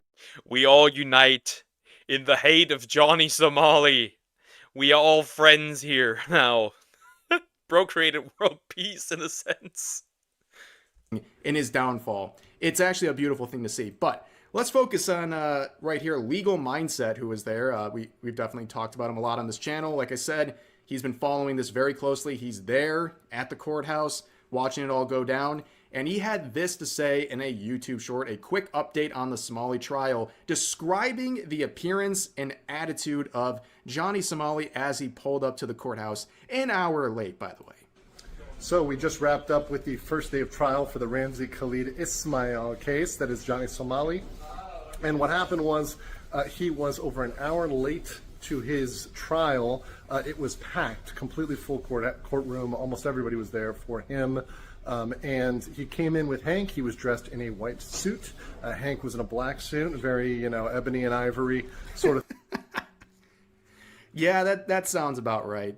I mean, this guy, like, I get it, right? He's supposed to be outrageous. He's trying to troll everyone, but like, dude, everyone has to get to the point where like, this is. I think like is he that delusional that he thinks that he's gonna get through this unscathed? Like, is he that delusional?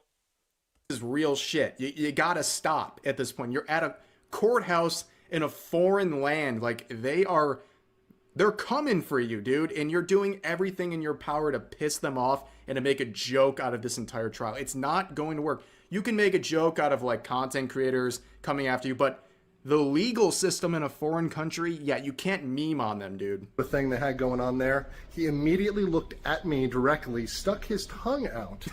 He was wearing.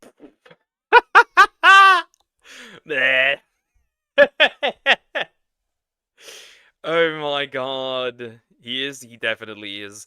Wow, the disrespect. Bro is cooked. Bro is certainly cooked. Wearing a MAGA hat. He was instructed twice to take it off and bungled that absolutely hilariously multiple times.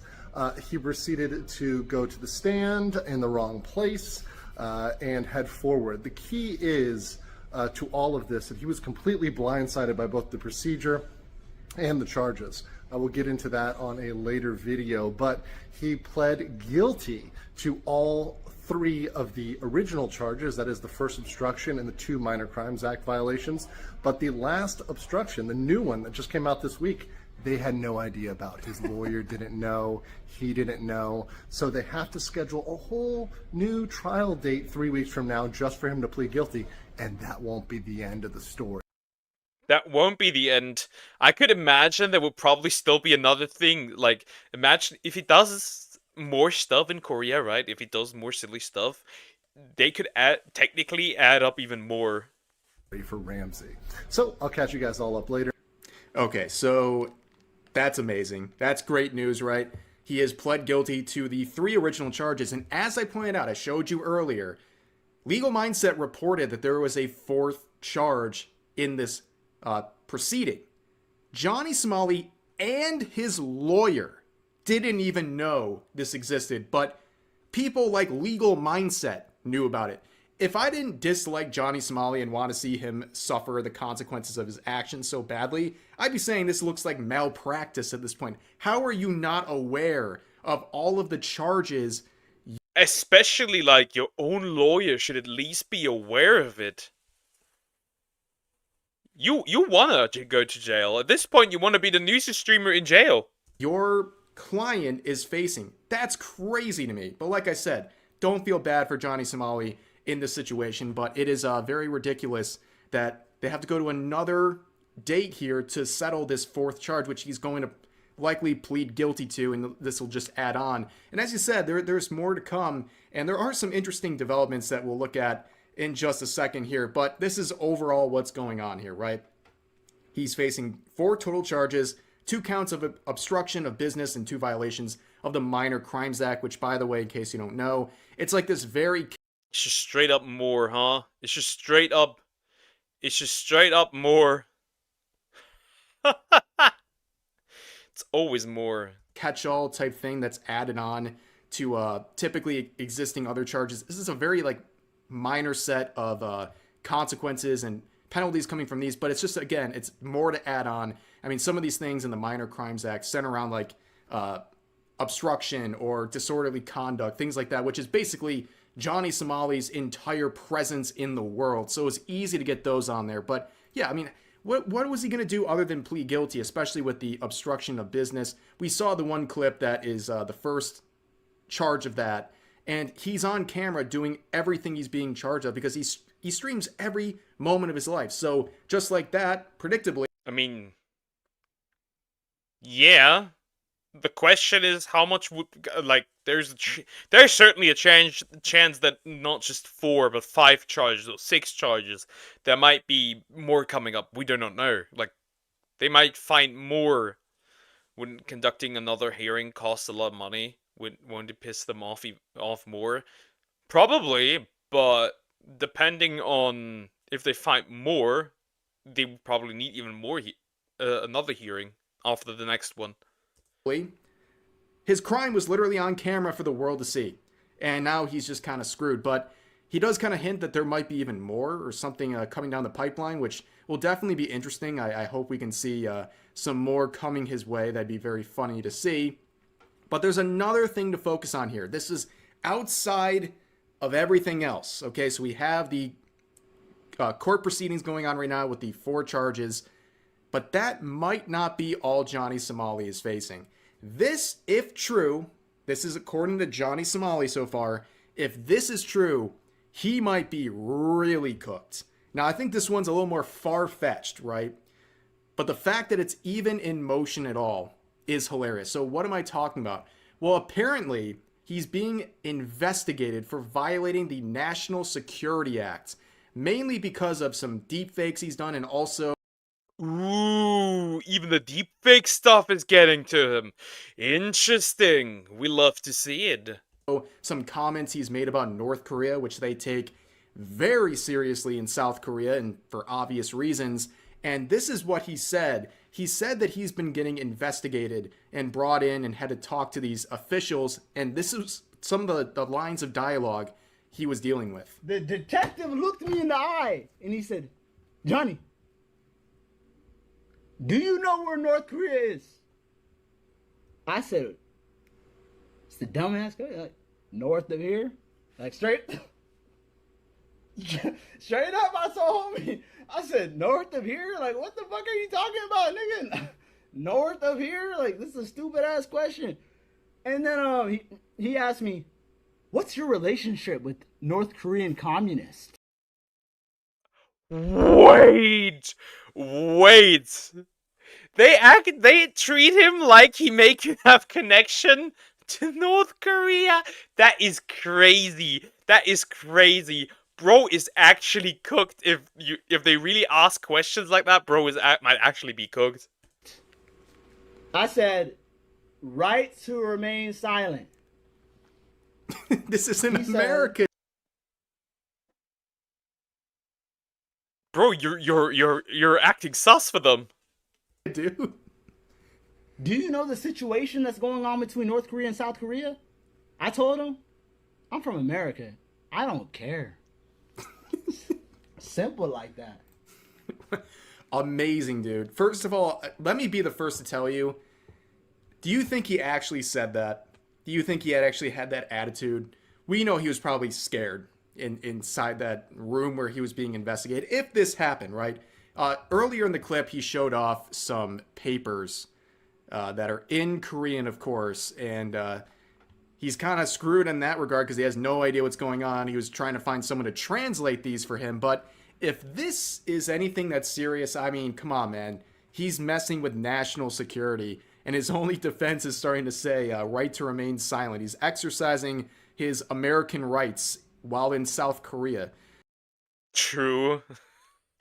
They gave him a piece of paper as well. Crazy. Yeah, you don't mess with the country's national security. That could get you in trouble. That's interesting, but unfortunately for Johnny Smalley, it just keeps adding up and adding up. And again, nobody feels sorry for this guy. I mean, even like the fans and the people who have been supporting him or enjoying his content, I think there's a set of apathy there as well. It doesn't seem like he gets the traction he used to. And, you know, part of it too is he just can't really do anything, right? He can't do his normal activities because he's been so shunned and also has such a microscope on him at all times. He can't just go out in public and do things anymore. And unfortunately for him, his normal cycle is when he gets to the point where he's getting jumped outside everywhere he goes, he leaves the country and goes somewhere else. Yeah, but in this case, he cannot leave. Like, he can't. Like, there's no way he can leave. At this point, it's just free content. And basically has a cool-off period. Except this time, he can't leave. And it sounds like he's not going to be leaving for a very long time. But that's going to do it for this video, ladies and gentlemen. If we have some more serious updates regarding this... It's very simple. At this point, he's just free content. You can make probably at least 4 more videos on him if things go bad. He's just free content at this point. Just farming him at this point. Everyone is farming him. Worth it. At this point, he's just free content. Send him to jail already. Send him to jail already. We'll see what happens with him. But, yeah, send him to jail. Nobody likes him. I'd say we'd watch 2 more videos. The horror video at the end, I would assume. One of them at least. We'll do this one. Men. We do this one. And then we'll do the horror video at the end. Alright. Ubisoft's billion-dollar game cucked by a meme? By Fleekazoid? Is this about Skull and Bones? I would assume. Men only want one thing, and it's I want a wife. But I'm also not the majority of men. not money, it's not power, it's Imposing my feminine dominance, brother. Yar, pimp. Sorry, didn't mean to hit you with the hard yar. Hard yar is crazy. Yeah. It is about Skull and Bones. The quadruple A game. right out of the gates. I've just been very pepped up ever since they shut down all those Hooters. Now where am I supposed to find me future wife? I still haven't replaced my go-to airline. Anyways, after 84 long years, the Japanese have returned to Hawaii, this time bearing gifts. A gift that combines two of the greatest things there are, pirates and Yakuza. Yakuza games are like if cocaine did LSD, then smoked a bowl. Japan. I once again admit to a crime. I've never played a Yakuza game before, so I wouldn't know. Before and after the nukes right here. And Hawaiians are like high-level Florida men. Fuck. God damn you. Let me get a picture of that license plate, buddy. I'm sending that to my lawyer, you fuck. In Pirate Yakuza, all it takes is minutes to go from some poor lady mourning the loss of her entire family to a 60-year-old man blasting the Angry Birds theme while he drifts in his pirate ship, shooting his laser-powered purple cannon. Purple cannon. Purple cannon. Purple cannon. Purple cannons? Okay. Poke, please help me. Kokos is tickling me. Hunt him! Bite him! Just bite him! I wish for something wholesome. Watch anime animal videos. Nah. I've been seeing a lot of Leon being zesty shorts, Resident Evil. Every woman is into Leon. It's just what it is. A ship full of clowns, then topping it off by strafing their poop deck with a fully automatic, non-lethal flintlock. That sentence only even exists in a Yakuza game, and that's the abbreviated version. Every time I think these games can't get any wilder, they add an entire minigame that's basically Duck Hunt. If instead of reacting to ducks flying out of the trees, you're reacting to oiled up guys jumping out. What the fuck? Oiled up guys? Dear, they're making photos of you! Out from behind a dumpster. There is not a single franchise that has as much fun as Yakuza does. And when I get a spare lifetime, I plan on finishing every single one of these games that sit permanently on my hard drive waiting to give me joy. But one of the things I find most interesting about Yakuza is that it shows how simple fun can be, therefore accentuating how incompetent you have to be to make something that isn't fun. Like, let's say, for example, I don't know, you throw the GDP of Bosnia and make it... How much was that? How much was that? Say, for example, I don't know, you throw the GDP of Bosnia... Ubisoft reportedly spent $650 to $850 million on Skull and Bones. And it is a worse version than Assassin's Creed Black Flag's pirate stuff. The quadruple A gaming experience, huh? On making a pirate game, and then you don't even put any shipboarding in it. Or how about you're making a new addition to your franchise all about jumping and stealth, then you make an entire character that cannot fucking jump or be stealthy. Or you pilfer the Singaporean government's booty and only have this. Yeah, by the way, the Singaporean government had paid for this as well, just so you know. But please, Kokos is abusing me with tickles. Stop tickling him! I will slay the dragon with a pan. This minigame to show for it. Pirate Yakuza was made in a cave with a box of scrap. It's built like a hot dog. It's just the assholes and elbows of all the other Yakuza games made probably about a goddamn year. And yet their weakest minigame is fucking golf. That's right, an entire goddamn sport. A sport that I lost an entire evening to, by the way. Listen, we'll get back to the UB slop in a second. I'm like the John Daly of putt-putt. That's right, I'm severely overweight and I have a gambling problem. What the fuck are you gonna do about it? The trick to sticking your balls in that hole is a gentle touch. I'm telling you, it's way harder to lose this game than it is to win it. Whoa! I am a pan, fool. Then I'm gonna hit you with your I'm gonna rip your arm off and beat you with your own arm! How about that? Or the trick could be aiming your balls towards the audience and then cranking it as hard as you possibly can. Or the trick could be aiming on top of the hole, then cranking the ball in the opposite direction of the wind. I don't get this video. What is the goal here? Did they make Yakuza with pirates? Or the trick could just be not cranking the ball at all. Listen, the point is, the trick can be whatever you want it to be as long as you have a copy of Premiere Pro. But for now, let's circle back to Ubisoft. I mean, if we're already talking about the minigames, let's just talk about them, right? I thought I wouldn't enjoy playing bingo until I was old and couldn't get hard anymore, but as it turns out, you don't have to be old. Bingo's actually kind of the bee's knees, pimps. And even better news, we can beat it using the same trick that we just used on regular golf. Can't get your platform to work with you? Brother, it happens to the best of us. The trick here is taking $50 and heading on down to a whorehouse in Chihuahua. See, what did I tell you? History is written by the artist with pirated Adobe software. You never forget that. I saw the most cursed thing ever. Babyface, happy, JD Vans. Minigames in Pirate Yakuza range from being hit by a Honda while... There is a Pirate Yakuza. They really just... the question now, is this an actual game or is this a mod? delivering someone's Little Caesars to bros being guys doing man things in a heterosexual manner. But if you're in the Middle East, that minigame probably didn't make it out to you guys, so instead check out Explosive Baseball Tetris. And this one, you smack balls and wait to see which one blows up the entire building. This is actually way easier than fucking the... This is an actual game. This is an actual game.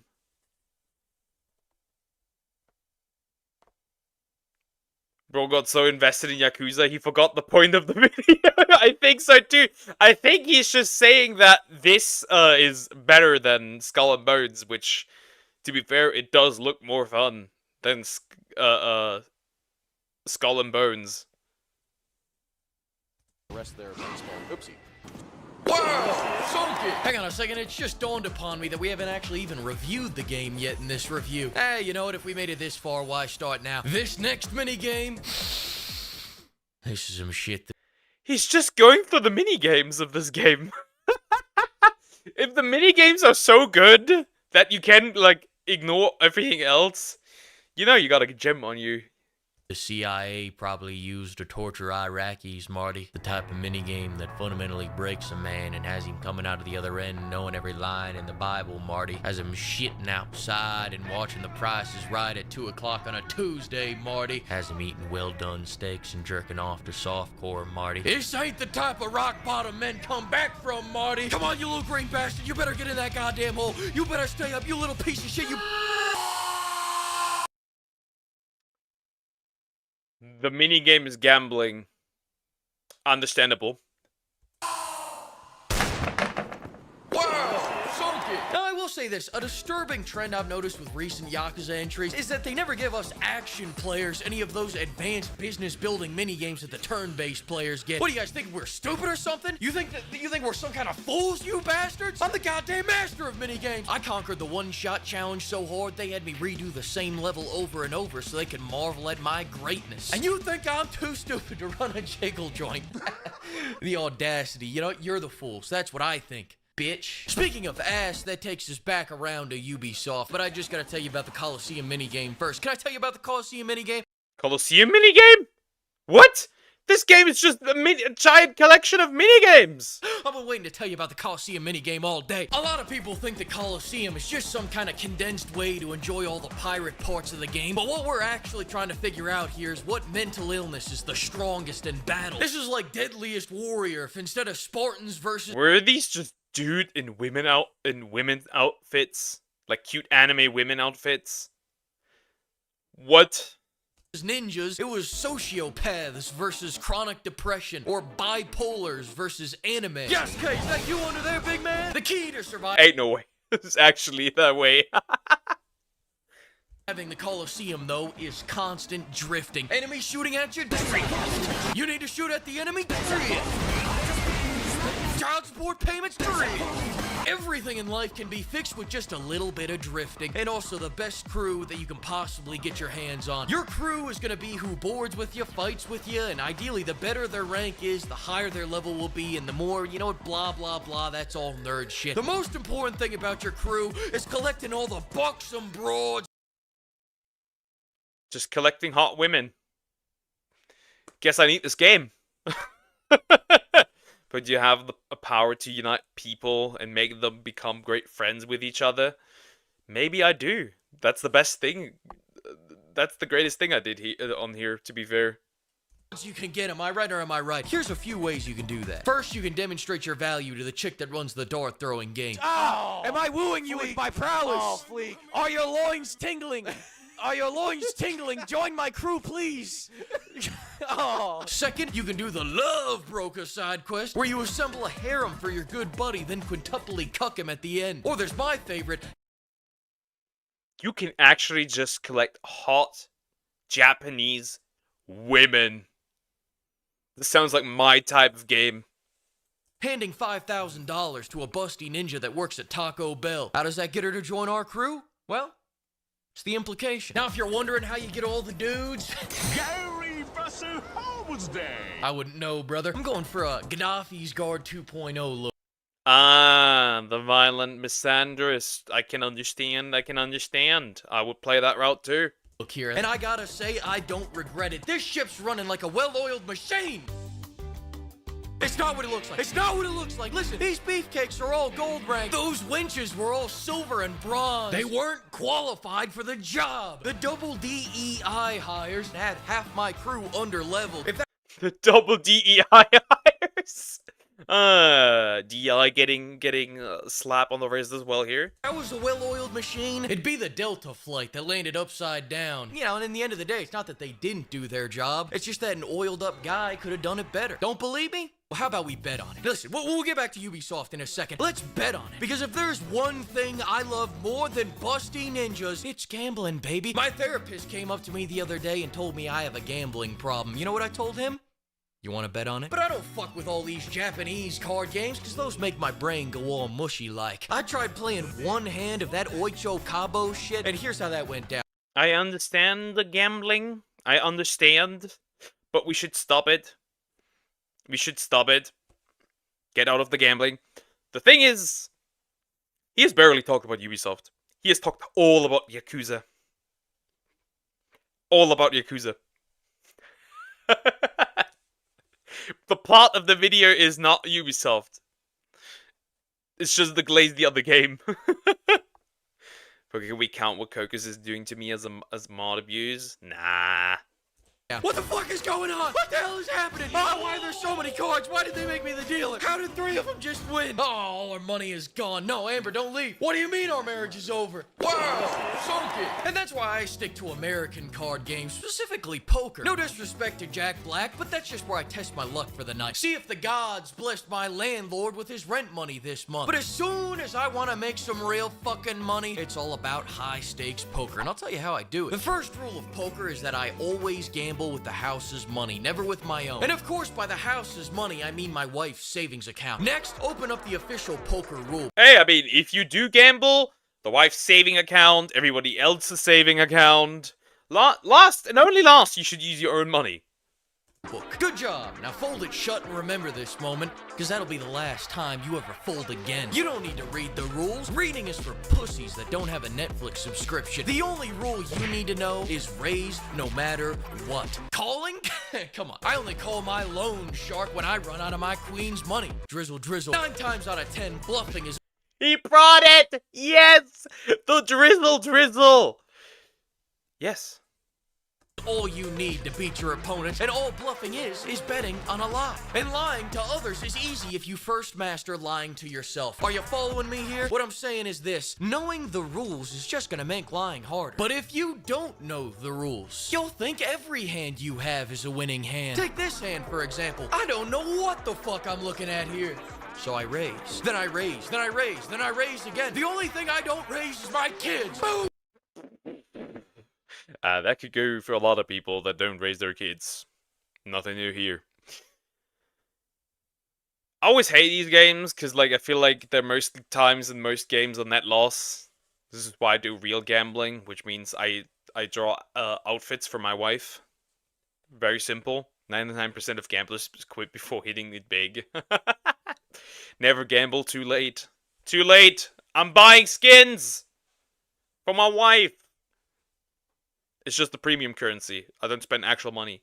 I win 50,000 tips. Everyone's in shock. My dick's so hard, it's tipping the table. As for what happens that other 1 time out of 10 where someone doesn't fall for the bluff because he has a full house or a straight or a 1 pair or something, well, that's where we lose everything and kidnap that man in the parking lot later tonight. That's right, I nab his ass and I start a hostage negotiation with the police. When they tell me, if you do anything stupid, our snipers will riddle you with 100 bullets, I raise. I say make it 110 bullets. They don't know who they're talking to. They fold. They go home. They leave me with the hostages. They're too scared of that expert gambler like me. Anyways, just don't overthink this shit. The story of this game, funnily enough, starts the same way that Kingdom Come Deliverance 2 does.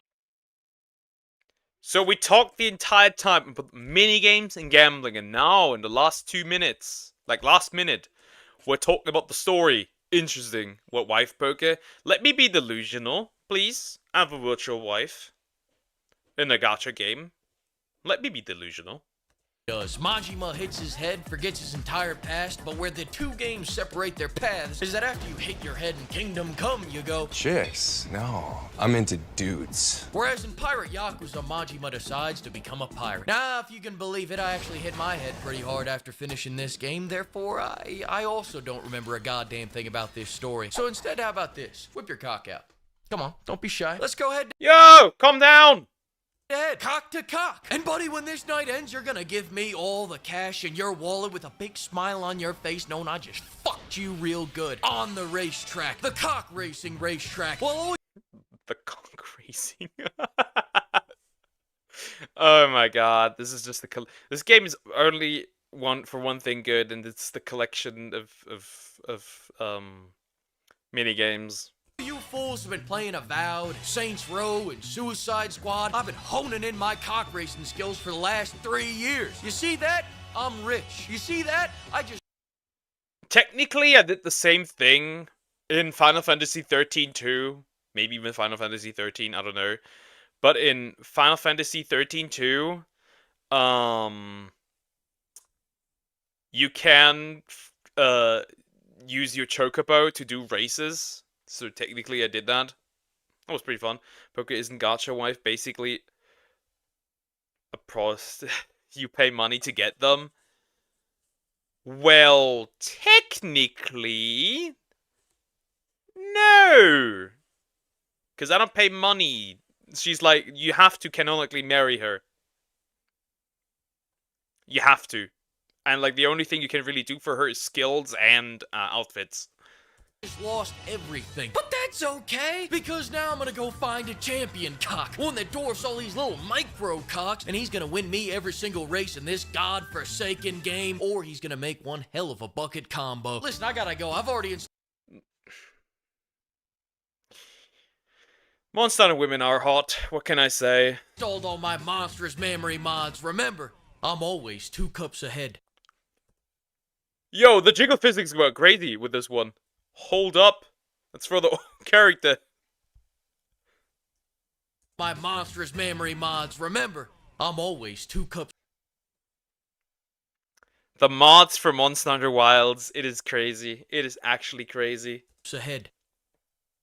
Y'all get ready, man. Next week is about to be crazy. Oh man, wait till y'all see what happens next week, man. Oh man. Thanks to the flock of pimps for bankrolling this video, and another huge thanks to all the pimpers for all the extra. It's pretty much the end of the video. That was interesting. Very interesting. Crazy. Not once did we talk about Ubisoft, really.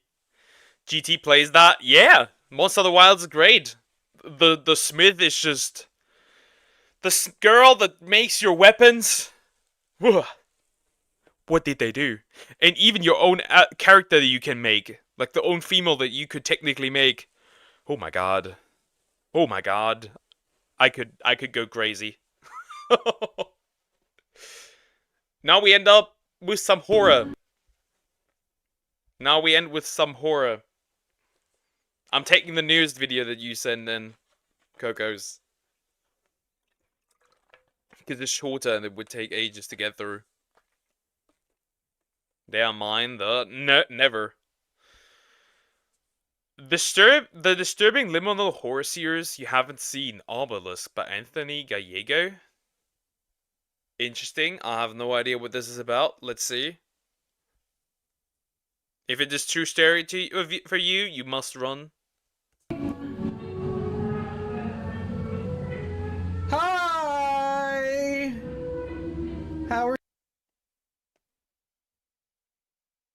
This looks like when I like this is me when I leave my room and I look into the hallway. I look like into another room where I'm standing in the door frame. That is me. That is 100% me. For you.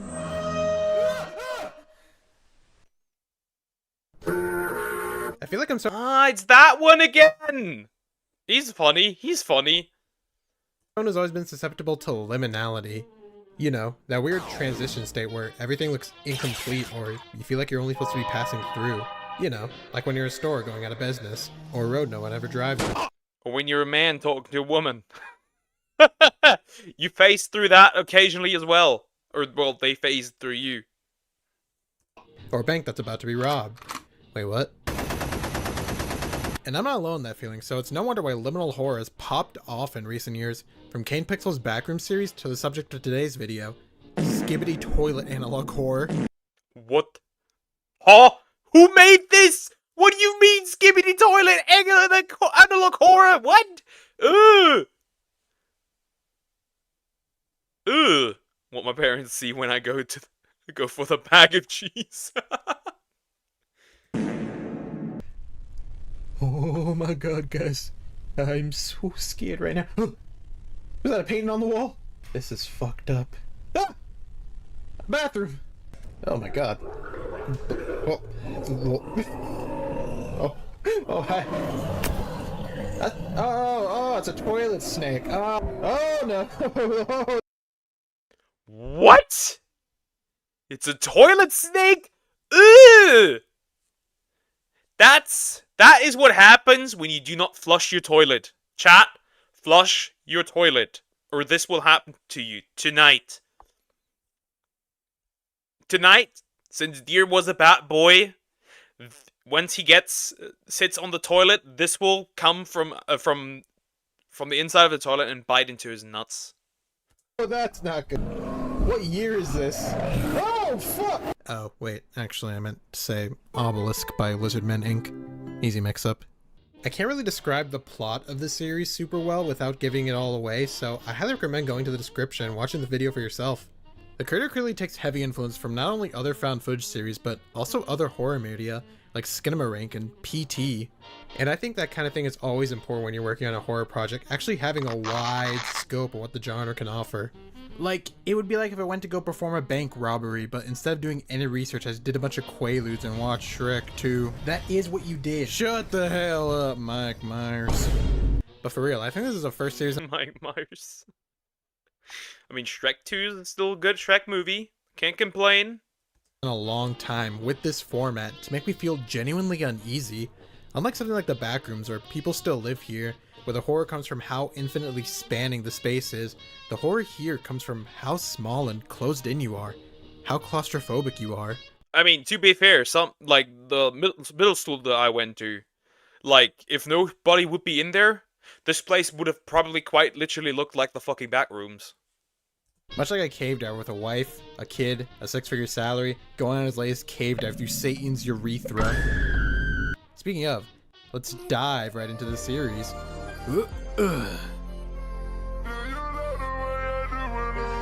Now, this now looks either like a pair of boobs or 2 butt cheeks. Make of that what you will.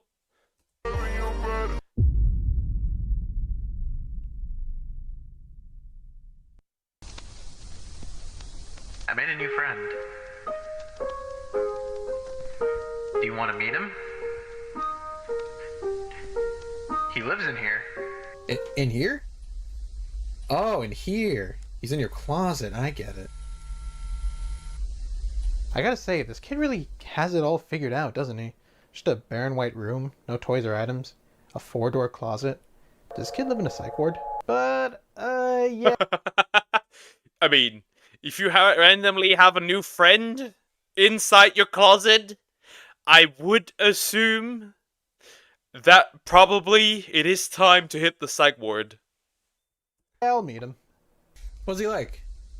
Does he play Yu-Gi-Oh?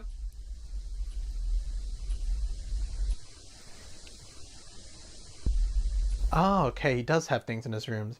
Just getting worried there. We watched through the series and we find out the friend was actually CPS trying to save him from solitary confinement. There he is. Oh. Oh, hey! Yep, I see. Holy fuck, I see him. That is fucked up. He doesn't like being watched. Well, then what are friends for? He doesn't like being watched. Hey, he like me. Maybe that's me. I love this. Yeah, this is fun. I can't expect him to tell me if my nuts are hanging out of my open fly if he's not expecting the same What is hanging out? Your nuts? Put them back in.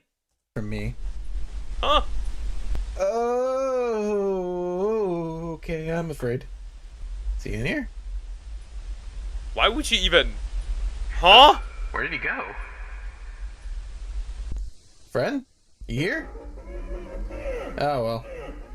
I'm watching TV. Sometimes my friend comes to watch too. What is happening on that TV? Huh? Listen, man, I don't know what this is, but it's trash, man. You gotta watch Ed, Edd n Eddy. Now that, your friend would be coming out here in a fucking millisecond if Johnny and Rolf are on screen fucking dilding Ed's ass. Oh. He's here. That's not how I remember that show. Oh. Oh, God. Oh, no. Oh, I don't like it. I don't like this. He's upstairs. It's really giving me Skinamarink vibes. Also, where are your parents? This house is completely empty. Where are your legal guardians? Maybe that thing is the legal guardian. Maybe the parents are dead. Maybe there are no parents. Maybe he just spawned, like me. Of course you gave me that poison called mustard. You tried to... Wait, you don't like mustard, Cocos? Hi, True.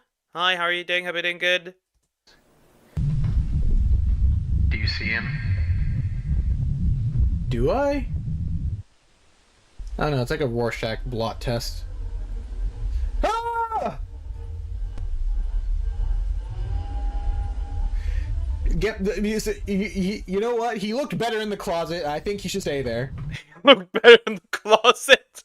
Hey, that's what some women would say to me.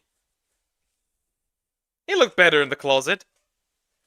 Oh wait, I didn't mean like right now. Oh man, I hurt his feelings. Damn it! Now I feel like the asshole. See, you did. I have to feel bad for my actions now. The description of the video says pilfer.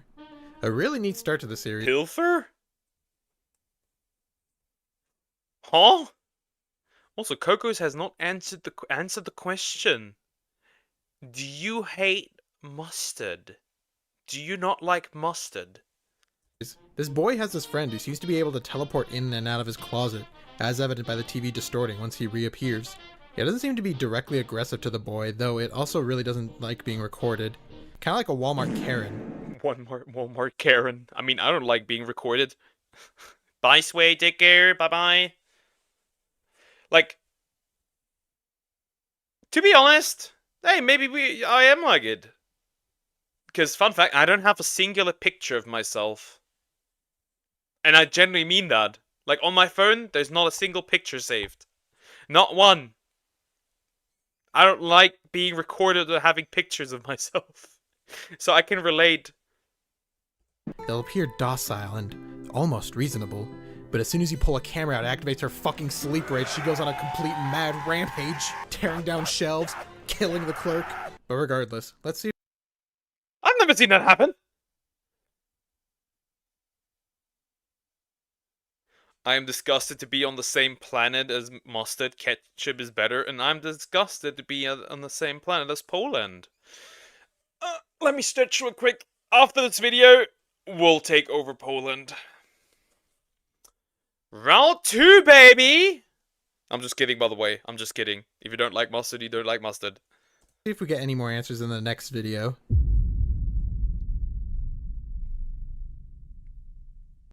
We see what looks like security footage looking down a hallway.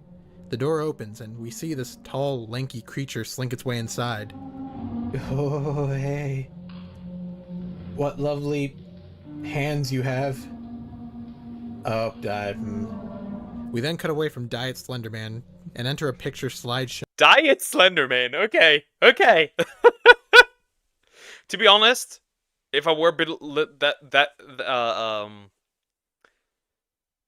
it does look familiar, like to something like The Rake or something, or like that one SCP who like you look at it and now it runs after you, stuff like that. It does look familiar to that. Show. And this is where things get strange.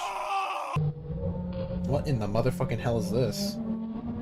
Because everything until this point has been so normal.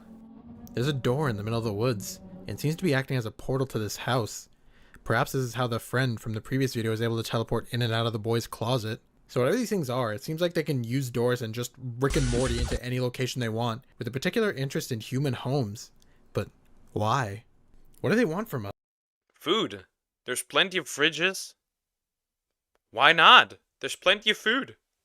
I randomly open a portal with a door to not another person's house and steal their food. I wouldn't care. I'd do that. Us? Money? Food? Yu-Gi-Oh cards? They'll have to pry these puppies from my cold, dead ass cheeks. Cold, dead ass cheeks. Anyways, the slideshow continues and we see this tall fellow. Hi. Aren't you lovely? Sir, where's your skin? Did you leave it at home again? These goddamn Lovecraft. Leave the skin home again? I'm actually not that big fan of ketchup. Probably eating it too much. I don't like ketchup is too sweet for me. I can't ugh. Like it's not like bad. It's just sweet for me. Based Sumax. Getting more sympathetic to me, getting more and more likable by the day. Horrors always leaving home without their skin on.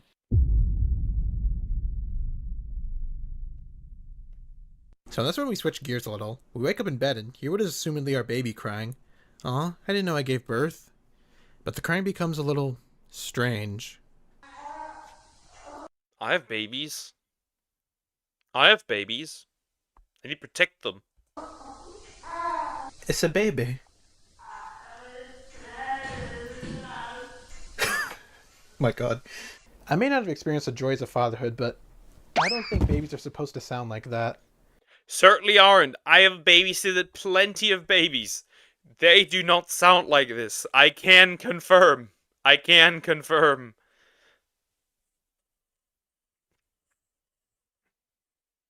So it's just hyper-realistic crock rock, pretty much. Does anyone hate salt? Prefer to use black pepper? I mean, I don't mind salt. Like, hate salt. You could not hate salt. Because, like, basically anything that's so backhanded, Poker, I kind of expected it, but still you're a mean person? How is that backhanded? I just say I like you more by the day! How is that backhanded? Stop thinking too much! Stop interpreting things that are not there! The voices are not real! They're not talking to you! Stop having a schizophrenic episode and hear things that are not said.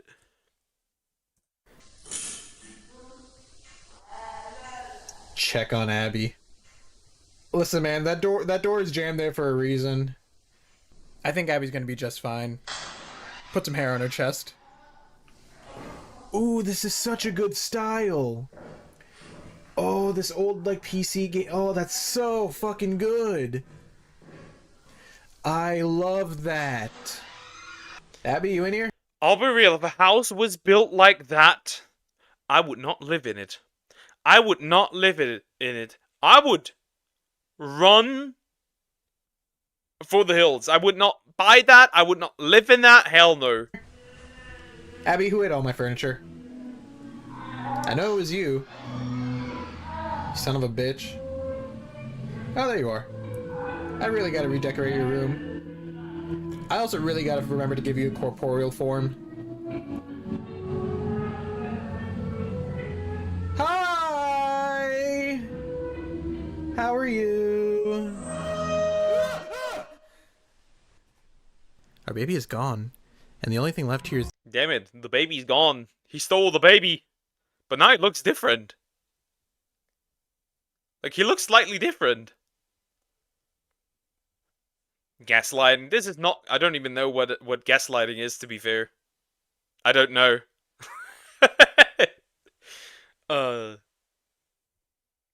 Exactly, you put salt afterwards, unless it's black. So, like, some fries are actually so good that you don't even need anything. Just the fries, straight up. Like, some fries are just good enough that you don't need anything additional to it. This thing. We've already established that these things enter our homes through doors. It seems like this person is even aware of that, as they have their door barricaded with a chair. So with that in mind, what comes next is possibly one of the most unnerving sentences in the whole series. The doors were locked.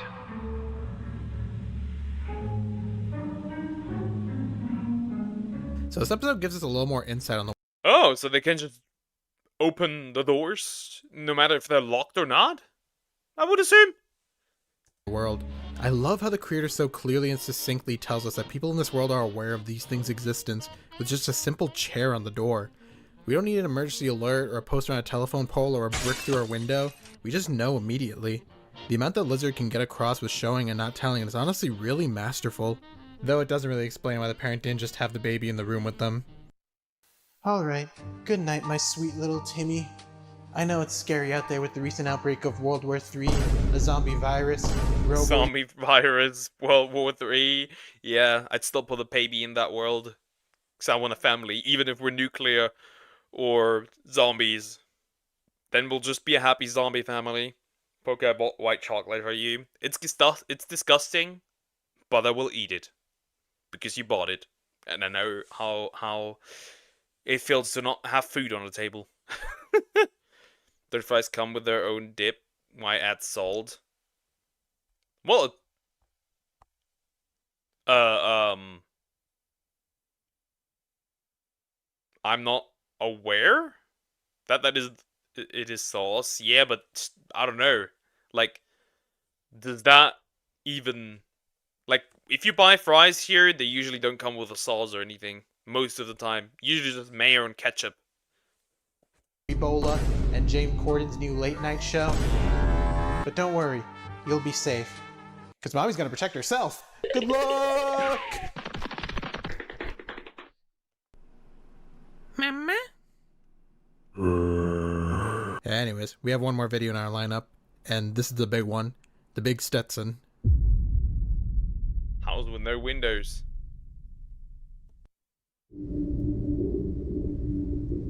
I recently found a strange abandoned house. There are no other houses built around it, and it's seemingly in the middle of nowhere.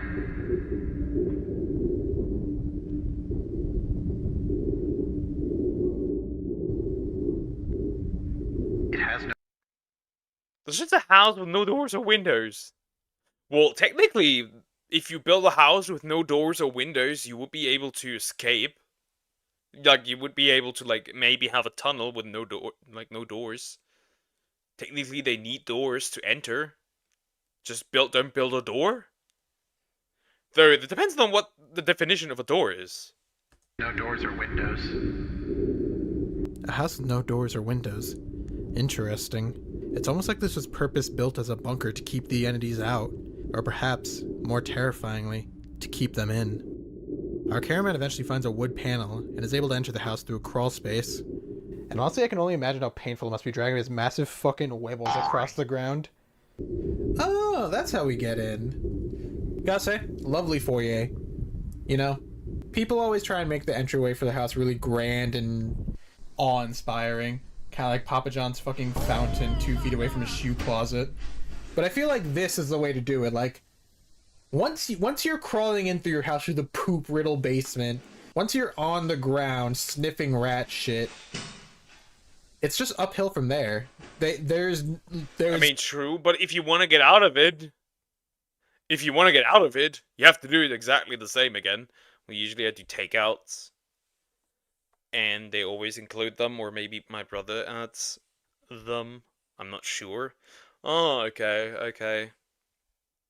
Yeah, we don't really have, like, sauces in a way. Psychologically, not a single way you could possibly be disappointed by whatever else is in the rest of this house. It's actually the Breaking Bad crawl space. It's where Walter White got fucking crashed out over losing his money. No, this house ain't so bad. I got a question. How do you know people that don't live here? House has no windows. You have no idea. How do you know that the house does not even have, doors?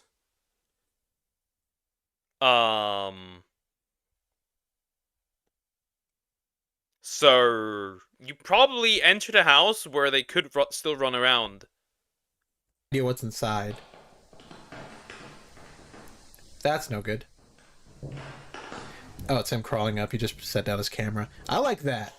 I feel like in found footage a lot of time you kind of like suspend disbelief in like the actions your cameraman is taking while holding a camera.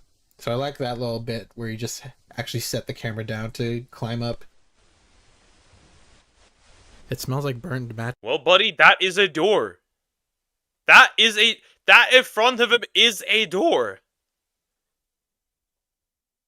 By the way, everyone in chat, anyone who buys mushrooms for me on birthday, you will be blocked on Discord.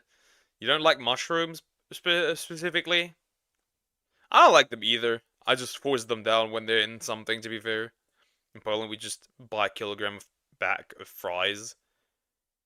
Yeah, same. Same, actually. Same. We do that here as well. Matches inside. What is specific detail? To explain this further, we have to look at the name of the series, Obelisk. Now, the definition you're probably thinking of is a massive stone schlong, but there's apparently another definition of the word. Another term for obelisk, a symbol used as a reference mark in printed matter, or to indicate that a person is deceased. The distinct smell of burning matches comes from sulfur dioxide, and this smell can also be found in certain species of wild yeast. So, there's something in this house that is decomposing and putting off this burnt stench. So we continue on with the house tour. Is it a rotting cucumber that fell between the bed and the desk and is now rotting? Because for some reason a cucumber made it inside your room? The whole cucumber? And you know what? Let's get a property valuation going. We have a 3-bedroom home in a sparse area. No windows or walls though, so you have to enter through a poop-covered crawl space. So let's start the estimate at a conservative $3 million? Oh. Yeah, well, you know, these IKEA furniture displays are really getting very avant-garde. They're really trying to set a mood here. How does that stick at the ceiling? Or the floor? What is even the ceiling? What is even the floor? And that mood is, piss.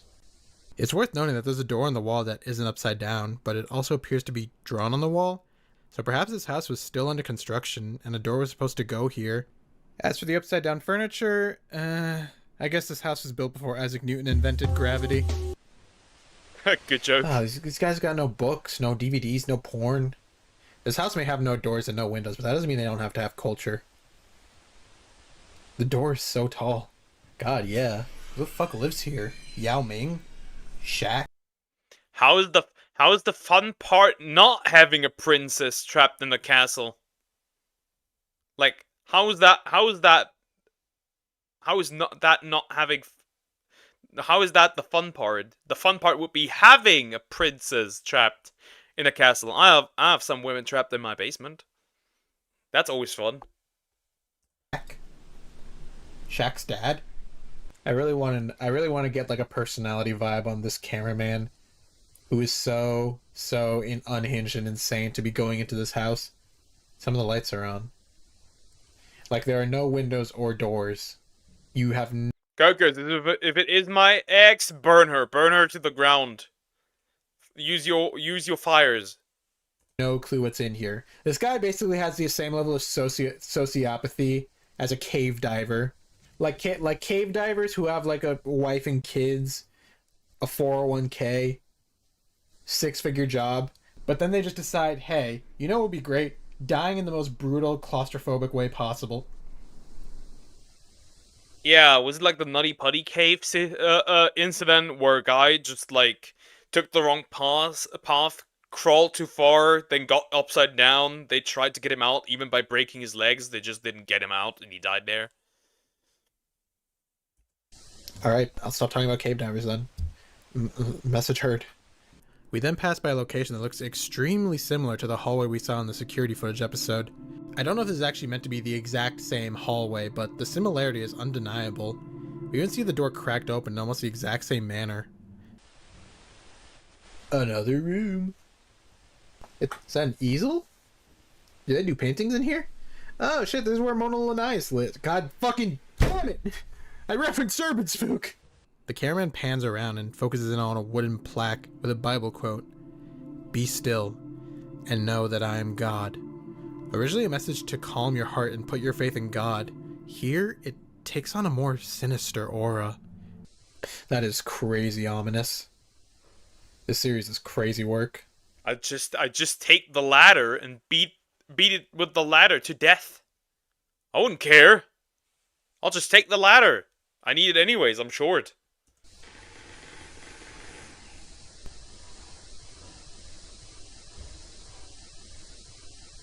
More hallways. Very lovely.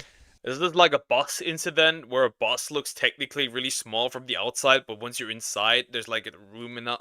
There's like room enough for a hallway, then 2 seats on the left, 2 seats on the right. You know, I'm not gonna lie. I find this so much more ominous than the back rooms.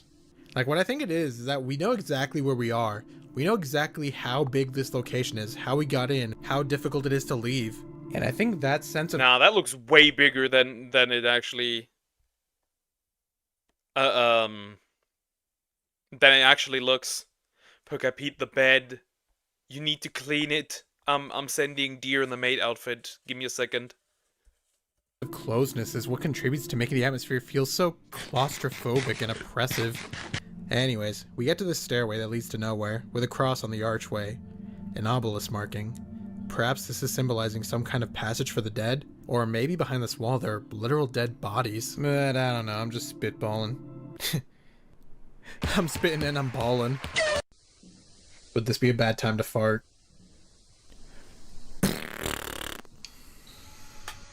It's a door. Why the fuck is it so high up? Who's going in there?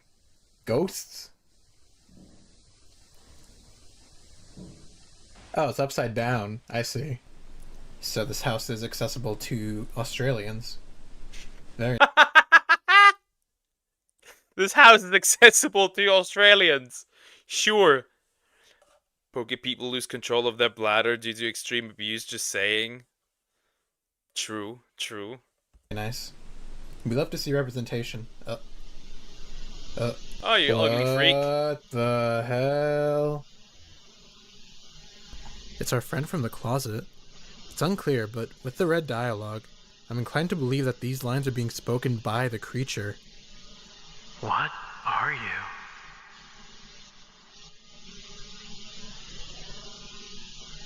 I'm a hairless monkey. What are you? Well, yeah. Funny would it be if that thing is more scared about the scared of the person than the person of that thing. I know your face. Perhaps we're the invader here. But that was the Obelisk series, and it is really solid. Like, I'm surprised it hasn't got more attention. Like, okay, I can understand that the formula of walking through a liminal space is getting overplayed, especially all the backrooms, knockoffs, and parodies. But this one really evolves the formula and makes something that's actually really tense, and introduces us to this world with otherworldly creatures who invade your home through doors, and perhaps other means. I don't have all the pieces. I mean, if I break into somebody's house, I would also be considered an otherworldly creature, so... Yeah, I'm breaking into your homes tonight, every single one who's in chat. I'm getting you. All of you.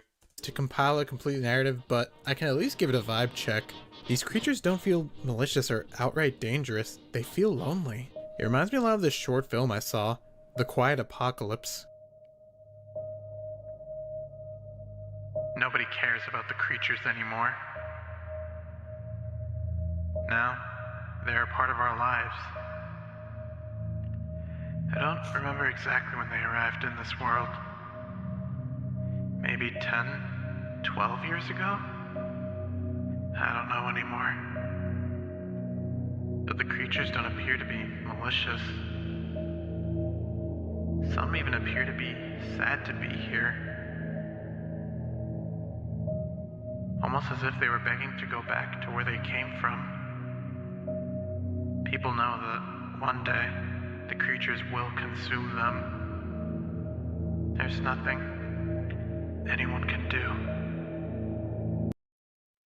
Oh god, it's a clout penis.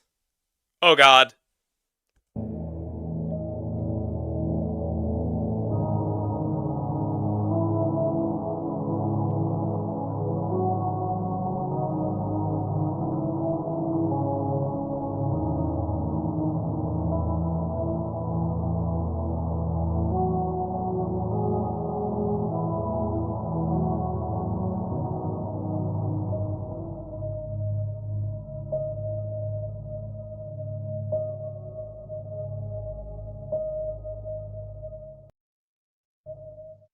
And with that, I gotta get going. I completely forgot to barricade my door.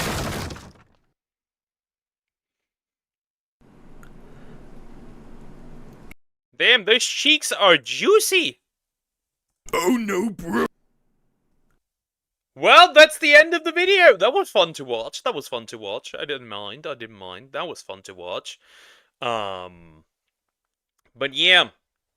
Even as he said, when he said, I gotta go, I have to say that too. God, it's a cloud penis. Oh god, no! This is going straight into the... We know where this is going. Anyways, chat. Thank you for watching today. Stop peeing yourself. I will be here tonight at your house. And yeah, guys. We'll be back tomorrow as usual. I literally waited for you to come back from the toilet. You can't. No, you can't leave, but I have to. I have to, buddy. I have to.